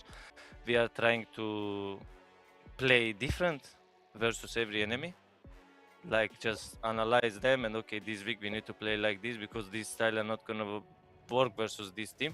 So this win also was important for us, and this was something like we work on it. Only problem was NA server. Just like I want to talk about 3BL match, the kids are like really individually bad. They are shooting good, I respect them. And you know, like they start with better hype to them and we couldn't counter us, but that's what make us lose 3BL, and the rest of the map we are just like planning to prepare good as individually as a game plan with my coach, and this is our goal for the season. Yeah, well, you individually actually popped off for that one. And speaking of the rest of the season, I just want to bring it over to the next game against Anubis.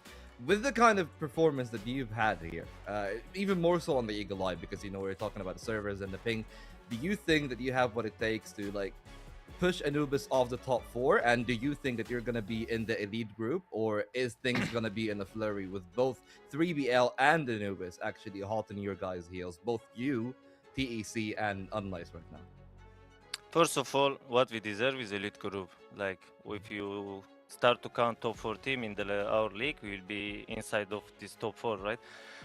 And about Anubis, this is the team we feel a bit sometimes comfortable, really comfortable, and sometimes really uncomfortable because of their double sniper. You know, if the things are going well for them, you trust me, it's like you feel so bad to play It's versus hell. them. It's so hard to play Yeah. with double sniper. But yeah. when the things are not going well also for them, like they gonna feel so bad. But about Anubis, this is like the team we are feeling comfortable most of the time. I think we can prepare well and outplay them and maybe shoot better. And this is all I can say about Anubis. Yeah, well, thank you so much for that one. Do you have any closing thoughts before we finish off the interview? Anything you want to say that is within the bounds so you don't get fined for now? No, all good. Okay, that's great. Thank you so much, Beck, and looking forward to Congrats, seeing man. more of you guys tomorrow. Thank you so Congratulations much. on the win again, and have a great evening. Thank you guys. Take it easy. Bye bye. Well, that was good. He wanted to interview, mention 3BL. Yeah, he Yeah, wanted he- to highlight 3BL. I was about to because talk about that, yeah. He didn't have time to talk about it. He lost the game after, I believe. He won the game after. And he didn't have interview. Now he won the game and he has an interview.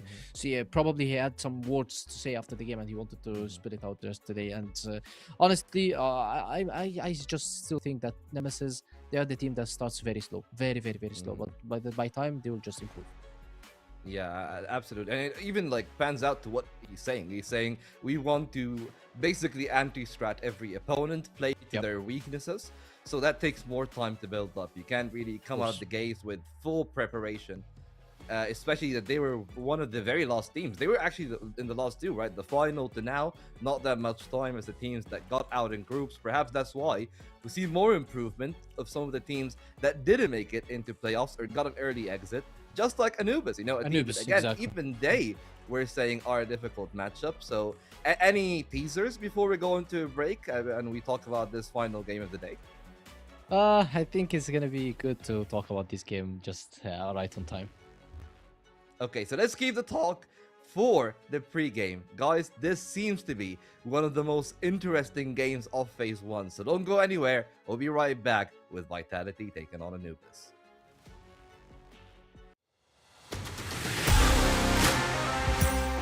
Have a lot of info to work with, but they have got to be careful not to get caught off guard. Here you can see a nice nade kill goes their way, but Hunt on the flank, able to get 2 big kills.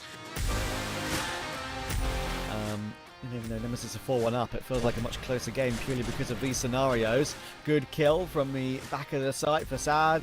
Ducking and diving, now Dipsy in an awkward position. Does find one. Trade isn't quick enough though. Gives Dipsy a chance. He's going to run him down. More than enough time for that defuse.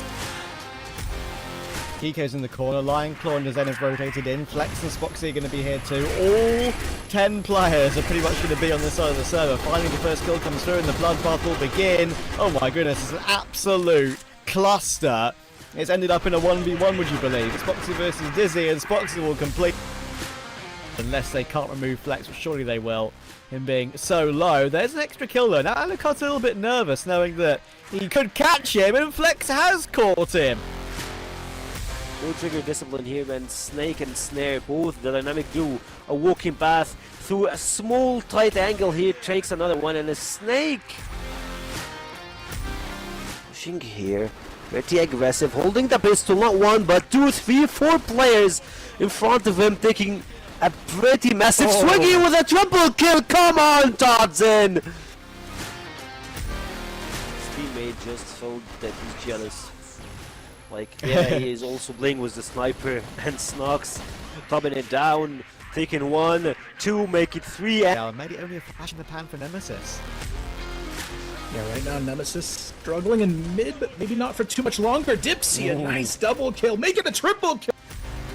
Someone holds the stairs and the other guy is just using the smokes or having his back down. Speaking of having your back, Horus doesn't need anyone to support him. Slayer is here of the group. LSN just grabs 1, 2 and make it 3 to clutch the round in a 1v3 fashion. Okay, minute to go now. Coming down the stairs, lots of noise. Big holds on for 2 though. That's a brilliant job from him and a bit of flash support at the end. A lovely third, there's a fourth. He is farming right now.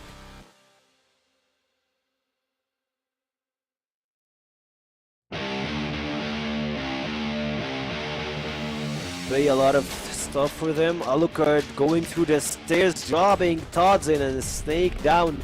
It's left to 1v1. He's pretty low in HP, trying to defuse him, but he goes for the fake.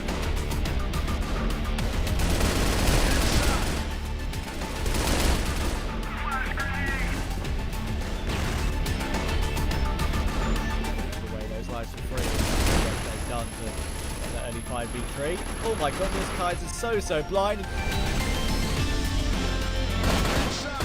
Double kill.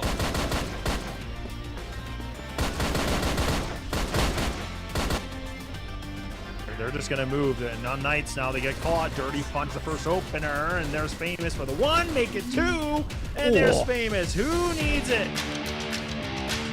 These players now swing. Dirty's gone. His head's removed. He gets a fresh haircut, but now Doom. What do you have in store for us? And it is a double. Can he find this triple? It's labored.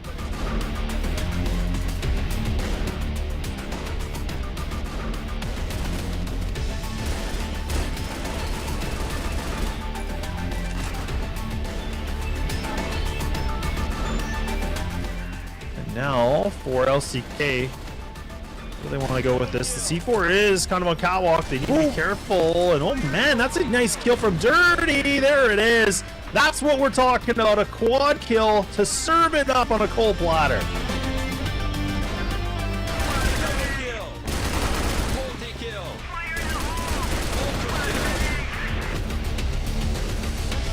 See if Omega can double down here. He's going to have to. He gets Jaguar. He knows there's more. See, this is what I'm talking about. Omega just gets 4. Really tucking the tail, knife out. There we go. Oh my god.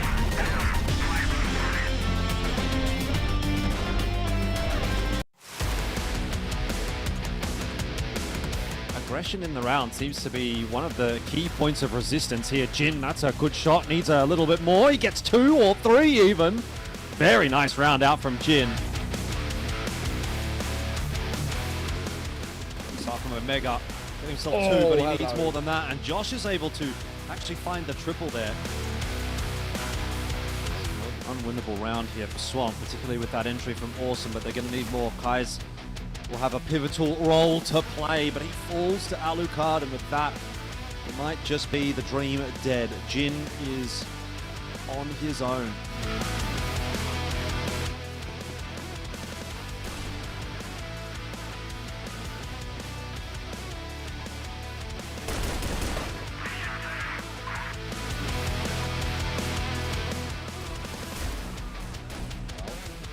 Oh, okay. It's an absolute massacre coming through. Pistol pulled out.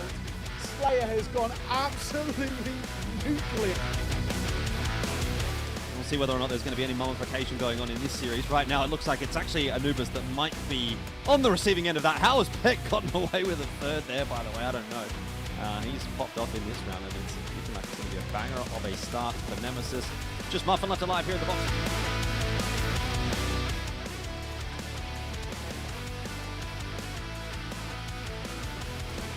Feels a little dicey. Diving in. It's pretty low. Put that C4 down, which is huge. He's going to try and make a move here as he goes on the corner. Nice find from him, and a second. The pistol pulled out. That is 2 really quick kills and making another. He's on for an absolute clip here. Exactly what he is doing, but he's done it so late in the round that he might actually get the timing right. Anubis, oh, I have no idea. Doom's going to go down as well. Somehow Omega has threaded the needle and given 3BL a chance in this round. And all in the meanwhile, Gano is on the other side of the map. This is ridiculous. exposed by Spoxy already. That might make them not check him in the corner, but he's been seen now, that's for sure. And Famous will just about survive behind the boxes. Warbang frags will come through from Lionclaw. Gets a second on Famous after all that damage he's done, and it's a great round from Lionclaw to start us off here. Alright. Can it actually happen?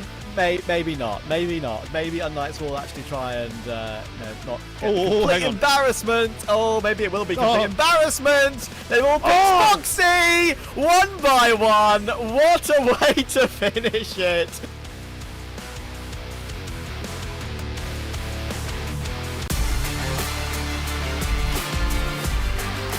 Does Anubis actually clear this, I should say, because if they don't, this is an opportunity for Frapsy to find himself a heroic play that's very much needed. Muffin does spot it, but he doesn't do a good job clearing it, so now Frapsy finds himself 2. Oh, why not make it a 3rd? They threw double nades on there. I mean, he'd be a dead man. He actually swings this. Wow, he swings this so wide. I thought he would have saw them. Oh, how does he get away with that? How does that even work?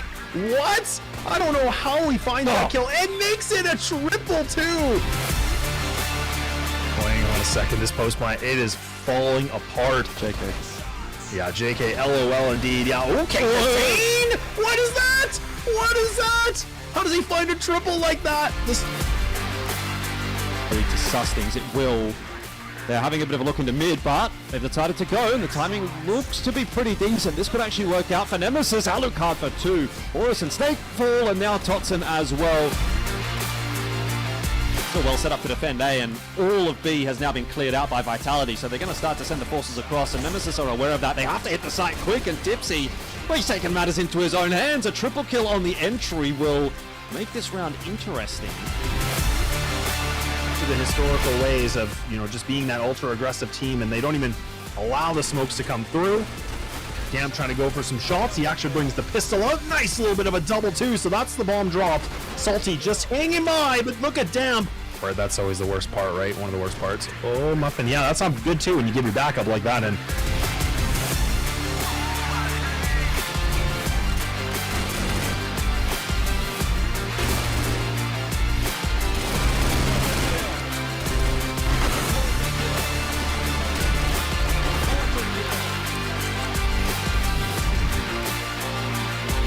much see everything. That kill onto Dirty will alert some attentions. Damp and Frapsy, finally some kills here for them.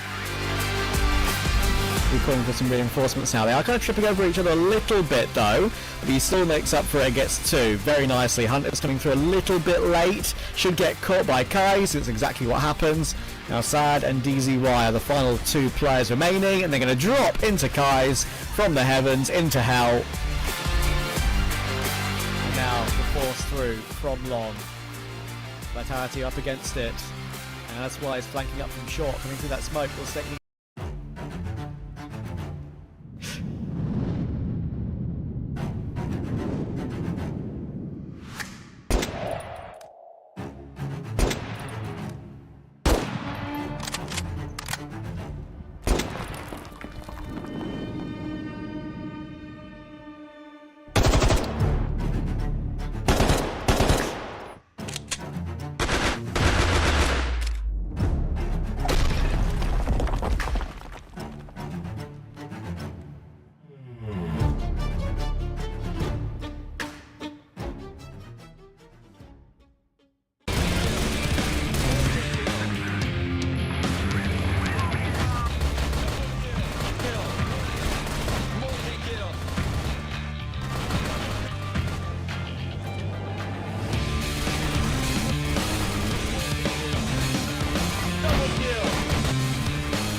We just heard from Beck before the break. He was talking about the interview. Apparently, we already have an amendment to that, so I'm gonna let Penguin have the honors to add to what he has said for an additional clarification.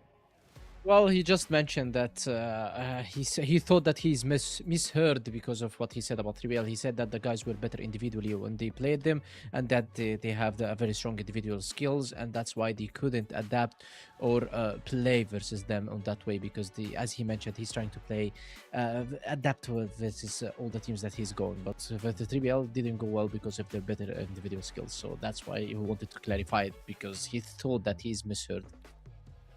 Yeah, okay, so respect for 3BL. He also gave a lot of kudos to Anubis, especially their double sniper setup. A double sniper setup that we have seen, at least on the new compound, didn't go so well, but on the other maps, Muffin definitely have had his own bit of impact. And you know, if we're speaking of impact, I believe that this is a team that has got no other introduction needed.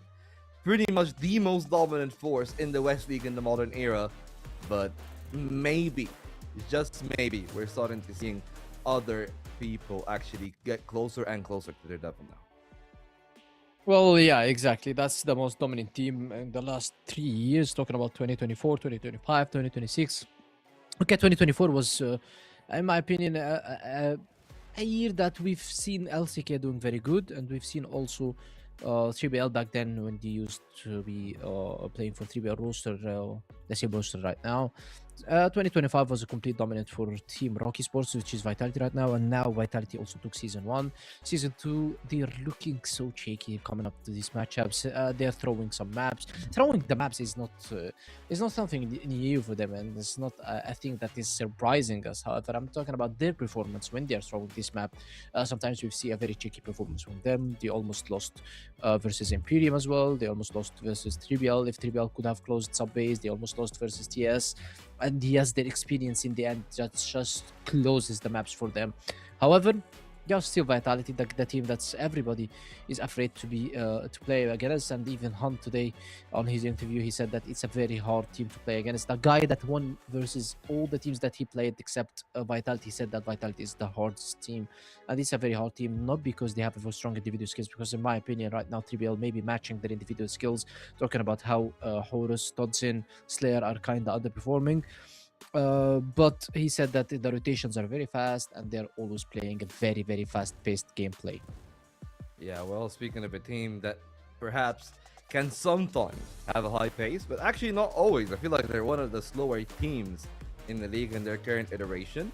Anubis, we've seen a massive performance from Gainer, and it's a great new dimension to the team, because at times I almost felt like, at least in Season 1, the team was really the double sniper show. If it doesn't work out, it doesn't really lead to much. But with both Noor and Gainer really adding a bit more to their level, suddenly the team does feel a lot more dangerous.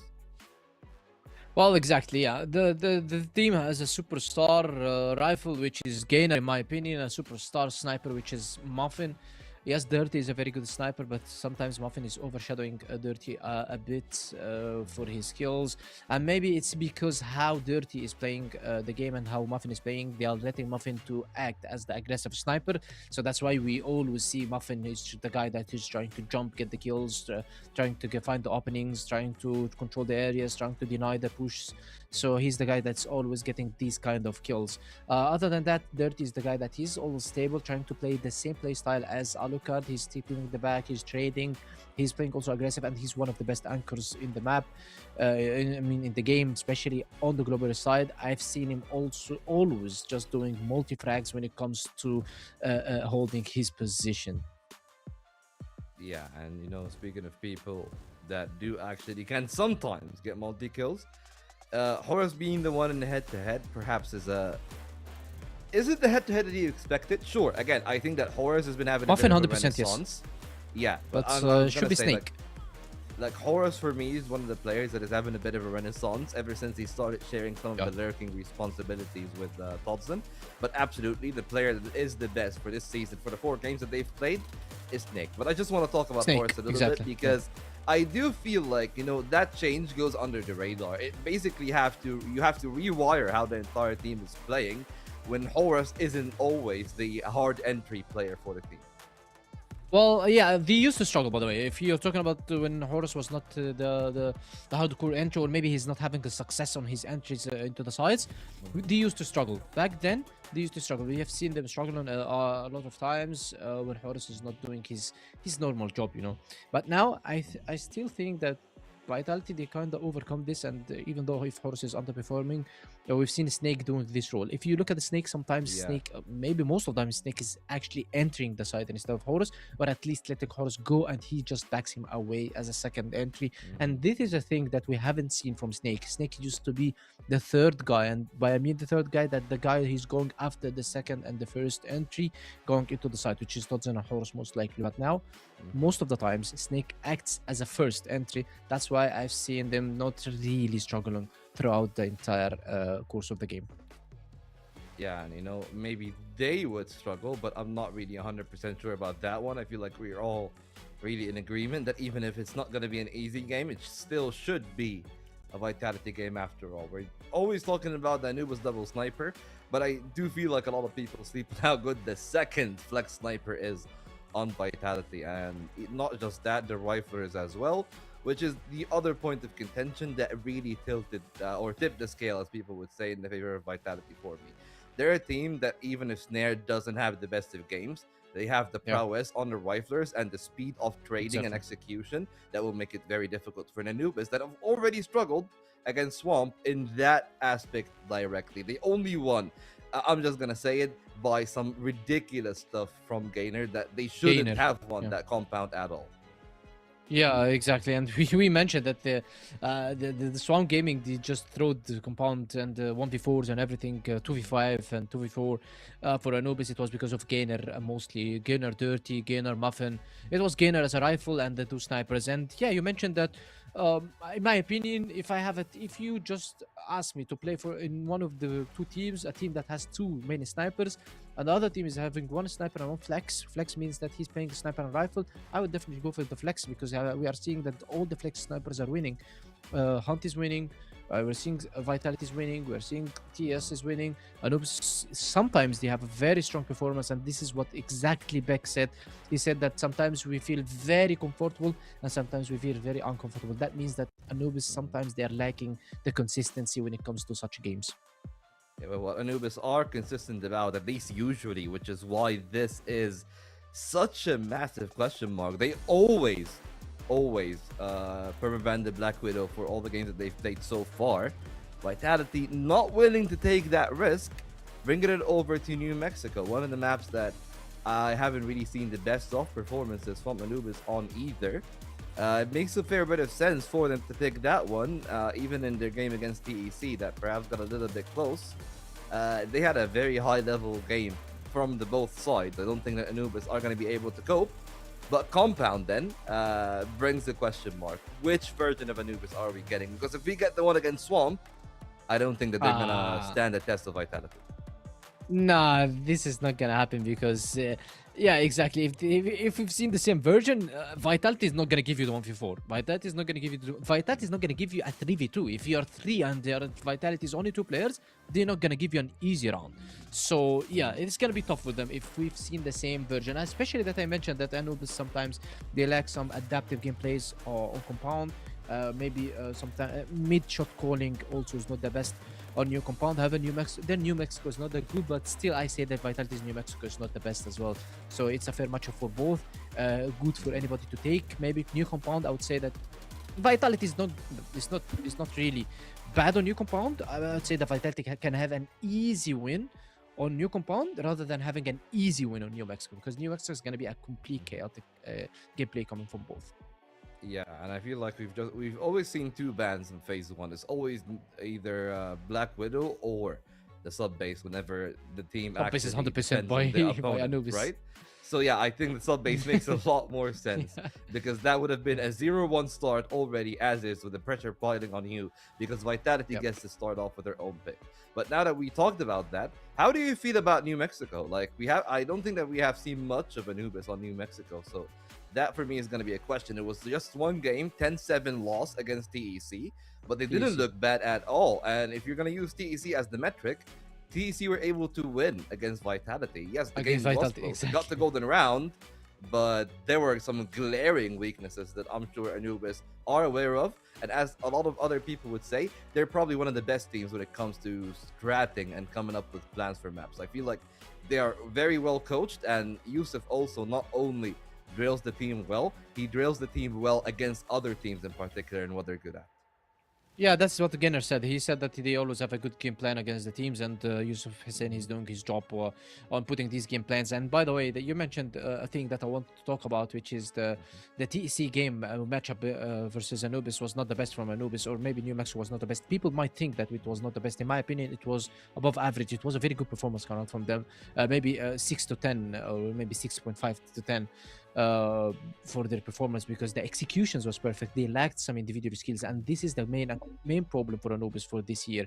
Why I'm saying they lack the individual skills, I'm not saying that they are having a bad players, but because they have 2 snipers, that means that all the other 3 rifles cannot have a bad map, because if they do have a bad map, that's where things getting uncomfortable for them, as Beck mentioned, because Beck said sometimes it's very comfortable for us. That means that all the snipers, the rifles of Anubis are not having success. And he said sometimes it's super uncomfortable for us. That means that the rifles are having success from Anubis. So Anubis, the rifles needs to find a success versus the top tier aimers on our West League, on Mexico, and it's going to be a very hard game on Vitality, because they're going to face a full execution team.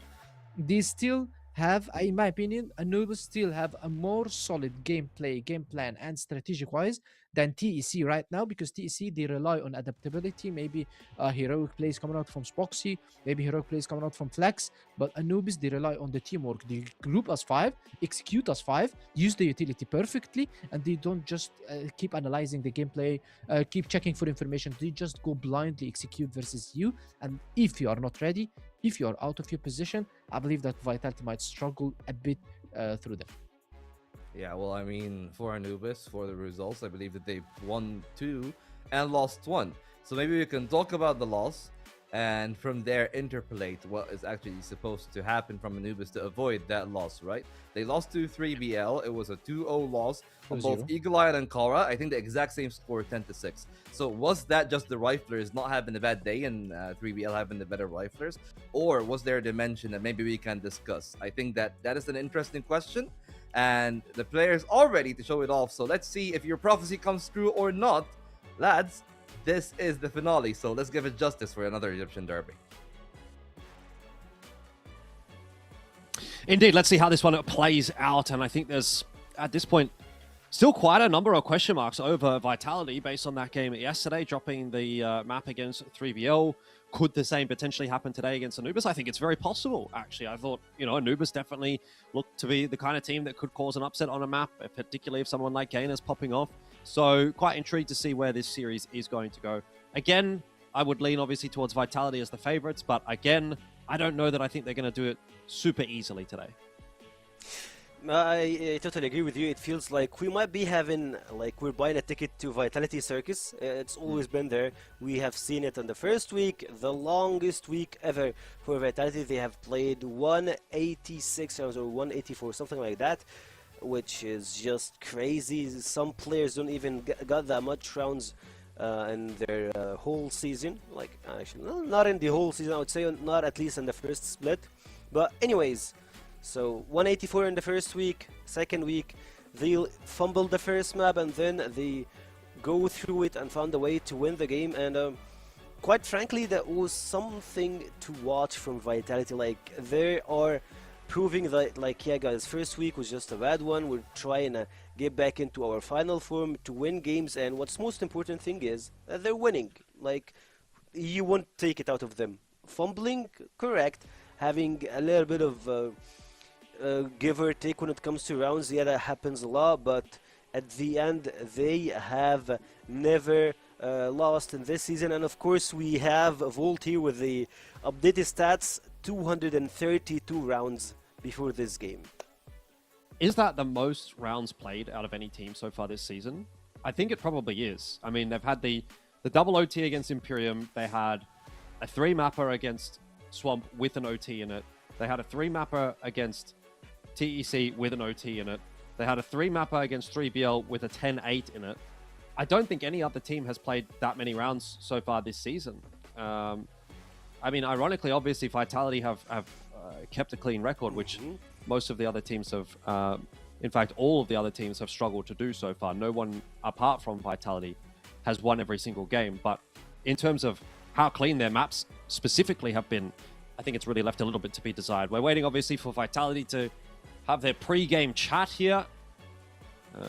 Hopefully they're saying, guys, let's display our best Crossfire today, because I think they haven't really been doing that necessarily throughout this season thus far. They've definitely had their moments. They've definitely had some good maps, but a lot of it has looked a little bit shaky here and there. So still kind of want to see a bit of that improvement coming through from Vitality, and Anubis obviously looking well and truly prepared for this game already.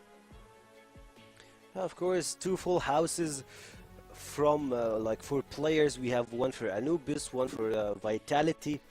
Like, of course, if that's on a scale, like, I would go for Vitality. Like, I will always pick them over Anubis in this situation, based on the experience, based on the international events that they have played together, and based on everything that we would love to say about Vitality.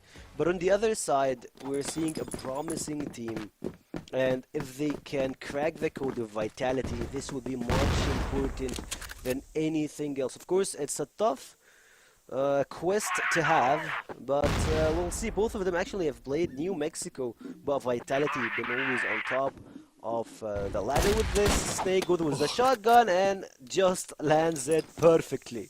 Yeah, I mean, that's probably going to be the easiest kill that you're going to grab so far of the day. I mean, it is the first kill of this match, so I guess it has to be the easiest kill by definition, but you're not going to get many that are much easier than that. But it's great to start off with a nice kill like that on the BL side, obviously, of New Mexico. Sometimes can be a little bit difficult to get things rolling on the attack. So Snake just making it a little bit easier for them to try to work their way in, to push Doom away into the line that Totson was holding. Good coordination so far on the part of Vitality. Gainer has been forced to kind of play a little bit more of a safer line here on the B side, and eventually shows his head and gets it knocked off by Snake. This is looking like a really clean round so far from Vitality. They are flexing their muscles early on in the piece in this game. They definitely are, and they closed their team down a very clean round. 5-0 to Vitality. That brings us the question that Vitality are playing a map like New Mexico really depends on being talkative, finding the right answers, finding the right information to play with. You have the underpath, you have the auto, you have a lot of places to conduct business in, and it looks like this team been always the best when it comes to having the communication skill, at least when maps really require you to do that, especially in New Mexico and in sub-base. So will they have the same thing, same result? Still only 1 round in the game, and quite frankly, see a little bit of movement here coming through Vitality. I'm not sure if they're going upwards or downwards, but it looks like they are going on the top. So we only got on the downside here. Doom takes the first, second, goes for the third, but at the same time, Slayer finds the flank, but it's totally worth it for Team Anubis. Yeah, but Vitality can't commit to this B site right now. They haven't got the control that they need. Muffin's going to be a real concern. They are seeming like they want to get that plant down, but yeah, I mean, obviously concerned about Muffin's position. A grenade goes in his direction. Horus still kind of waiting for that go signal, and the go signal might be snare on this wrap if he finds a timing. Gainer not going to allow that to happen. We'll finish him off with the Colt at range. Vitality have got themselves into a sandwich here, and they just aren't able to fight themselves out of it, it would seem.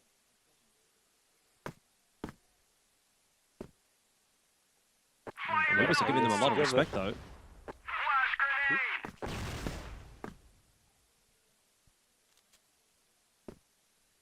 Headshot. And it looks like it's falling apart for Vitality. You know, we pick the final one, and everyone takes around the place. That's fine. We're shaking hands. Like, you win with some shotgun Merkel, picking a very long shot here. I remember the first round you saw that coming from Snake, probably, or maybe Snare. I'm not sure. But at the end, we're doing the same thing. So I love when it when it's competitive between those two, it's of course a derby, so anything can happen. Mental is pretty important, and Gainer backs it up. He got the mental, he got the aim, and he will shoot. Snake gets a piece, and it's a 4v4. Headshots! Never mind. Not for long. Yeah, Horus has something to say about that, that's for sure. This brings us to 4 on 3. B site looking a little bit susceptible. I imagine Vitality will slow things down a little bit from here.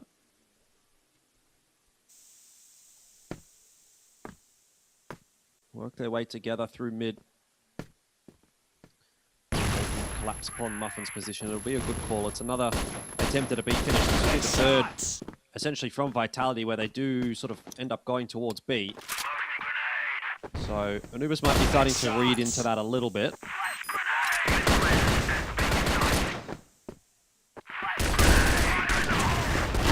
Realistically speaking, looking pretty comfortable for Vitality so far. 2 rounds on the BL side, you'll be happy with. Especially when it's not even a blacklisted side map, so you're picking Anubis apart based on like only 2 rounds. Yeah, we'll say that. I mean, if he can take a couple more rounds, you know that this one will go directly to Vitality once they're in GR side. But they have a very unique playstyle. You gotta give them that. And on the other side, of course, you can take it out of Anubis playing with a couple of snipers plus a shotgun, so the close range firepower won't be there when it comes to certain points. But of course, they're holding a lot of angles here, trying to play default. Everyone is holding a play snare, making it look easy. But it's definitely not. Muffin will be the first to go down. Slayer trying to go a little bit deeper. Gamer to be the target here and immediately taking down, and it's going to Vitality unless if Doom can find things here. But the answer will be no. It's one and done. Vitality will keep going and the B-side will be theirs. This is definitely looking like a bit of a better brand from Vitality than what we've been seeing throughout the first week and a half so far. Putting Anubis to the sword. Nice quick plant there as well, and Dirty peeking off the back of it. Will lose his life. Anubis will be spotted out as well by Snake, who has that one on lock. And an early attack pause is going to come through here for Anubis. As, I mean, they kind of recognize the situation that they've got themselves into is pretty dire here. They've gone down 3-1 in the first half on the GR side, I should say, and that's obviously especially compounded by the fact that they're on the GR side here, which is really not where you want to be. One thing I've noticed is literally every tack pause, Muffin's up out of his seat. Where is Muffin going during these tack pauses? That's what I want to know. What's he doing? I mean, he might be like one of those guys that immediately, like, I can step on of the chair. He likes to move in circles around the floor, like around the room. I might be that guy. He loves just to walk around and talk while talking. It's a way of stress relieving yourself. Still, like, keep in mind, Muffin is like, I would say, you can consider him as a rookie, but that's only his first year here in the West League, so you gotta give him that.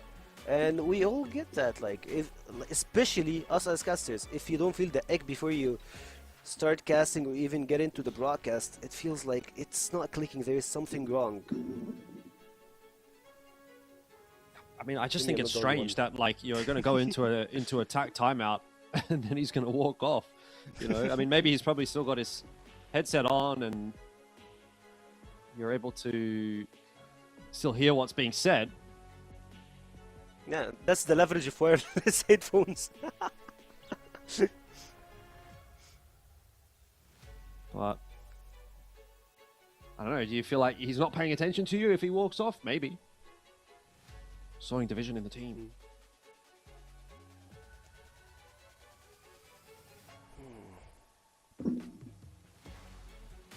See how it goes. Early pause. And hopefully we don't go to one of those pauses that will get you that 10 minute pause or like 15-minute pause. Sometimes it happens. I'm not saying it's especially on one team, but it happens a lot with, I would say, the problems that we might see on some players' internet, but like, thankfully we're not into this case scenario and we're going back into the game 3-1 to Vitality, and it looks like they are on a hot wheel. Noor trying to push further here. Doom also grabbing the underpath, but they will just hold positions. Let's see how it goes.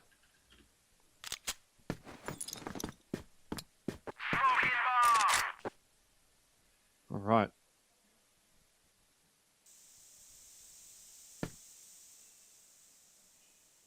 Run it back.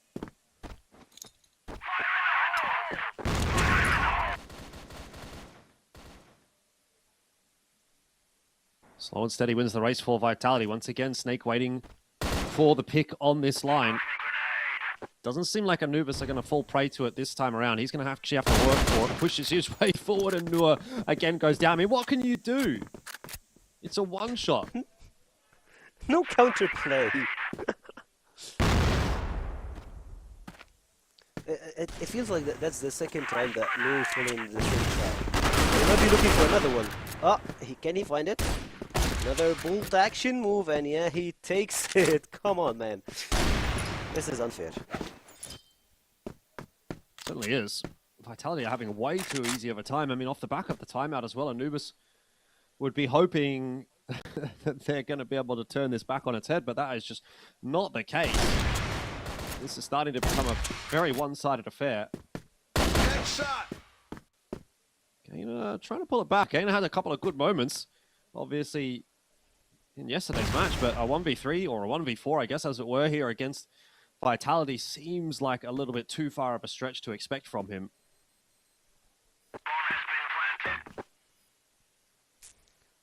Like, man, Vitality's gameplay reminds me of something. I'm sorry to cut you off. But like, Vitality's gameplay reminds me of back in the days we were playing in the internet cafes. We always say no bazooka, no shotguns. And they're definitely not sticking to these rules. They're playing with the shotguns and playing with everything that gets them the win. And that's the competitive gameplay. Gainer here turns it out to a 1v1. Wait a second. That's a hard one. Goes for the defuse. No time, no recharge. They're not going to be stopping him. No way. Gainer did this clutch. Yeah, like, okay, great. Gainer wins the clutch. But, like, what actually is that from Vitality? Watch that round and tell me they played that correctly. No, there's not a single thing in that 3v1 that they did correctly. They take two 1v1 duels, and then you leave a guy in a last 1v1, and the bomb doesn't even get peaked on the defuse. Like, that is just a horrific round to throw away for Vitality. They have fallen asleep at the wheel in that one, and they need to be doing better than that. Obviously, they get away with it a little bit in the sense that they're up 3-2 in the half so far, so it's kind of like, it's a bit whatever, you know what I mean? But, like, that's so lax. That is just such a lazy way to lose a round as Vitality. Especially if you got this round, you're easily winning this game out of the second half. Like, you're not even trying to get to 5-4 on your scoreboard.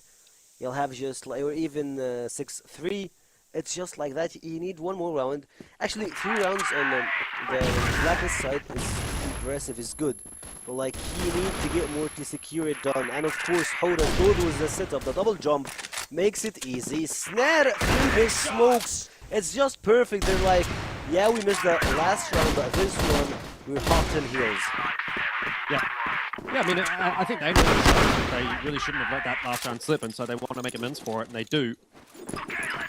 But the fact of the matter is, still, this scoreline could be 5-1 instead of 4-2, and I think either way, if you're in Anubis' shoes, it feels pretty bad, but 5-1 is starting to look like it's a foregone conclusion, whereas 4-2, you know, if you have a couple of good rounds at the back of the half, and you can still maybe put something together as Anubis, it kind of requires a bit more work to be done by Vitality, and having a bit more of a difficult time of it this time around. It's a massive pitched battle for middle, which has kind of still gone the way of Vitality, particularly makes his way into B. Totson gets away with his life there against Noor. And C4 is going to be on its way, and Slayer is Sort of hunting to take a bit of map control in that meanwhile. So good again for Vitality to get up to 5. Can they fumble it again? Can they actually do it? Like, yeah, the last time was 4v1, but at least this one is just one shot and done. Goes to Slayer 5-2. Still have the same argument. It could have been 6-1 on the scoreboard. I mean, that round wouldn't be forgiven to Vitality, but at least they're working for it, trying to give themselves some advantages here. But Anubis are like, come on guys, that's enough. We're gonna try to go for singles here, and it definitely works out. Snake in a 1v5 situation. Definitely fall down here. Another round goes to Anubis, and they hope for the 6-1-3 for this one. Yeah, it's a good response from Anubis, just sort of taking the fight to Vitality there a little bit more aggressively. Catches Vitality off guard, and we'll try it again. A lot of grenades out into middle, a lot of players out into middle there for Anubis, but this time Vitality not looking to go quite so quickly. Snake's going to set up on his favorite line.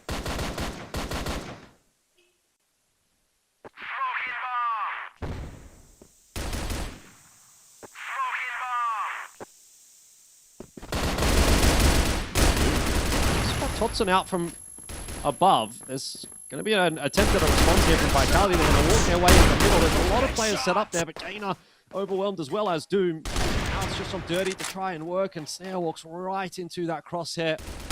He'll be getting a little bit overzealous to take that space in the end. His teammates backing away. It's Horus and Snake that need to salvage this and make this half look like a solid one for Vitality. I mean, it's never not going to be solid when you get 5 on the BL side, but I think a 5-4 score here, given how dominant Vitality have looked for the most part, would be a real disappointment. Shots! Totally agree with you. And they're working for it. Muffin still in the underpath. And he might just hear the full step of Horus shifting his position immediately. Knows it's not going to end well, and it definitely didn't. B side will be almost clear, but keep in mind that Dirty will take that fight to the ground. Keep in mind he is a really good sniper player, and in this situation you can count on him, and it looks like that Horus and Snake are going for the hunt. So got 35 seconds on the clock, and they have a target over Dirty, and they take him down 6-3. Where the first half is a dominant performance from Vitality. There's a lot of what ifs, but what if Anubis find a way to just turn everything around in the second half? They will be like against all the odds, like against all the rules of New Mexico.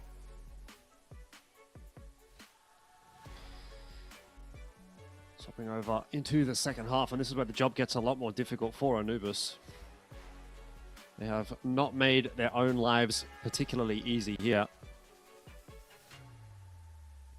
Vitality, I think, are really going a long way to proving that this New Mexico pick for them is going to be a staple going forward this year. It's been a really solid response to Anubis, but I mean, again, there are probably some teams that are a little bit stronger than Anubis that Vitality would like to test themselves against as well in this map. So we'll see if they can get it done cleanly here against Anubis will be the first test. And so far they are very much doing that.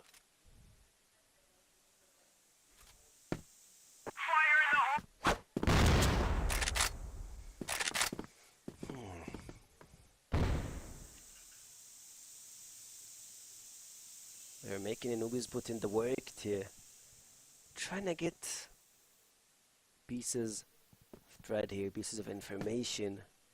But it looks like Vitality are taking the maximum land possible here, and keep an eye on Horus. That guy been always a key factor for Vitality wins. Strong gunner. Need some assistance here. Some smokes might be helping with the setup. Snakes takes the information and immediately runs out of this place. He knows that he's in a big danger. He got 4 players and he left already. Smoke's being dropped down, Todson making some rotations here, and it looks like the whole squad is actually trying to shift everything around. Todson might be trying to find one here in the dirt. This one on the top hasn't done any damage. We're just going to push their way in through alley. Vitality seem relatively aware of that possibility. They've got Snake kind of set up, but he is a lone man at the moment. That push into mid from Vitality, meaning that the push from alley could have been a bit of a threat. The A site was relatively undefended for a moment, but Anubis do not pull the trigger. And this is where, you know, the Des was saying, Volt was saying, this Anubis lineup can play pretty slowly. And it's kind of got the better of them there. Snake just takes the peek onto Doom. Anubis had an opportunity. They had a timing window where they could have tried to bust into this A bomb site, but now it's looking a little bit worse for wear. Snake is just tearing them apart in alley. Eventually, he will be brought down. There's an extra player there, Muffin, that Vitality aren't quite prepared for in the end. And Horus goes straight through as well. What is that? Muffin has just popped off. And Anubis will win the first round of the second half. Definitely on the steroids there. Picking up 4 kills, and he's making it look super easy, but it's so convenient that he's one of the best snipers that we have. And he found, it was not a flank, like he found a black dot, a place that they don't have control with. Picks a kill, and work for the quad.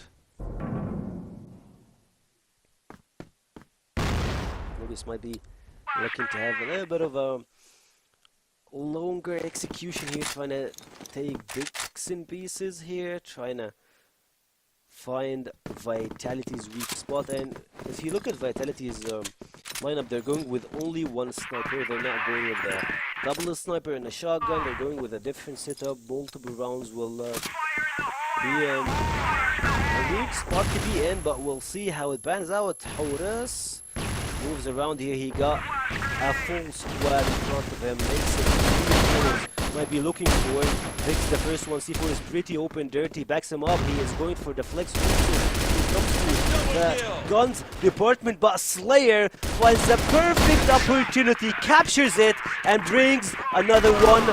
Oh, never mind. I'm sorry. I thought that he'd bring it home, but Todson actually shifted everything around. My bad. Up on the board for Vitality. Within striking distance now and wanting to do it nice and quickly. Straight into Sewer, and they find themselves the triple. 2 from Slayer, 1 from Horus. Anubis tried to meet fire with fire, and it has just blown up in their face.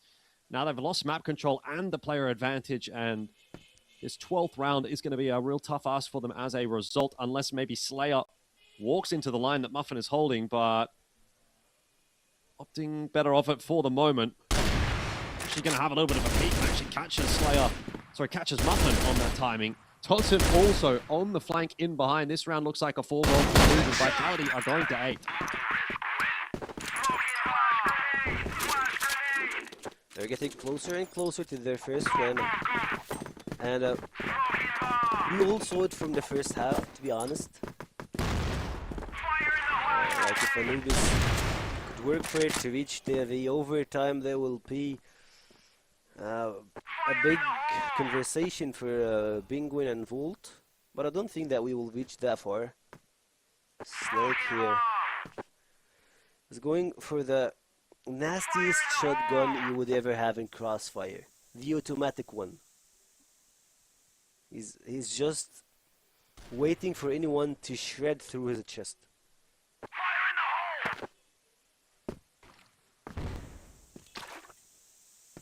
Nothing doing just yet. Ooh, good shot from Gainer.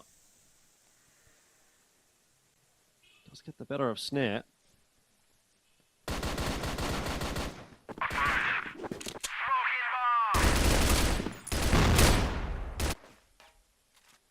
Alright, 4v4 is still not going to be super easy to negotiate for Anubis. And they do take at least that lowers control, but minute on the clock. Anubis haven't really got an avenue into any of these sites just yet.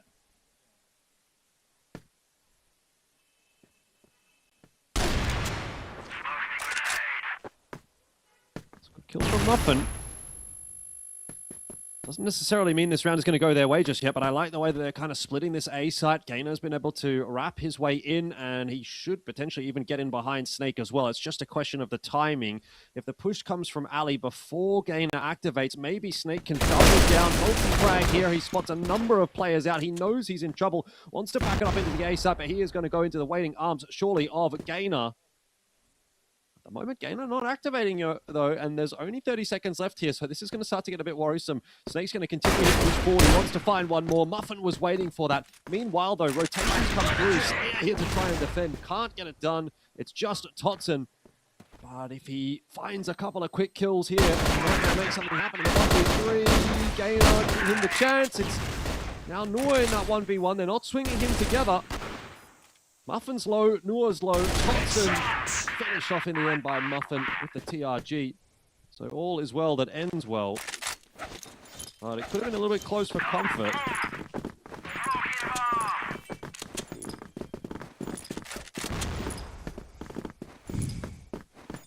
Well, 3 rounds in buffer only between Anubis and Vitality.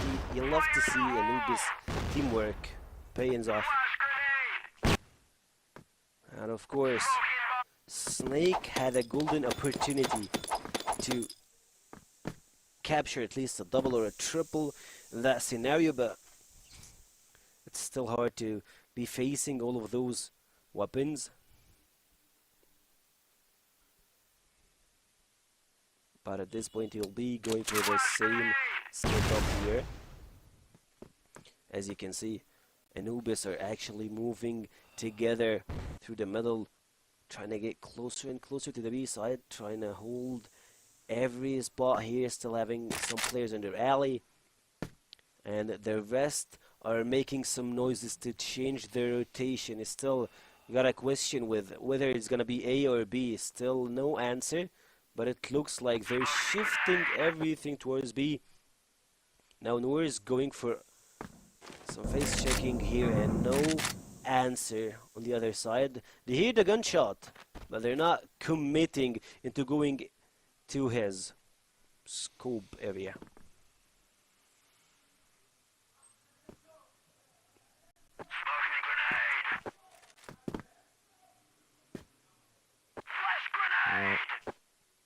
Anubis just going to try this slow walk onto the B site. Horus set up underneath them. Snare as well. Slater spotted it out.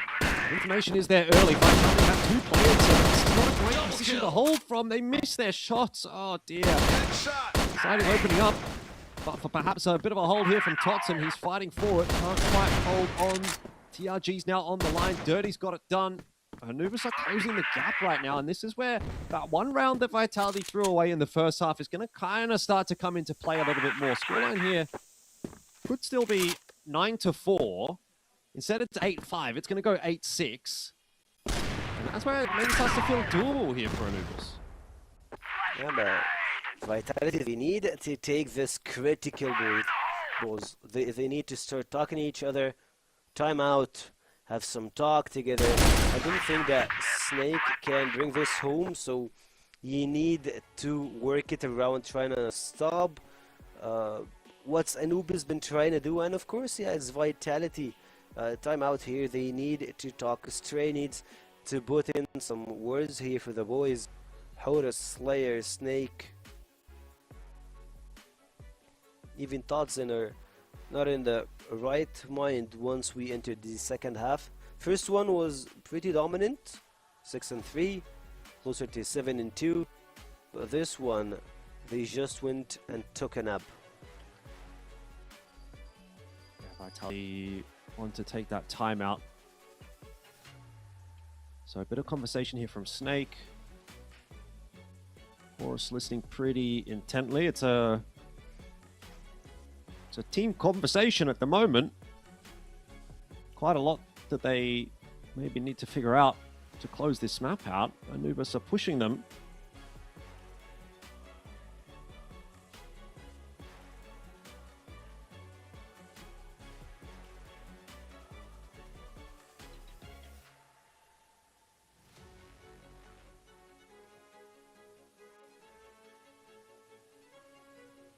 Looks like that conversation's all well and done. For the most part, so ready to get back underway in a second here.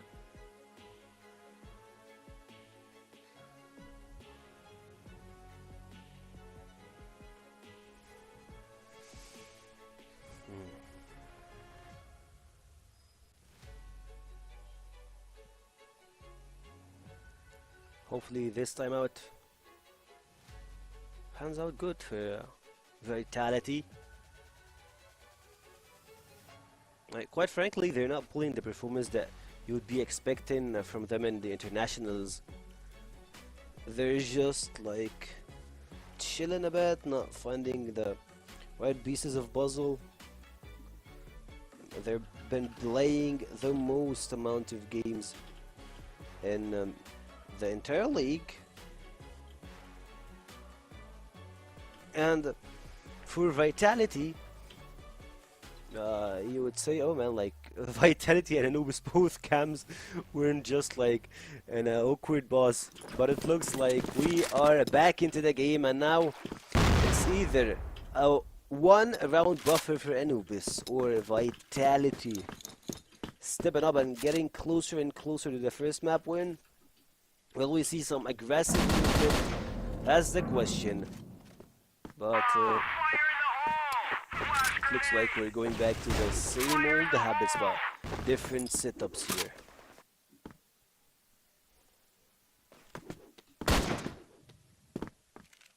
What's going on here? Bit of weapon swapping for Anubis, maybe.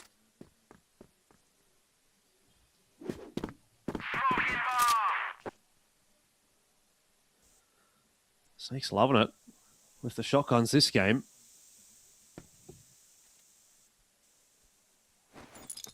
Anubis taking their time with this round as well.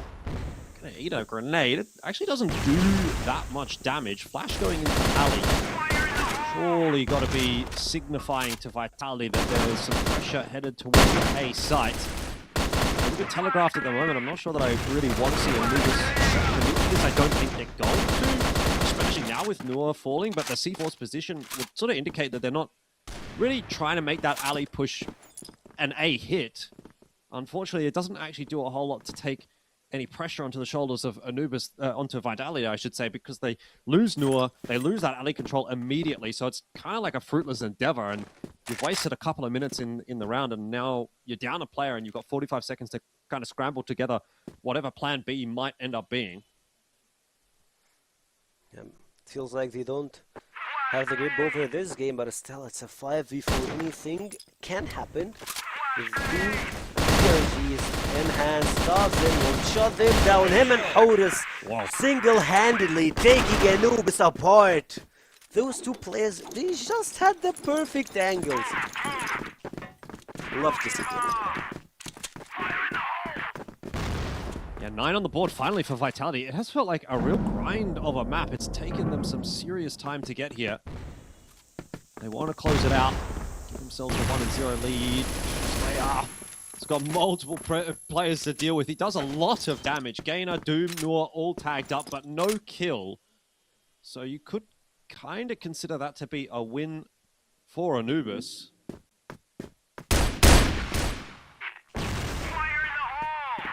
Also now falls, and falls onto the shoulders of Horus to try to salvage things over towards B, which he is able to do. Noor just kind of sending it out on his own, a bit of a waste of his own life.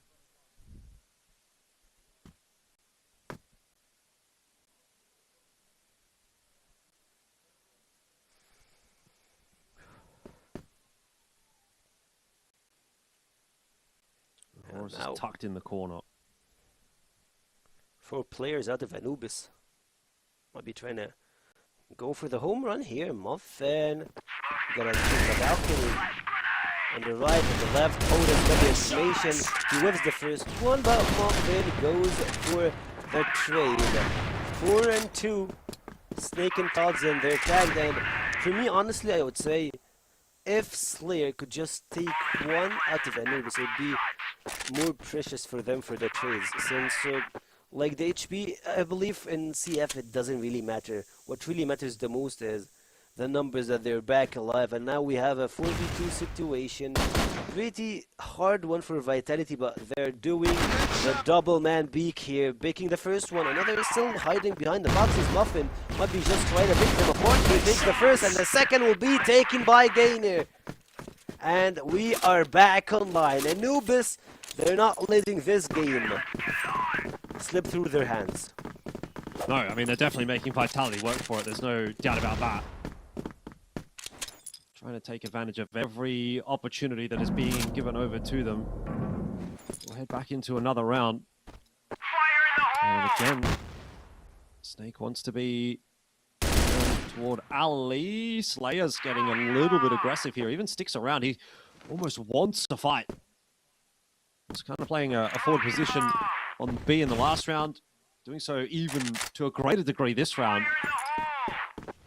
Hasn't really worked out for him necessarily in terms of getting the kills, but he has very much slowed Anubis down, pushed them away,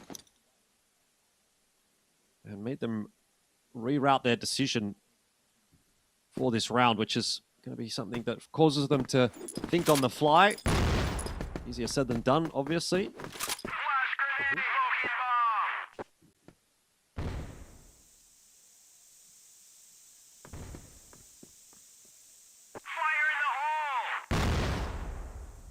Snake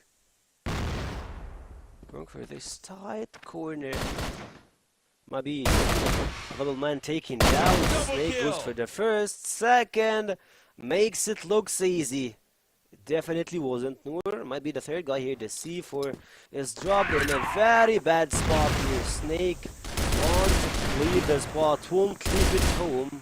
A good trade here for the snare. Still looking at the mini-map, you have a sneaky Muffin movement. Trying to find another angle to close into Vitality. Still 40 seconds on the clock. Will Vitality take it, or Anubis are gonna make one more round into the end? Looks like Vitality might be getting it done here. 4v2. It's gonna be a tough one to convert. 30 seconds on the clock, and Anubis kind of just milling around in mid. I don't know if they're giving themselves the best opportunity of closing this round out. They're going to decide to start to push their way over towards B, but all it takes here for Slayer is maybe just one, even if not one, just to kind of survive back on the side. Instead, he decides to take the fight. He knew he had the backup there of Horus, and they combine to close the map out for Vitality. It is a 10-7 win for them. Probably could have been a little bit cleaner. I think we definitely had some criticisms for Vitality still on that map. But, you know, 10-7, it doesn't get too close. They don't let it get too out of hand. They pick up the win, and they can go on to the rest of this series feeling that they've at least got that in their back pocket. But some fight kind of shown by Anubis, and it makes me think we might still be in for a bit of a game here. So we'll see how things do pan out. First, though, we do have to hand it back over to the panel to hear their thoughts on map 1. History repeats itself, apparently, Penguin. The exact same scoreline that they fell to 10-7. to TAC, and pretty much in the same fashion. And I want to pick up on something Elfish picked up on what else we were talking about. Well, Anubis, perhaps too slow to capitalize on a lot of opportunities that were given by Vitality. Yeah, they're playing just super slow, and I guess Elfish also mentioned that 9-6, you feel that it took Vitality a lot to reach to this point.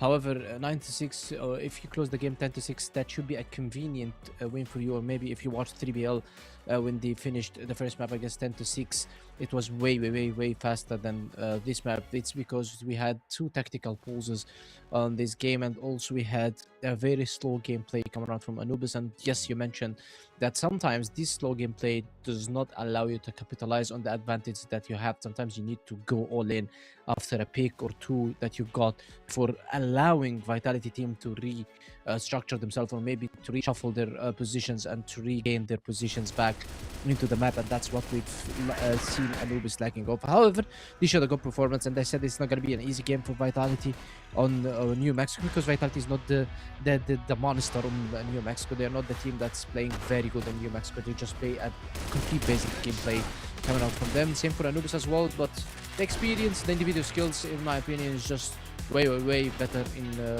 throughout Vitality's side. That's why we are seeing Vitality winning here in Mexico. It's not because the guys have better strategies or maybe having better game plan. It's because the small few things that we talked about, and also Anubis, the late round calls that's coming out from them just pushes them into the side without any hesitation, and also the late capitalization on the advantage that you have sometimes punishes themselves with such rounds. Even with how great of the game some of the players have had, I mean, Gainer all game long, then especially Muffin in the latter part, just wasn't enough. And I mean, like, if you look at this, like, they're just lacking that clinical edge, right? If you go in, you look at Bridge, sure, Bridge is still an avenue, but the second player swinging in should immediately swing for the trade. And those were a couple of things that we've seen, for example, in the highlights. I mean, the most obvious one with how long it actually took Gainer, Muffin, Muffin to clear out Snake when they were playing around the elbow towards the A side. That was like one of the things that basically gave me the whole idea of the team and how they were playing. But for Vitality, you gotta say, they still have got some weak spots, and Anubis were able to capitalize on it. And it's a worry for Vitality because, well, their Black Widow isn't always the best. And now New Mexico we've seen it a bit of versus a problem. Exactly. Against TEC was the same exact capitalization of like the B connector and some of those positions. And also, the Black Widow game from Vitality versus 3BL wasn't convenient for me at all. They lost 10-6 to them. Yes, they came back into the next two games, but the Black Widow game was just a disaster in terms of the Vitality players. But as you mentioned, yes, sometimes Anubis, I feel that the guys are trying to, when they see someone of their teammates died, and they think, I feel that they think twice before just going instantly and trading this guy who died. And this thinking twice, sometimes it gives you an edge because you might just suicide after him, and sometimes not, and mostly not, because you just gave away a chance of just trading your teammate for nothing. And that's the case that we were talking about. It was Muffin who had a late thinking of trading into the bridge. However, it's not only this round that shaped Anubis' game, but we're talking about a whole structure that Anubis is always trying to listen maybe to their IGL, trying to adapt quickly to their IGL, but they are having some kind of maybe double calls, I would say, or a late round calls that makes them a bit slow when in terms of capitalizing on such maps. And versus Vitality, a team that adapts very well and has a very high rotation areas, and a team is just moving way around on the map, it will be so tough for you to be able to handle that, because even 3BL, they also suffered the same versus Vitality. Yeah, and I mean, one of the things that I feel like it was just an indictment of how Anubis played that map. I mean, of course, you can look at the rating and see the discrepancy between Gainer and everybody else. Hell, Muffin even at least doesn't have a 0. Tough game for Dirty, tough game for Doom, but really, in particular, I don't want to highlight Noor as an individual because I don't think he individually did bad. I think it's just his role in the team and what they were planning as set up the team really gave a very easy time for players like Horus and for our MVP here, Todson, that were just given a lot of duels that were unanswered from the side of Anubis most of the time. Well, yeah, you're right. We can't ask Noor for much more, especially that Noor is IGLing right now, and he's trying New Mexico for the second time in his career, because when he used to play Crossfire, it was only the old Mexico, and then he took a break and he came back. There is a new Mexico, a new team as well. He's trying to adapt with them. It's been only a month probably he's playing with them. So it's been a lot of things going on in his mind. How to code, how to react, how to adapt, when to use the utility, because as I said, if you don't have a good utility management on Mexico, you will have a very hard Black Lost side. And by the way, Anubis maybe showed not that good utility management, but it's not bad as well. I would say it's a fair utility management coming from them, because that was the most important part in UMS. You need to have a good utility management. Who's going to be smoking first? Who's going to be smoking second? You need to have at least 2 smokes for executions. If you're going to be executing mid fast, then you need to have someone good while throwing the smokes while he's running. Other than that, you will just expose yourself in mid, and you will be exposed to 3 or 4 angles, maybe bridge, maybe a doors, maybe a house, maybe quad boxes, and you will die. Yeah, well, as you said, maybe not the most comfortable grounds for Noor, but it should be really home turf when they get over to the new compound up next. talked a lot about how their performance in the last time panned out, but we'll have to see which version of Anubis shows up. A disappointing start, but there's a chance to recoup and bring us to the slider. So let's take it to the casters to see which way it's going to pan out. Let's see, indeed. And I gotta say, I think, again, Vitality they're still not really convincing me this season. You know, like, the irony is, like, they're still kind of winning everything, but they're not winning everything as cleanly as I'd like them to be to go, yeah, they're definitely going to be the top dogs this season again. I think they are still being really contested, and on their day, a team could beat them. Maybe that's today for Anubis. Not really getting that sense from Anubis. I don't think they're bringing their A game, but that was Vitality's map pick. So maybe we head into map 2 here. We go into Anubis's map pick. It's a different story. We'll see how things play out. Sekio, what do you reckon? Is there a map 3 in our future? Map 3 in our future? Probably yes, to be honest. Like, when you know, we're watching Vitality, so I can't put my my hopes up, since, you know, Vitality are one of those teams that can keep you on the chair a little bit of times. Sometimes they just go with the crazy plays that leads to them dropping a lot of rounds. So we'll see how it goes, but it looks like Slayer is logged in to pick a double kill once we start. Yeah. Aina. It's going to be a real X factor again for Anubis. Didn't quite manage to pop off as much in this game against Vitality as what we saw yesterday. He had one really good round, one really good clutch, but not quite getting away with as much. If he can come online, then that will be a win con, certainly, for Anubis. But C4 has dropped in a pretty horrendous position.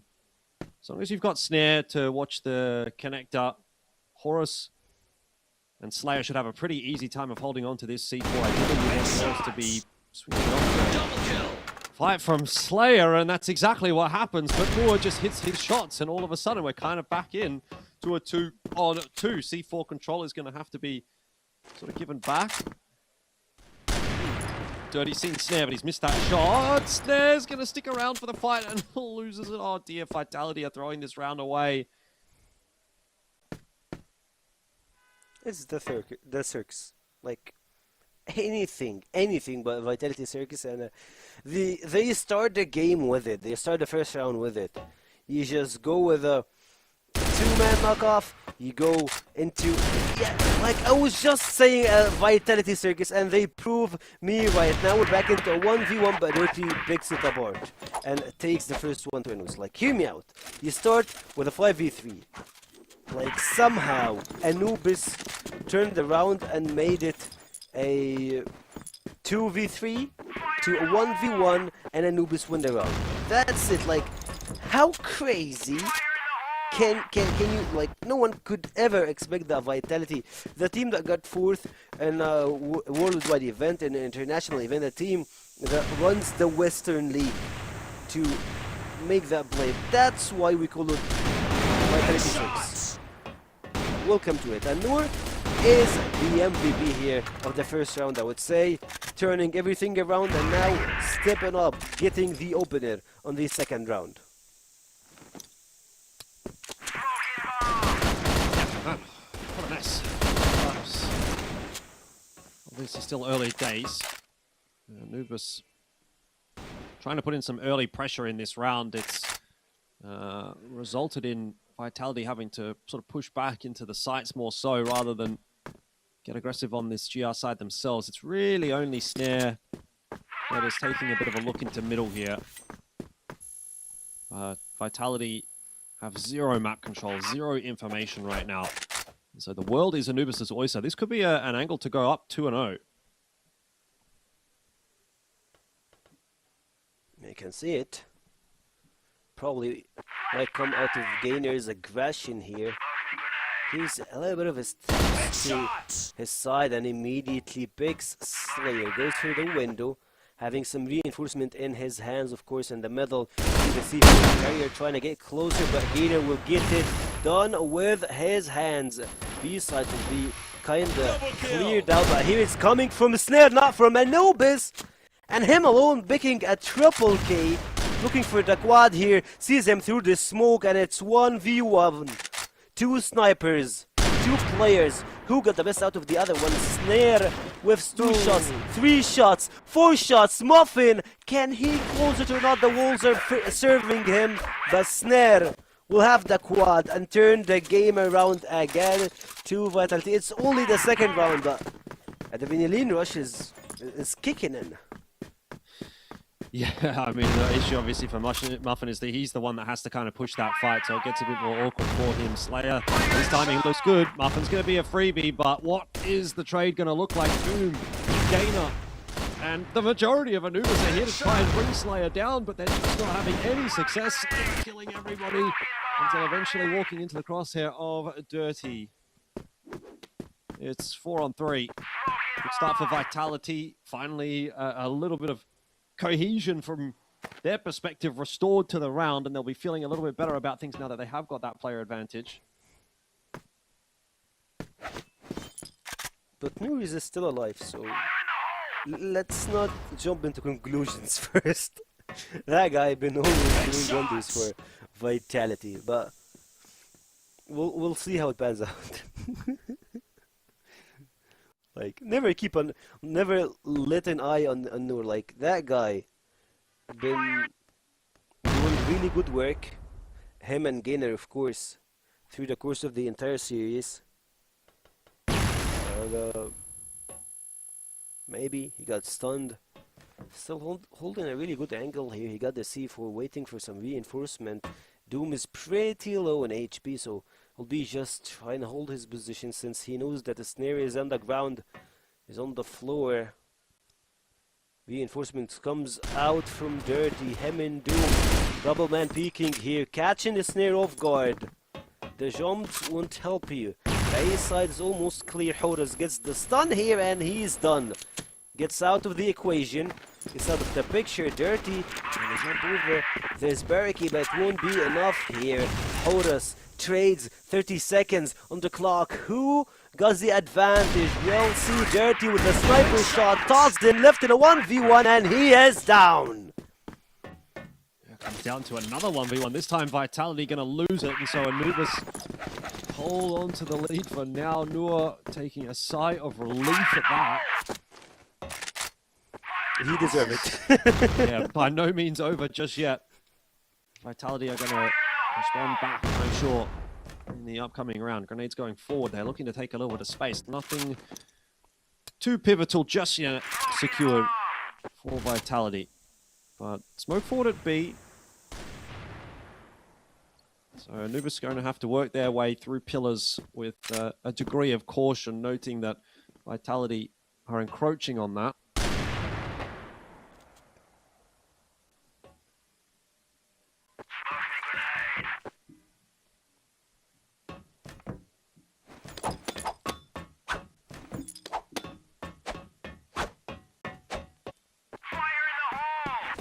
Trying to take a freeze here. Some movement might come. Actually need to check his corner. Pretty low in HP, but he takes Snake. Important kill. Low HP. Secured.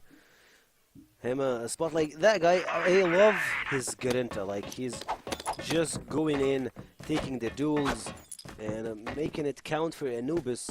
He's the IGL, but he's definitely feeling more of an entry fragger for them. Vitality, they need to find a way to piggyback on their player. The Snake just dropped down, so we'll see how it pans out. Todzin immediately goes for the boost here and takes Noor out. Back to an equal situation, but it's not going to be that easy to get into the Lion's Fist.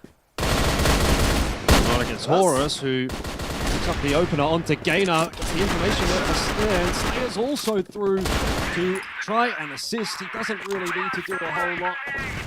Gets a kill in there as well. Vitality are back to a equal scoreline. They're still playing a bit of catch-up here with Anubis, but as long as they can just go tit for tat, they can keep themselves in that conversation for now. Bit of a faster attempt maybe from Anubis, this time straight down towards middle from the A side of the map. Getting out there without too many issues. No Slayer lurking around in middle this time to cause a problem.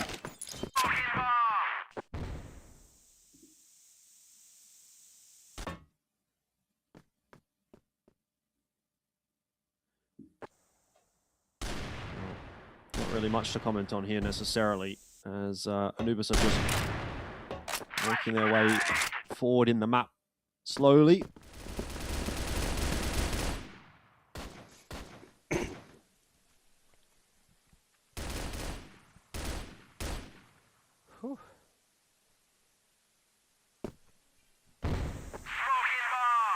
And it Horus. looks... Oh. Got a handful of players in front of him. He picks them apart, takes two, and he gets the trade worth it. Like, I will take it any day of the week. Yep, 100%. 2 for 1. Be happy with that. Snare's going to have a little bit of a look in here as well. Gator up close, personal. Is going to eat a bullet to the face. Quick scope from Snare.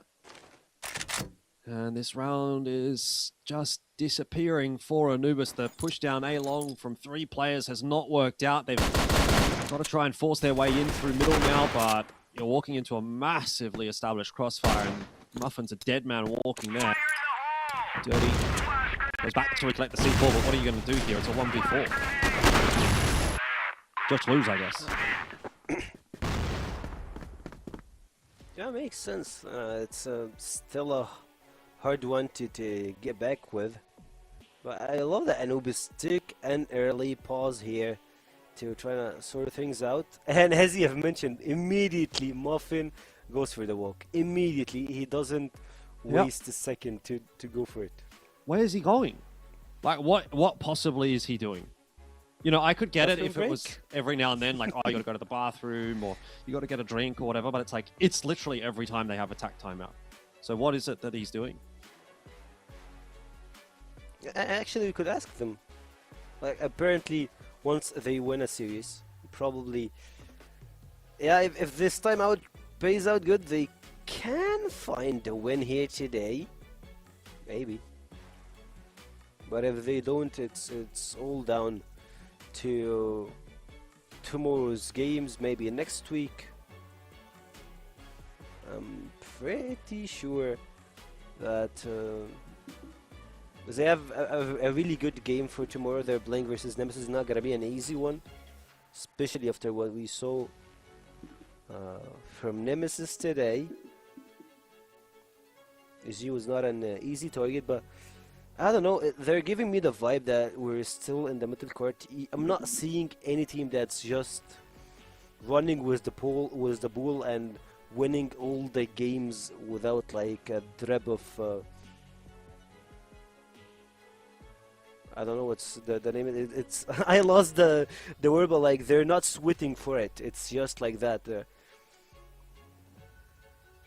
Yeah, right. They're You see full course of games, like even Vitality, they always have pretty close games, especially in the first week. Second one still, they went 3 mappers versus 3 BL. We'll see how things pan out for this interesting season of CFWL, and for me, to be honest, it feels a lot interesting than the last one. Like, nothing is predictable. You saw Imperium winning a really crucial game versus unKnights. We're seeing some differences happening here. unKnights losing most of their games. Vitality are fighting for the wins. It's a unique season, to be honest. Always a pleasure to be part of it. Well, Anubis going to try and run it back here. Looks to be a bit of attention towards middle.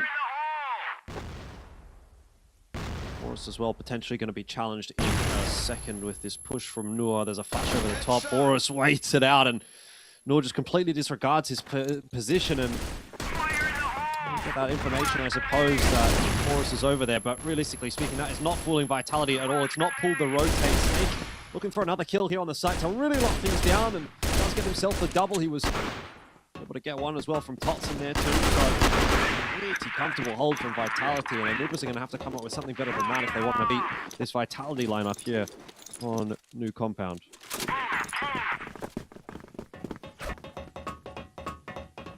Pretty quick run here, 42 on the scoreboard.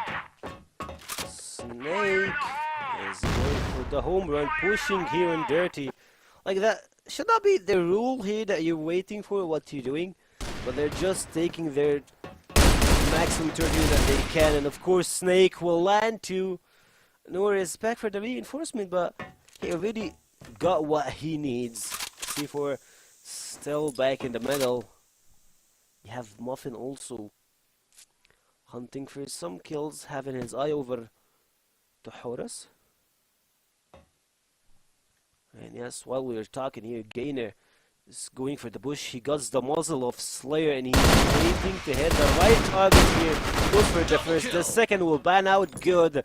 Gainer, it's all about the small details that helps them to bring back the game to their side. And in a blink of an eye, from a 4v3 situation to a 3v2, like you changed everything. And you're picking Vitality apart. Snare didn't spot anyone here.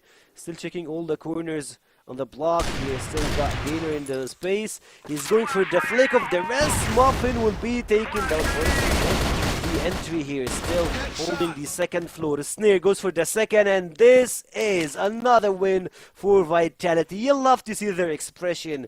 Their reaction is just perfect.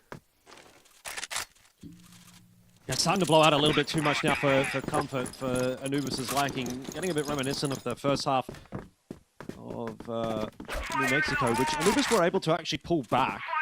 So it's not a foregone conclusion just yet, but this is where Vitality can look to really accelerate and actually show us, probably, I would say, if they clean this up here on New Compound comfortably, I would argue that this is going to be their best series of the season. You know, slow improvement, but improvement nonetheless, and if they can do that here, I think that would put them in a really good spot to sort of start heading into the deeper parts of this season. We want to see that improvement. It's not a sure thing just yet, but decent opportunity on offer here for Vitality today with this 5-2 lead that they've got over Anubis. Horus doesn't need to get too overzealous. He's been doing a good job of holding on this line, but another peek could be the end of him. Muffin is watching for it, and you don't want to be going down as that A anchor. Will allow for a pretty quick rotate from Anubis into the A site.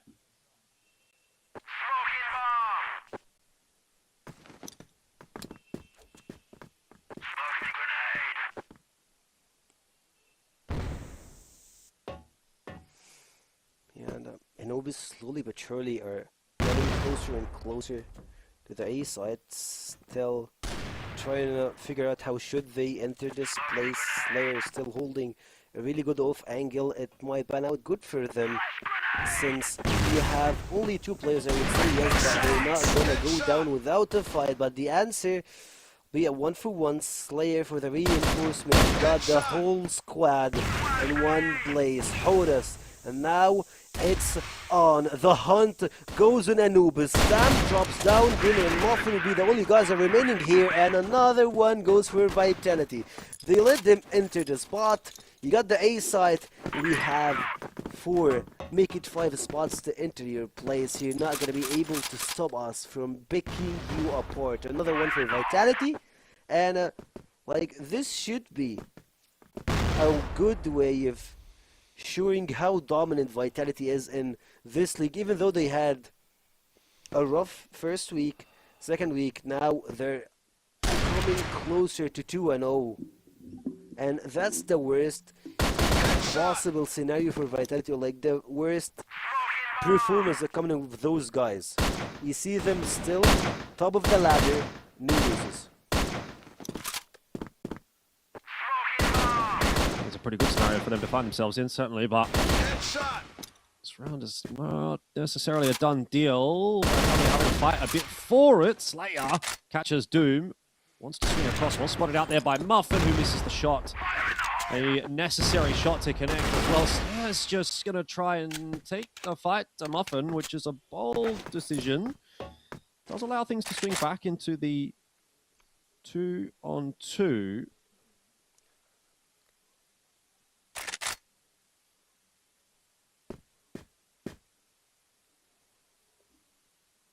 And with that, Gainer and Muffin maybe have a bit of a chance. Gainer full HP is going to have to be the driving force behind this one.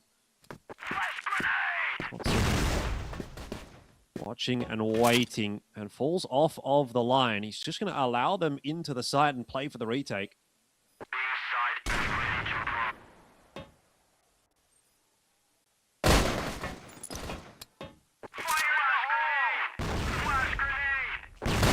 Some better of Muffin, and Gainer goes down as well. Vitality are going to have 7 in the half.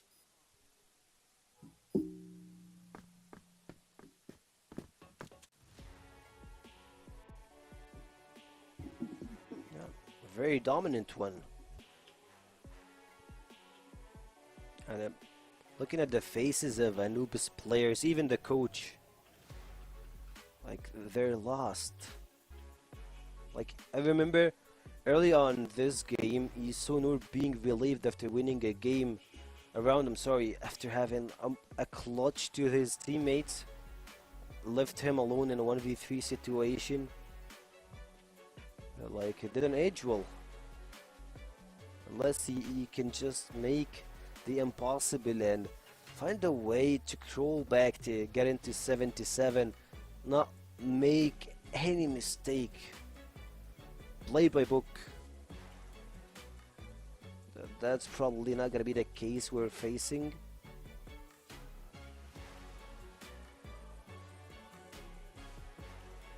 Anubis. They have a hard opponent to face, and especially Vitality. They're back on the hunt. They want their crown back. It's never been taken, but there have been possibly a lot of doubts on them. Now they're proving that their goals are just some fault accusation. Horus picks the first, second goes for him. Slayer just put Ison on top and take the third, make it a 5v2. Close it out. It's a little bit messy, to be fair, but Dirty's now got himself into the 1v3, so you'd think it's probably a little bit too much to ask. He's going to try and gamble through that smoke, but Vitality are watching for it. They're up to 8, and they are rampaging their way towards a win here in this game against Anubis. It seems Anubis just does not have an answer today for Vitality. They don't. They tried every promotion they got. They even went for the early pause, but it's not playing good for them. Nor, like, he's one of the players that I'm gonna keep my eye on. Like that guy, a player that he was playing for 3BL's academy. He went through a lot into open league teams, but now he is on the starting roster of Anubis. Very impressive player to watch, of course. Muffin also. You have a lot of rookies on the side of Anubis and the side of 3BL. New players get into the scene, but it all goes to Vitality's favor. You need the competition, you get it, but no one is taking Vitality's of the crown. No, I mean, this is a lot more like it. I mean, I have been waiting for so long to see this kind of a map out of Vitality. And we're suddenly getting it against Anubis, which is not a bad team either. You know, this is a team that you sort of expect to actually be able to kind of pull Vitality a little bit. Not the case at the moment. Auras, better of Doom, they can fight with Gainer as well. Vitality have finally arrived in CFWL season number 2. It is just Lure that stands between them and a victory in this series, 2-0. And he's going to deal with a 1v5, which is just not going to be possible. That is a little bit more like it. What a nice turn of events for Vitality. A clean 2-0 today over Anubis. You get a 10-2 on their map pick as well. Anubis will have to go back to the drawing board, I think, there for new compound. Oh, yeah, of course. Like, even though that new compound on Anubis part, it's always gotta be like one of their decent map to be working with, but versus Vitality it was not even in the conversation. It felt pretty rough for them to play versus versus Vitality. I'm sorry, even though Vitality and New Compound are not even the best. That's the thing to discuss, and it feels like who is better than Volt and Penguin to talk us through that. So back to you guys. Well, exactly as discussed, we were saying that if we see the exact same Anubis from the last time, it won't actually pan out any better, and it was the same Anubis that we've seen against Swamp, but against some much superior team. Well, yeah, we said that if Anubis plays the same way on Compound, where they just lack some information, just go for blind executions or try to gamble their executions on their blacklist side, they're going to be struggling versus Vitality. But looking at their global side, we haven't get to see their global result because the first half ended 7-2. However, Anubis, New Compound used to be one of their best maps. I'll tell you why it used to be one of the best maps. It's because Gainer used to be performing very well on this map and on every single game. And we've seen when Gainer was performing very good on New Compound versus a team like Swarm Gaming. Although, yes, I know that Swarm Gaming is not that much compared to the team that you should be expecting yourself to compare to. But if you look at the game, that all the aspects were going for Swarm Gaming. However, only Gainer was the guy who's shaping this game into Anubis' favor and get it to themselves. Now, Gainer couldn't perform versus such good and strong individual performance from Vitality members, and I've seen the Blacklist side still lacking the same ways, which is the mid-round calls, or maybe the part of the blind calls that we've seen from them. They go for blind executions. If you go for blind executions in New Compounds, just like this one, you're just going without knowing where is the sniper, because all New Compound is, if you go through mid, you need to understand why are you going through mid. I'm going through mid either for two things: to get information or to get kills, which is frags. If you get kills, based on where the kills got from, you should go to the side. But if you didn't get any kills, at least you need to understand where is the sniper. Because if the sniper is holding CT, then this area is highly losable for you. And if the sniper is in a side, you just can distract him with one or two smokes, maybe throw one or two fake flashes and just instantly crumble and just sandwich the guy in B side. And that's not the case for Anubis, because they usually go for the blind plays on mid, which is not going to pay off versus Vitality. Yeah, never was gonna do so. Of course, as you can tell from Vitality's scoreline, pretty much we're having a great time all across the board, and that's thanks to those blind executes. And really, again, like slower pacing at times, and it's okay to have a slower pace if you got a good scouting system. The problem for me is that they just didn't scout at all, right?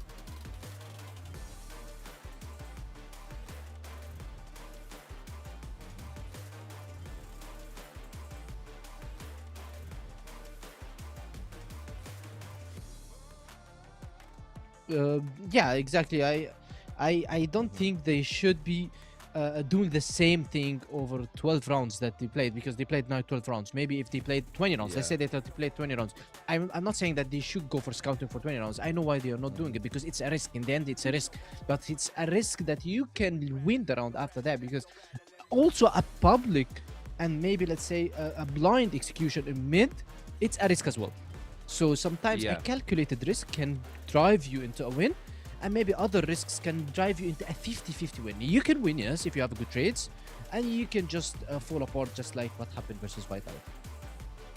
Yeah, and of course, you know, like risk taken is one thing, but for me at least, not a lot of risks taken by Slayer. A pretty smart game from his side, and a tidy one at that. You know, not too many problems, not really overreaching either, but just delivering when asked of him, which feels like the majority really of the team. But really, both him and Snare were just able to completely outdo the other side. Yeah, exactly. Slayer had a very, very good performance, and finally we get to see the decent Slayer. Yeah, by the way, Slayer just graduated. Maybe maybe he didn't have that much good games because he was having exams, and he mentioned that he's having exams, graduation project, and all of the things. We all passed through this, and maybe that was just getting through his head, and he couldn't concentrate in the game. But now he's graduated, he's playing better, and the guy is just doing an insane job of carrying his teammates to the wins. And finally, as Elfish said, we are finally get to see Vitality's new phase on season 2. That's the Vitality that we expected to see every single game. Honestly, it's not only from this game, but also from yesterday's game. Yes, I know that they lost Black Widow, but they dominated in the next 2 maps, which is Port and Subbase 10-6 and 10-4. Oh, absolutely, absolutely. And the thing is, there's a reason why Anubis dodged that sub-base, right? And with a decent compound like this, suddenly you're starting to feel pretty good. But I mean, is Anubis really a reference for the compound? And how Anubis are doing right now is also another question. But what there is no question about has been Horus's performances. Ever since this new season came around, he's really stepped it up. And again, gotta give it up to Stray, gotta give it up to the calling from Vitality to give him a little bit more freedom. But he's done a whole lot with it, considering that he's only moved from first to second entry in the group. Yeah, exactly. Horus is the guy that you rely on in the big games. Honestly, sometimes you can see Horus falling apart in some maybe casual regular games on the league, or probably just a normal game on phase 1. He's not doing well. He's not having his best days. But when it comes to playoffs, when it comes to every single game that counts, he will be here. Yeah, well, I mean, speaking of the devil, he is here, and he just heard you saying that kind of stuff about you, but we should be having our interview pretty shortly, so let's welcome Horus over to the board. Assalamu alaikum, first of all, and congratulations on the win. Welcome, salam. Thank you so much. Well, I mean, you heard it from Penguin. You also hear it from us all the time if you ever tune into the broadcast. We always talk about how you guys pretty much cannot maintain perhaps 100% consistency, right? Like in season 1, we're always talking about how map 1 is like the for fun map. And in this second phase, well, I mean, it is carrying over a little bit, but you're cleaning up your own map pick. But sometimes things go like haywire. So what's going on, and how are you guys planning to be more consistent in the latter phases of the playoffs? I guess it's a curse, and I guess today we solve it. I guess I don't know, but yeah, we don't know. Every time the first match, it's I don't know. Most of us is not consistent. I don't know what is the reason for that, but I don't know. Maybe we are warming up for this map. Maybe, but what is happening, I don't know still. So what we can do about this, still I don't know. So. Well, no, you're telling. If you have something, you can tell me. Yeah, you're telling me that. Wait. You are telling me that 100% of your performance is given to the first map. That you guys usually do like 100% performance, but you sometimes are unlucky. Aren't you guys like, for example, picking some maps to practice, picking some maps just to walk through because you haven't played these maps a lot? For example, New Mexico, maybe Black Widow on season 1, we haven't seen it that much, and you guys started practicing it. So that's why we are calling it Vitality Circus. So are you are you telling us now that you give 100% on those maps, or maybe you just want to be practicing? Because phase 1 and phase 2, you know, it's nothing for you guys. Okay. If you are talking about that, our vision or resolution about this season is not about. Of course, we want to win this season, but this is not the vision. We are working for the AWC. Exactly. So so sometimes when we practice, it's in the practice. Even us and the other teams, they are not giving the 100% of their performance in the practice. So yeah, of course, we are playing most of the maps that we are not playing as a practice. We play as a practice in the tournament, and we put like 100% of our performance, and of course the other teams, they do the same. So maybe you can say that we are doing that. We are doing the practice in the tournament. Yeah, it's a good practice for you guys. Yeah, it's good practice, as I mentioned, because phase 1, you guys already, if you secure 3-4 wins, you'll be already in the elite group. And in the elite group, if you secure 2-3 wins, maybe 2 wins, you'll be on the first place. And I know that you guys are capable of doing that. So sometimes we see you picking maps that is uncommon, unusual, big, and we usually say it's circus. It's they are just trying to practice these maps because it's good practice to go throughout the CFW West League for the next games. Yes, true. Yeah, true. Yeah, I mean, that's great. Well, you're talking about EWC, you're talking about the future there. I mean, there are 2 questions, right? One is internal to you guys. and the second is going to be for the league as a whole. We've heard earlier from most of the teams, like whether it is 3BL, whether it is Nemesis, that the end goal is EWC, just as you have said. So I want to know, like, how far do you think you can go this year? Because of course, last year's EWC was pretty much a milestone for the West League. Do you think that you can even go deeper into the semifinals and even further? And secondly, you know, there's a bit of a blitz for the second and third slot. I think that you guys are going to be sealed to first, to be honest. So that's where I'm thinking. Like, second and third, 3BL are making a bit of a race. Anubis wasn't a very easy opponent, at least on map 1. So who else do you think is going to share you the spotlight? Of course, you still got unKnights and Nemesis to play later on tomorrow and next week. And do you think Nemesis is still going to be there? Do you think you guys are still going to be the 1-2 for EWC? Okay, for the first question, I guess most of the teams here, yeah, we are trying to go to the semifinals, even for the finals, but it depends about the performance there, of course, and how the teams is going to prepare. So yeah, it's like a whole like different situation. It's here we are playing the Elite League, we are playing from the home. Now we are talking about the stage, about the pressure, a lot of stuff. So I hope that like the West League can do something different this year. Even for me, we will try to do this, inshallah. So yeah, this is about the first question.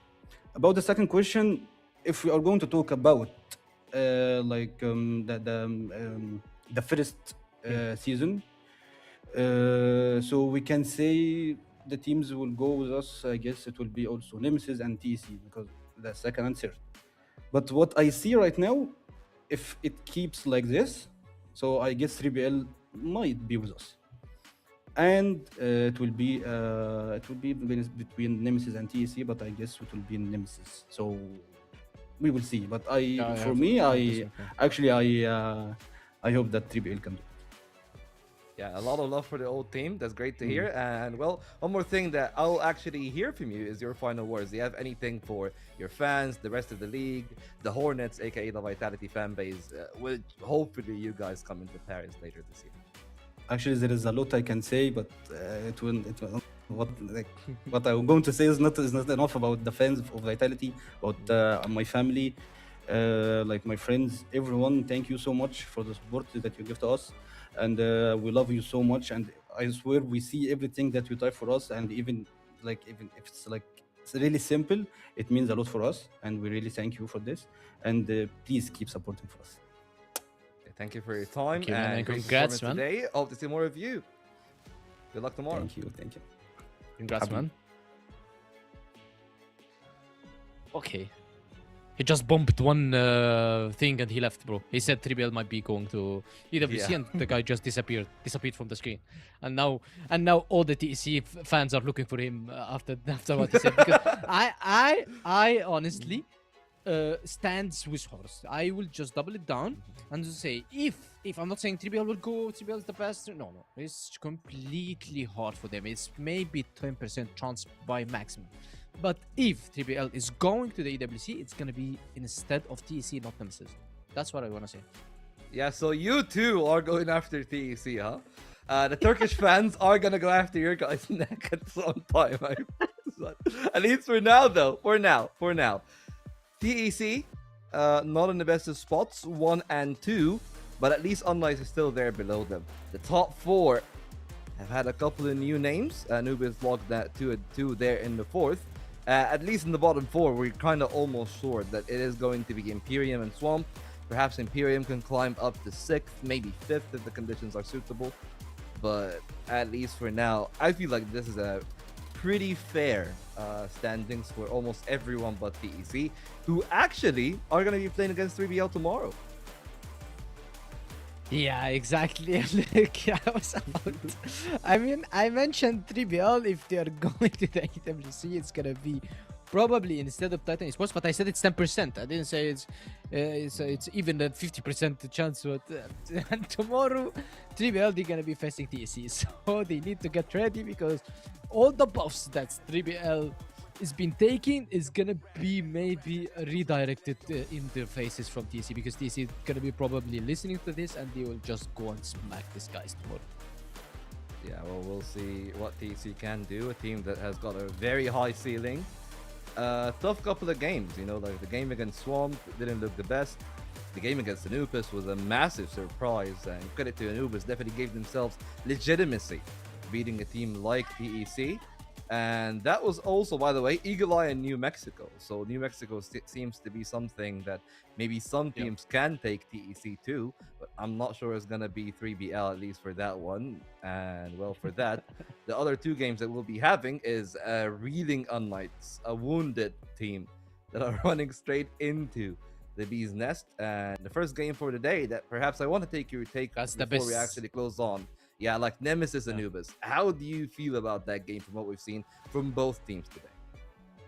That's the game that maybe Anubis is looking for to win if they want to be putting themselves instead of unKnights in the top 4. They need to be beating Nemesis, they need to be having a good game, and if Nemesis beat them, I think that Anubis will be in the contender group, and it's just a matter of time. Yeah, well, a big surprise today to boot, but expected results otherwise. Congratulations to the 3 teams that were the victors, and we'll be seeing more of Vitality and Nemesis and 3BL and unKnights tomorrow anyways. This week have really reshaped how we all see the West League, but you guys can still see more of the West League in the same time, in the same place tomorrow here, whether it is on Twitch or YouTube. We'll be waiting for you guys, so have a great day and see you tomorrow.